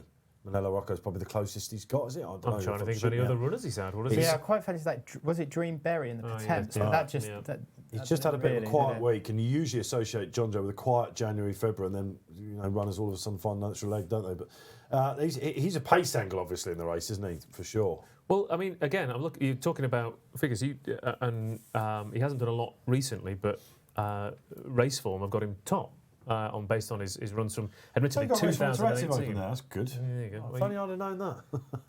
It's Essential Tool, Race Form Interactive. It is. You work for them, don't you? Yeah, just indeed. Do you pay for it? I do. Why? You're going to get it for free? There's something we should be doing for it. Now you're on the firm, you'll get it for free. Exactly. Rodney Patinga, if you're watching, which he probably is, actually. Ross Brierley, I'll put you in touch. It's a fantastic programme, in all seriousness. I could not do without it. He won a Grade 2 chase at Navan back in 2018, and to be fair, he's had a nightmare since, but he's only raced 5 times since. So he's got that back class great field. So I'd rather back a horse who's shown fantastic ability in the past and hope that he comes back than trying to back a horse where you think, is he good enough? Has he shown that ability? So it's very polite of you, thank you. You haven't laughed it out of court. But if you're looking at back class horses, I mean, Coco Bay last year was a 66 to 1 shot, wasn't it? Could we have 2 66 to 1 shots in a row? Loads of old favourites in here, or not. Maracuja, who was a point of contention, wasn't he, with the handicapper? Dan Skelton was livid about the rise that he got for finishing 7 lengths behind Defi Desoy. Theoval's an old favourite here, isn't he? I mean, he's been placed twice, hasn't he? Talking about horses who've seen the ground going. Yeah, exactly. That's in his favour. Unlike Lisp, I am worried about Lisp. Lisp chased home Mr. Fisher and Al Dancer. I thought it would be all about him. He ran in the county hurdle last year as well for that handicap festival. Off a pound higher mark, but on the ground that he loves. And I do honestly think this horse really does need a good bit of dig. Yeah, a couple more I wrote down with Gino Trail, obviously, who won last time. Is a bit of an old favourite, isn't he? Well, he is a bit of an old favourite, but he's also, I mean, he's Croco Bay, isn't he, from last year a little bit. Well, actually, Croco Bay is Croco Bay because he's come back again. But he's still in it. Yeah. He's Croco Bay Mark II, but he's switched to Fergal O'Brien, who is fast becoming, I think, my favourite national hunt trainer after this season. He doesn't do it. He doesn't put a foot wrong. Is that right? You do his social media? Do I? Are you the comedian that does his social No, media? no. Oh, okay. I was just wondering who it I was. do like it though. Does he do it himself, or does he get? He can't. Can he? I Surely don't he's got know. too much on. I think quite it's a funny, really nice, isn't it? Yeah, he's got a Nice nice, nice dry approach about to it. it, yeah. I like Is it. us and them being backed here? 14. It's shorter than I thought it would be. Willie Again, Mullins managing to smile, even though he hasn't on the screen now, even though he hasn't won a race there. But not going through the card, No. which is okay. So I was just going to say about Yeah, a Gino little bit Trail. on us and them, yeah. Jamie Moore is obviously he's had quite a day, but Jamie Moore's record on Gino Trail is fantastic. He absolutely loves it. He's won twice he wants on him. a bog though. This Austin, he needs it proper bog. Doesn't he? I just think he's interesting based on that win last time out and with the jockey. He pulled up last year after leading with Richard Johnson on, but he was second off a mark of 1.52 with Jamie Moore on a couple of years ago. So he's got in theory off 1.51. The run style, the handicap mark, the trainer switch, and the jockey back in the saddle. So there's a lot of a potential upswing for him. This is a big race for Gordon Elliott, isn't it? If you think about it with the trainer's title. it's funny because we've been talking about Willie going through the card. There was always one slight problem, wasn't there? He hasn't got a run. He hasn't got a run. But all of us are looking, going, Willie's obviously. It's a bit surprising, that, isn't it? He's not had something that's just on the periphery of the Arkle that's not been switched here a little bit, I suppose. Chosen mate then for our mate, Sandro Di Michele. We'll roar this home if this comes anywhere near the first two fences, I think, up the home straight. Now, team bets, I'm being told in my ear. Come on, where are we going for this, lads? I don't mind going with Eclair de Beaufort. Trusting Keeley and last year's... And Neil. Yeah, and Neil, of course. Of course. More to the point. Of course, I forgot Neil. Neil. The Milkman. That's it. Dave?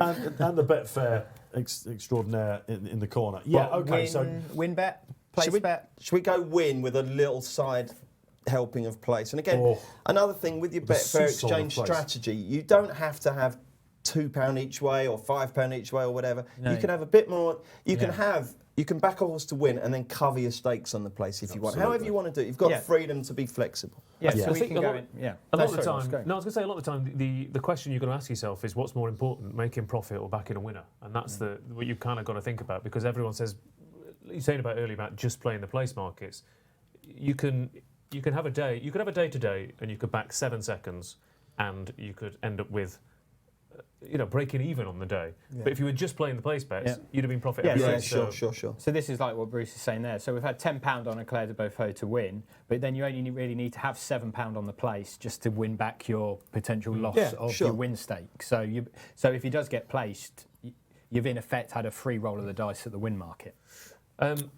We've got 18 minutes till this race. We've gone too early. We should have reviewed the Fox Hunter a bit more, shouldn't we? Apple's jade all over. There's loads of chat about that, isn't there? I mean, the Fox Hunter, we didn't actually give it. I mean, it was one of those funny sort of Fox Hunters where you thought that the pace was going to hold up. It may be on the dry ground. That's maybe what it doesn't. I don't know. What do you feel about that? Like if the good ground Hennessy's, for example, and Ladbrokes trophies. I think you had a good mix then, Dave, of horses that had gone out and tried to make it. The winner sat mid-division and others have closed in the back. So I think it's all come together okay. I don't think you could say that anyone's left it behind. I was just reading up on Maxine O'Sullivan, the winning jockey. Yes. She's the Irish lady point-to-point champion, so she's absolutely no mug. And she gave that such a good ride. So to the pinhookers and all the, they're all out there not surprised about this whatsoever. Well, I mean... Clark, of course, at Punchestown in 10 years' time now. That tends to be how it works out. Or indeed a steward or something like that, I don't know. But as a punter, you're never normally, mad for a 66-1 horse. But like I say, I still think that if you're going to have the Fox Hunter, I didn't particularly like it, the way it got invaded by the big stables. I mean, it's not their fault. If they're given the opportunity, then so be it. But a big stable. It wasn't really what this race was invented for, I don't think. So in that sense, it's good news. It's a bending Amateur's of the rules, chance to shine. Yeah, well, I don't know, is it? Oh, yeah, maybe. It's great to see the class horse in the field. I'll tell you one thing we can say about the Grand Annual. This used to be the trend Bible of the races. The low weights were huge. St Piran, when he won it, was the 130 horses. But was that when you had a top weight of 12 stone and half a couple out of the handicap? And it's something you touched on yesterday, how these handicaps have evolved. You used to have some of these runners just basically having a day out. I'm not suggesting that Greatfield is keeping the weight down for Winter Escape. Winter Escape actually has got some interesting form. Instantly talked yourself into that. I have. Instantly believing he's in there to keep the weight down. I'm not saying he's going, You've got the laptop open, Ross Yep. Brierley. Can you click on Winter Escape for me? Now with Ben Haslam. Yep. Used to be training in Ireland. He used to be with Alan King, if you remember. He was extremely highly rated horse. Wasn't he? He was really well fancied for a valuable Was it a handicap hurdle Lanzarote or something like that? Didn't he hit wasn't the it? ground running when he was over there, when he first went to Ireland? Didn't He he rattle did, off a few? And he beat a horse who, maybe his last win, who you'll go, oh yeah, he was beaten by him. But he was actually fifth in a county hurdle not too long ago. he won the as well. Dovecote back in 2016. So Who did he last beat? What was the horse? It was a prominent horse. I know he's beaten a decent top notcher. he beat A Plus Tard. There we are. There you That's go, it. top notcher. And is that the run before A Plus Tard went? And it was. That was his defeat, and he came here. And so look, there is a top notcher in his form, And he's 46 on the exchange. and he's getting £11 off top weight. Great field, but the bottom weight, the Bay Birch. What's she rated in this? I haven't got it. Dave, you know how you're talking about 140. that one in the 140. Pertemps that JP McManus had that throwaway 500 What was quid it on called? it? No, I'm just saying that Winter Escape looks like a similar type of vibe Crayon. to him, doesn't Crayon? Crayon. Yeah. That was it. Crayon. That afterwards, everyone was saying, "How did that winner manage?" Just flippantly, just turned around and went, "I did actually have a cheeky 400 each way on that." It was 50 to I 1 had a shot monkey on in that. my sock. I thought, well, why not? The books are thinking, "We've got him, Peter." Oh, there's that anti-post. I'm just trying to Absolutely see, forgot by the about way, if there's any news from BHA headquarters about weekend racing. There was supposed to be a steering group meeting today, after which we were expecting a statement. I don't think anything has dropped yet. So, I mean, as far as we know, racing goes ahead this weekend, but of course it is a fast-changing situation. Yeah, the landscape is indeed changing, but it's a massive boost up for sport. I mean, listen, there are winners and losers, aren't there? All the football fans, when they start looking towards racing, I don't know, but you'd have to expect viewing figures to go up, wouldn't you, for sure? So I mean, at this point, just send the horses to the races. Get the horses to drive the vans themselves. Bruce, when you were at the track, actually, on a serious note, you were talking to Martin Kudash, you were telling me, weren't you? What does it actually take to run a meeting? Well, Martin Credis, who runs ARC, has been very proactive with this. So he's had one of his top executives working on this for a good fortnight to try and get a battle plan. And the first job they decided was, you know, if there is going to be huge restrictions on how many people can attend, what's the minimum number of race day officials we need? And he's come up with a number of 26. Okay. So I guess the way I was looking at it before, there are 4 options here. Carry on as normal, impose some sort of crowd limit, be it 1,000, 500, 5,000, run it behind closed doors, and don't run at all. And I would think that options 2 and 3 are probably the likeliest, because we've seen in other countries they've imposed a France, smallish etc. restriction. If it was 500, it would mean ample opportunity for officials, stewards, technical staff, stalls handlers if it's a flat meeting, obviously stable staff, trainers, and the horses and the drivers to get there. That seems like something that would help keep the show on the road. I can't see, unless things escalate massively, why you wouldn't have racing at all. It's a very, very interesting debate here we're having on Racing Post Live. A Dundalk at 5:30 kicking off behind closed doors. In France, commentator remote, but only what you need on the track. Moonee Valley this morning in Australia, night time there. They had a Group 2, no spectators whatsoever. I think the only problem is, I don't know if you've met many human beings, but the problem is, if you say we're going for the middle ground, a lot of people go, well, it doesn't affect me, I'm all right. Having looked at your emotion during the race, I'm wondering if you are one, actually.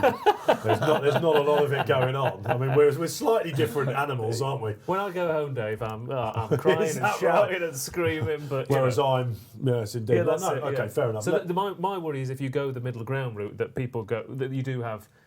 People, it takes someone to go, you can't do this, and then they go, oh, okay, fair enough. I guess the elephant in the That's room the for only worry. jockey is like one of the, I don't know, Hudson Adobe or something like that, the Chelsea. And rubbing shoulders and whatever else with each other. Well, that's why the football manager was suggesting that playing behind closed doors is just, what's the difference? You know, it's a contact sport, isn't it? The problem with that, though, was that, did you see the Valencia used to fans, be a for contact example? sport. They all gather outside. Yeah, so it made no difference whatsoever. Like a pilgrimage. Outside, yeah. Right, And that's absolutely. the problem, is that that was what they did. They went, well, it doesn't apply to us, we'll be okay. We can Could just you turn see up. that at, I don't know, Market Raisin or outside, of the supporters outside? Yeah. Listening, I don't know. But The bookies in the car park. Yeah, well, don't put past that If anyway. they do go, I'll tell you one thing though, and it's a point I've made in a piece I've done for the Racing Post tomorrow. If they do go behind closed doors, they'll have to use an industry SP because bookmakers will be regarded as, not non-essential. And out of this whole coronavirus crisis, epidemic, call it what you will, there's going to be some changed behaviour, Yes. which is going to become permanent. For instance, people aren't going to jump on trains to go to meetings. They're going to realise that doing it by video is cheaper and more efficient. So that will be a permanent change. A lot of air travel will be deemed non-essential. And I just floated the idea of maybe whether this might be the moment at which the industry SP becomes, you know, if they try it during the period of any behind closed doors racing, they might say, well, do you know what, this actually works, or it's robust, or it's reliable. I don't, you know, and I'm not saying here by any means that I'm wishing, you know, the end of the on-course ring, because I'm absolutely not. But I'm just saying it's possible this could become the norm. And that's in your column, Bruce. That's in your column, which is in tomorrow's paper. Done a piece in tomorrow's paper. Okay, and in your members club on the website as well. All right, that's our coronavirus thoughts. Lots of options. Let's all pray for the best. Stay well out there. If you're racing with us here on Racing Post Live, delighted to have you. Welcome to the show. Where have you been?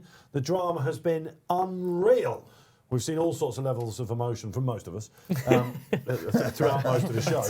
It just takes a bit longer to come through. And the runners, I'm delighted to say, are just going around, ambling around at the start now in the Grand Annual.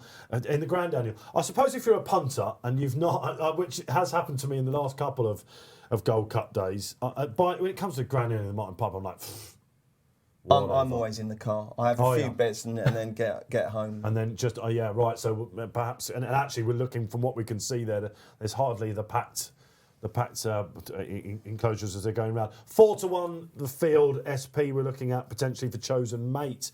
Now Gordon Elliott, big race for Gordon. He's got perhaps 2 fancy runs. Let's have a reminder of the market on the screen if we can.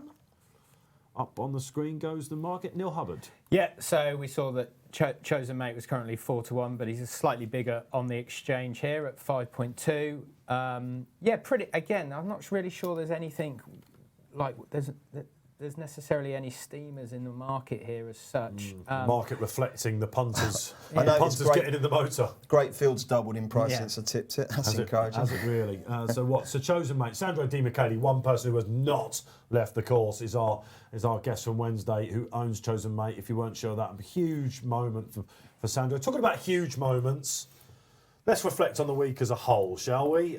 Bruce, highlight of the week. I'm going to go for the JLT. You loved that, didn't you? I just thought that was an absolutely superb race. And that takes a bit for you to say that because, of course, you backed Mellon. I did back Mellon, but, you know, I just thought it was just a superb race. The front 3 were all absolutely superb. But you've probably had that, the Gold... If you look at chases, that, the Gold Cup, the Ryanair... and obviously the RSA with Champ. I mean, they've all just been spine-tingling, haven't they? Those are races that, you know, when you get a quiet day, you're bored or you're on a train journey, and you just go onto YouTube and look at a few historic races just to remind you how much you love the sport. They would all be pride of place. Brilliant. Fantastic. I think it kicked off on the right foot with Shiskin and Abracadabras in terms of that finish and what we've seen throughout the rest of the week. It's been a marvellous sort of kept festival, it going, hasn't it? Yeah. I think that's almost got a bit forgot because the anticipation is so big for that race. I think then you end up moving on quite quickly. Yeah, I was back watching some finishes to races yesterday, and I watched back the Supreme, and I was like, I can't really remember that happening. Remember that Surprises of the week. We've had a seismic shock in the first race today, of course. Goshen, that was. I mean, still, you cannot imagine what connections must be feeling like. This is when it really starts to bite, I think, isn't it?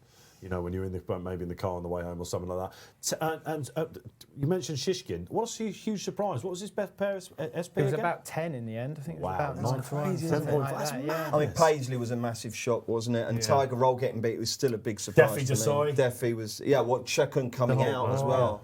That Wednesday was quite dramatic, wasn't it? Extremely dramatic. I was watching back the stayers, and I've not seen a horse like Paisley Park get such a bad run in that race. I mean, I know he was disappointing, but he got stopped at every turn. He got battered into the inside rail. He got battered when he tried to come out. He got stopped 2 or 3 times. By which point the winner's gone. And you know, with a horse with his style, where he tends to just get into that withering run late on, it just didn't go to plan for him. You know how you get your 10 to follows for the next season, and we do them in the office, or you do them, I don't know, with whoever you're doing it officially or whatever you're doing to make some money or whatever. Who's the horse that's at the top of your next season 10 to follow? Ross Brierley. Not the others have got time to think about that, but I would probably. It depends where he goes, but Envoy Allen is the one I think he could be very interested in a champion hurdle. Which, Bruce, for you is Marmite, isn't it? You're It's not so much Marmite. I'd just be slightly bearish about the horse. That's all. Not the Messiah. Actually, no, I'll take that back. I've just done exactly what I've said, that I've forgotten about Shiskin.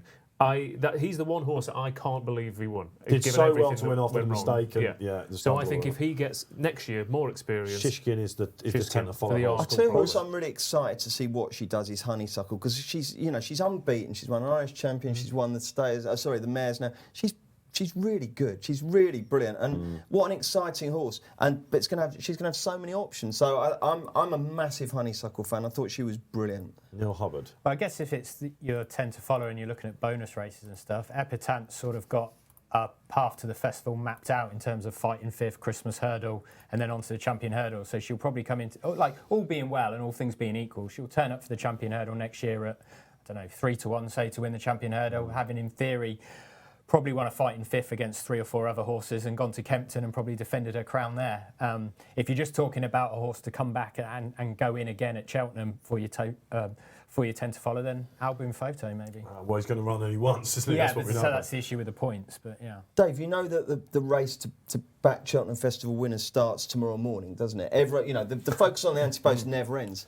The 2-mile chasing division, the champion chase for next year, I guess you're looking Shackern's fav now, aren't you? Because Put the Kettle On, did me a massive favour, but didn't blow us away. By the Arkle. Deffy's got a lot to prove, although obviously we know that was just an unusually bad run. Altior's going to be 11, and so what else do you look at? Would they drop back a Plutard maybe? Don't know. Yeah, Just possibly. throwing it in I don't think he was quite on his A game. Check out your Racing Post tomorrow, because the festival assessors will be all over the place. I was asked to do one of them once. It is a fascinating thing to look at. I'm sure the postcasts and What a Shouts or whatever will be looking to the anti-post as well. We've got a question on social before we go back to the Grand Annual, and it is of course about the Grand Annual. Ben Blackmore, welcome to the show, Ben. Are we all overlooking last year's winner, Coco Bay? Definitely trained for the race, Bruce. A 13-year-old, that would be some story, I suppose. I'm not overlooking him, but I'm looking harder at other horses. It was a funny tactical race last year, wasn't Emily it? Webber, our spotlight doyen, if you like, she said it's a shame that he went up £3 for his latest defeat. So but she said he can't be dismissed. Well, there we go then. So, exactly. Not ruled out whatsoever. And look, previous festival form, previous festival winners, they do come back. Album Photo, for example. How's the market looking, Neil? Yeah, as you were to an extent, Chosen Mate still really solid at the top of the market at 5.2. Green Atin is 6. How's our team bet looking, more to the point? Exactly the same sort of price as it was when we backed it at Calais de Boeuf. Lisp is in there as well. Pretty, again, it's sort of what Bruce said earlier. Keeps contracting as they go around down at the start. Keep looking at this. I haven't had a bean on him, I've got to say, but it was one horse I saw when I saw the entrance of this. Caught my eye. There's money for Winter Escape. Is that? There really there is we go, money with for a horse with Winter a pig Escape. next to his name. Yeah, he's been there. And what about Lost in Translation just going forward? That was a sensational run, wasn't it? Puts him right back on track. It was a really Talk good about run, horses to take out. The preparation was no good, was it? Yeah. They'll be delighted with that. And if the Tizard horses were otherwise under a cloud, then he's really run a race. Aintree and Haydock again, isn't it? Yeah, there are some.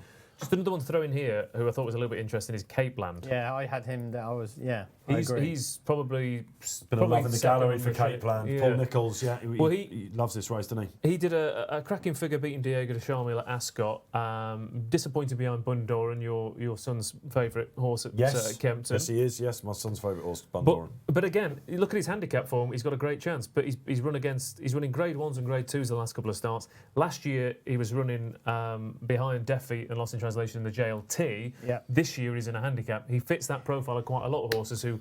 It was just the way he won majorly that downgrade. Ascot race, and everyone was almost talking about him as a bit of a flyer for the champion chase when he won that Ascot race. Well, he was 7-4 at Kempton for the Desert Orchid. Yeah. Chaps, we approach the last race here on Racing Post Live of the week. Thank you ever so much for joining us, viewers and guys on the panel as well. It's been a fantastic day, really. We'll have final reflections after this, and we'll pick the bones out of the form. But they're going around, lads. Let's give us some real welly, I think. What have we got lining up in front? Last year's winner, Coco Bay, in front rank, along with Paloma Brian Blue's Hughes, keen to be up there, isn't he? McGrawty's, Paloma Blue, Bruce Millington's Maracuja, Gino us and them Trail. lining up. Who's going to be ridden cold? Looks like, who's the grey there? Oh, that's Yanmark. We haven't mentioned him, have we?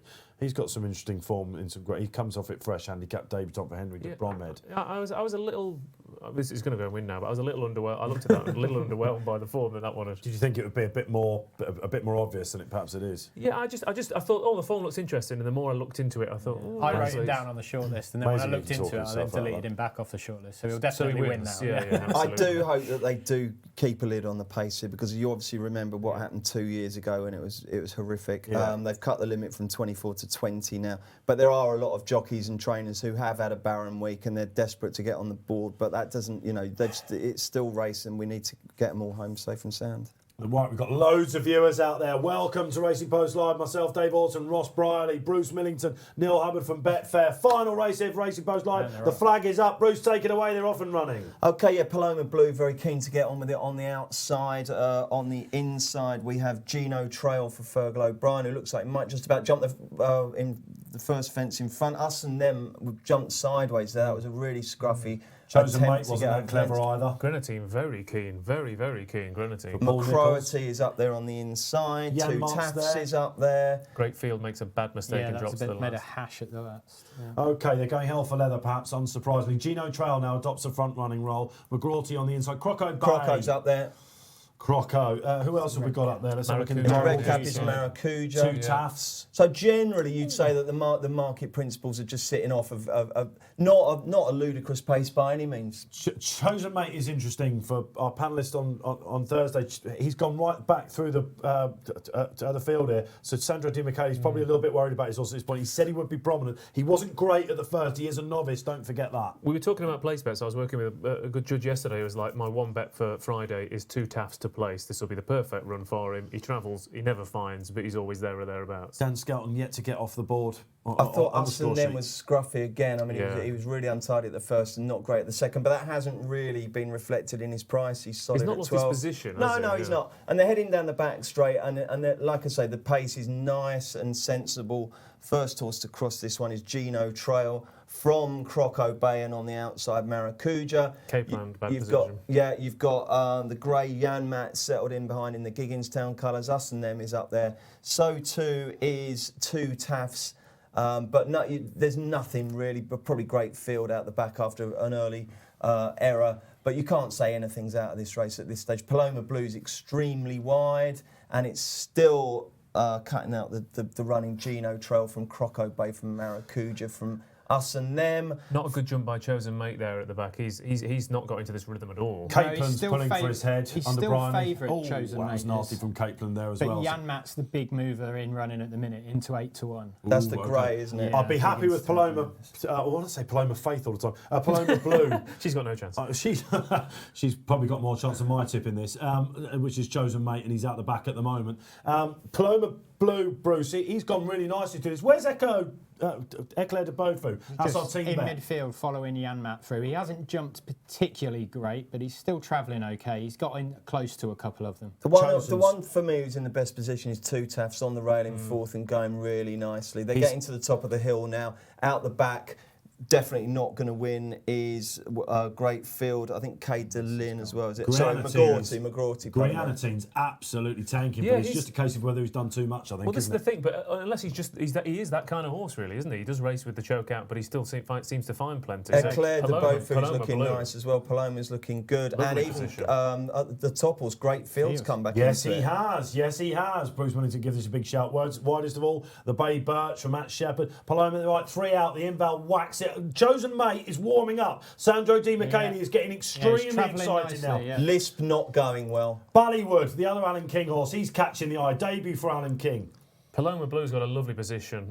Here comes and Chosen Mate. Come on, Here comes Sandro's Chosen Mate. horse. So if they turn in, it's Maracuda in Odds on, front from Chosen Jan. Mate. Go on, Di Michele, he's Chosen going to shut Mate's the house going down. colours. Eclair- Blue's going Eclair's well. travelling well. We still. said we'd roar this for him. Come on, Yeah, Chosen. Chosen Mate is Doesn't absolutely matter. Come on, swinging. ping, 2 to ping, go. ping. But Come it's- on, Chosen. Janmat whacks it. Come on, this is a joke. This is Chosen bridal Mate has stuff. come to pick it up, Come and he has on. not moved the Look ball. at Us and Them, Joseph Chosen O'Brien, Eclair. Stephen. Come on, ping this for Sandro. Come on, Sandro. Oh, he's still on it. terrible jump, but he's still got 2 minutes. Eclair de Over Come on, Eclair Us and de Them is Beaufort, flying and then home. down Will he the get on outside up is the Us hill? and Them. He's But a it winning looks like pointer. Chosen Come on, Mate's gonna win Sandro it. Di Chosen Mate's going to win it Michele. for Sandro. Aye, Chosen aye. Mate is going to win it. Eclair de Beaufort in second. Us and Them is third. And Greenatine. Fourth is Greenatine. Sandro Di Fifth Michele. is Thin Val, who's run a great race, the old boy. But Sandro, my goodness me, what a fairy tale. He was sitting in that seat where Ross is today, yesterday, doing a shift on Racing Post Live, and today he is heading towards the winner's enclosure to welcome his horse in, and congratulations. That's absolutely incredible. And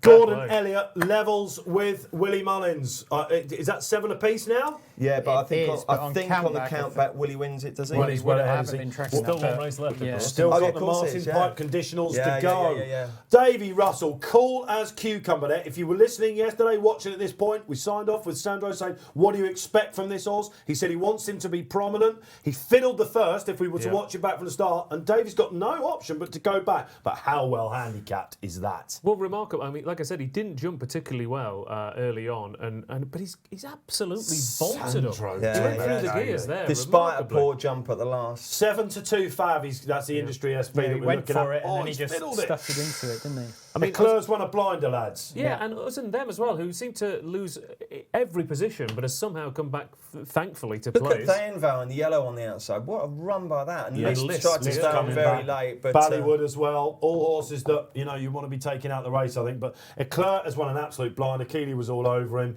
Neil Hubbard, you liked him as well. But that was reminiscent, wasn't it, of Dame de Company? That was reminiscent of all the horses that are so well handicapped. There he is. We can see him. Hi, Sandro. The quiff has gone up, hasn't it? Yeah. We can see him in the winners' enclosure there. Of course, he's chairing. Absolutely fantastic stuff. I'll tell you what, he played it cool, lads, didn't he? He is actually, yeah. I mean, I think I'd have my trousers off, me swinging around my head by now. He was more excited when Ronald Pump got to the It was, final. actually. Well, you did ask him how much dignity will he retain. And he's retaining doing a lot of okay. it. 61 grand to the winner. Yeah, just so looking at- fantastic. Sandro Di Michele buying another few It's- he horses. could Perhaps have- we call it Racing Post Live. But Don't those know. are just tie, though, you know. those are just three lads there who just love racing. You know, they don't have a big string, and they've gone there and they've bought this horse for not a fortune. Yeah. And the dream for them has come true. It's absolutely wonderful. He was, I tell you what, it's a bit like Saint King, as we were calling him in the county, wasn't it? That handicap debut, 3 runs over fences, kept back after winning at Gamble. The interesting thing about this horse is when we had him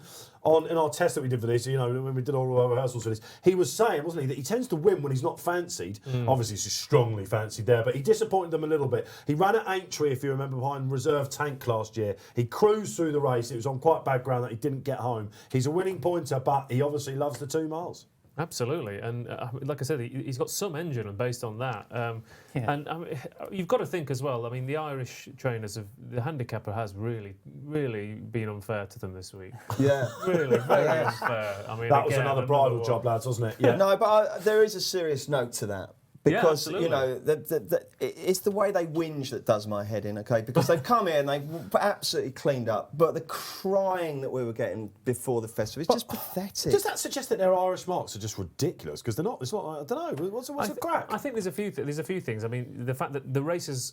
There's obviously less racing. There's less Premier tracks. It is a bit harder to judge because they're running in.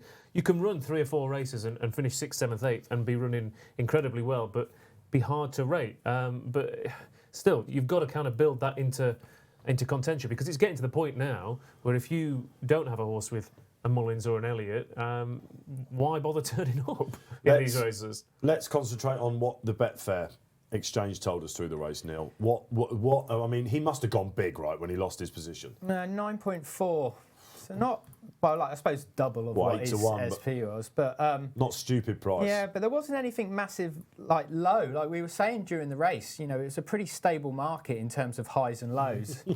He's giving it the large. And if you look at it Sandoz like, is giving it the large. Oh, that's more like it. Yeah, Greenatine hit 4.9. Apparently, he was a tad hungover when he came in here yesterday as well. That was the word, and I think he's just about to blow that. He looks very fresh there, actually, doesn't he? Just when we thought it couldn't get any crazier, amazing for us in here, Sandro has had it right off. I mean, a winner of the Cheltenham Festival. We're watching it coming to what's this? The second last. He Isn't just it? travelled like a dream there, hasn't he? I mean, admittedly, you've seen a lot of Davy horses do that and not go through with it. Ben as Dundee much. was one where he got a bit of trouble. Galvin, if you remember on the first day, seems like a long time ago that now, doesn't it? Abacadabra obviously got chinned on the running as well. He was a bit. He just You'd have your clever heart at in your last. mouth there, wouldn't you? Fiddled over it.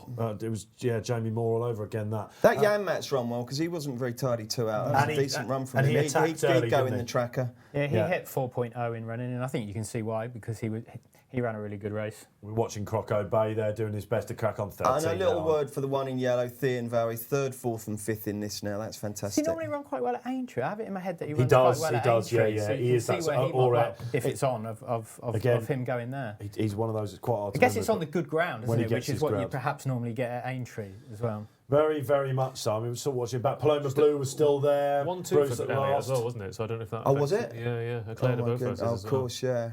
Yeah, Yeah, so we need to have a look at that. We're watching I'll the get finish as it exchange comes out. market Davey up. probably couldn't believe his luck, could he? I mean, even the great Davey Russell would have probably been panicking, I think, after 2 Oh fences. my goodness, this is fantastic. Gordon Elliott 1.72, Willie 2.32. Wow. Okay. That's astonishing, isn't it? So the Trainers' Championship, would you believe it, of the 2020 Cheltenham Festival is going down to the Martin Pipe. Let's get the result up if we haven't had it on the screen. Oh, sorry. Okay, we're going to the... There it is. You can see it right there. Yeah, a lot of love all of a sudden for Gordon. Bruce, was that... did I see you? So I was just gloating there. I was just showing the lads my You've book. changed it again, though. Yeah, I must have left another bet up on Gordon, so I've had too much there. So now you we want need to Gordon work to out. win it We then? need to work out what's going on here, don't we? Who's in front? You've traded this market absolutely perfectly.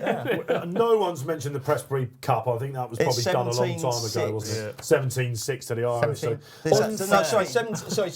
17-9 or 16-9? 16-9. 16-9. Was it 16-9? That's 25. Something Yeah, like that. I mean, the thing Easy's land. We saw it, didn't we? Oh, of course. 16-9 before this Yeah, race. yeah. So The thing is, Sorry? obviously, 17-9 it is. it doesn't It even is balance 17-9. out, does it? Because we go over to Punchestown and win a And race. clean up, don't we? Well, that's got a lot to do with the British trainers not going over there. Yes, true. But okay, well, that was a really. I mean, and actually, shout-wise, I know I put up Chosen Mate. I had a tiny bit on him yesterday in a couple of multiples. I had double actually with Alvin Photo.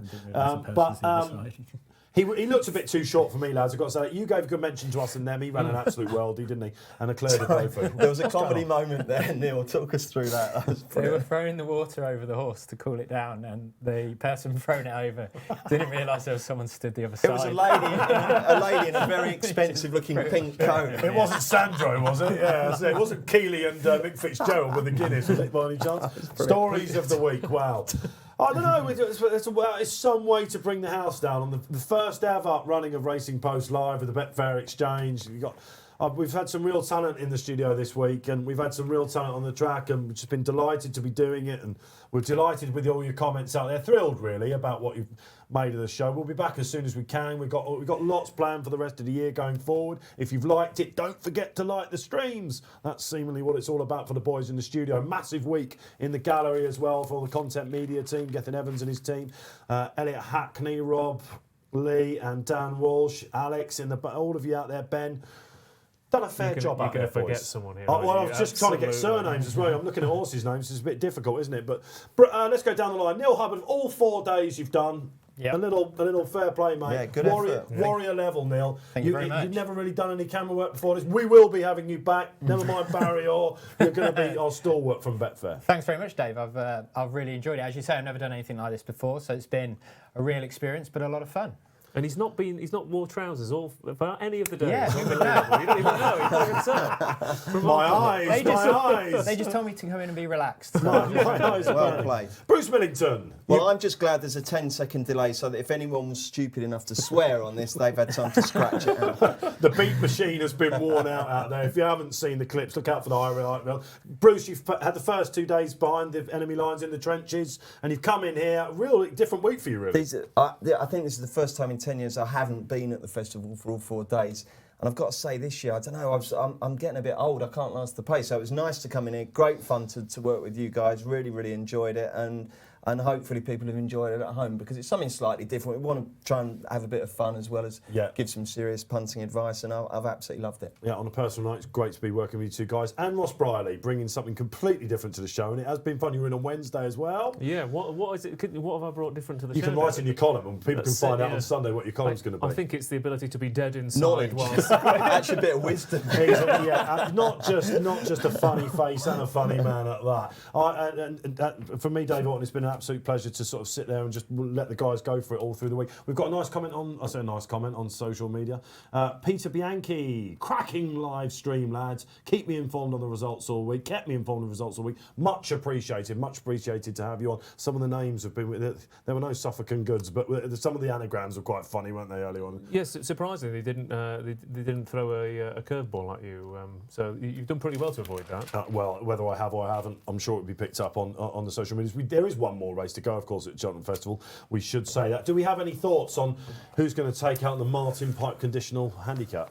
Like I said, I thought 5 o'clock looked a very well handicapped The horse. terribly named 5 o'clock, running at 5:30. I didn't put one up in this. On all the previews I had, I think I mentioned this on the show the week, all the Shrewdies were telling me that Frontview was going to win it, although the connections I think are slightly worried about his jumping. Joseph Patrick O'Brien's. Bruce Millington. I've just quickly got to tell you about this Trainers' Championship, top festival training, because we're coming to the final race. Gordon Elliott is 1.91 to back and Willie Mullins is 2.06, which suggests to me, and we don't have the figures, and I'm sorry we don't, I think they're absolutely dead level. Right. They can only be, can't they? Wow. Yeah, unless the... Neil, didn't you have some numbers there? I did have some numbers, but I haven't done any count back of the places. Well, Gordon Elliott's got He's one, got 4. 2, and Willie Mullins has got 1, 2... I think he's got the bottom weight as well, hasn't he? He's got 2. He's got Mullins 2. has got 3. Has he? Yes, he has. He's He's got 3. Race, So, that much I mean, it's I do absolutely know. bang on a knife edge, isn't it? How fascinating is that? Strictly, what could you could have another trainer 7-7, win it, and you but could we're have... talking about places as well. The guys in the gallery Yeah. are saying 7-7. 7-7. We know it's 7-7. Well, this We're is, it looking could for come down to... It could come the down places, to the third, count- fourth, Yeah, there could be a fifth, battle yeah. for 3rd and 4th. That could. They both won the race countless times before. This is a race that usually goes to Ireland if you're looking for a punt out there, funnily enough. I like the way you're thinking is the one that could completely ruin the party, I suppose, for Gavin Cromwell. He was the horse, if you remember, that Gavin entered in the Lanzarote, seeing what sort of mark he'd get. And you know when Irish trainers do that, they tend to like their chances. This thing was a big improvement at Galway last year. I must admit, I'm looking at it and I don't know, it looks like a bit of a nightmare. What price is Column of Fire, Neil? That's the one who I had wrote down, Dave. He's 8.8, which is a bit of a drift from overnight, but he is in at, 4th favourite? But it's really tight at the top of the market, outside of Frontview. But Frontview hasn't. They were saying all week that they're going to absolutely smash this off the boards in the last. It hasn't really happened. Even is that because Joe O'Brien's gone with us this week? I mean, I don't know. Ran out of cages there, though, didn't he? It did, yeah. Just to let you know, I was sort of Fakir poo-pooing ran what well, they were yeah. saying about the 7-7. It's 7-7 on seconds as well. And what about thirds? Oh, we're not sure about Well, we thirds. need Yeah, to have you know. done your work out there in the gallery? I'm not 100% You've given them the sure. big but up. You went a they bit haven't got early that with many the praise calculators, there, I'm Dave. being told. Yeah, so they're slacking slightly, having bigged them up a little bit.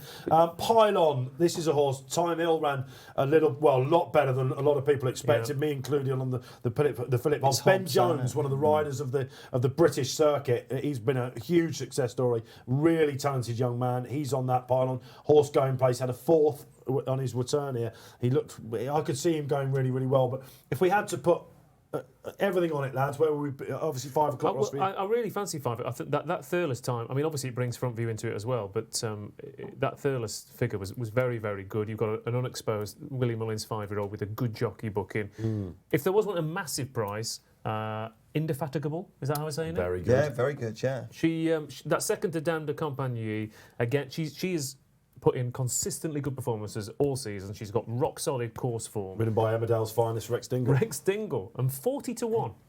That was a bit big. Yeah, well, she's a pace angle as well. I'm going to go for a massive price, and it's a Paul Nicholls, Cliffs of Dover. Just looking at that myself, yeah. I mean, the ground's come right for him one last time out. So he was supposed to make his return, Bruce, at a meeting that got called off. So they've obviously had him.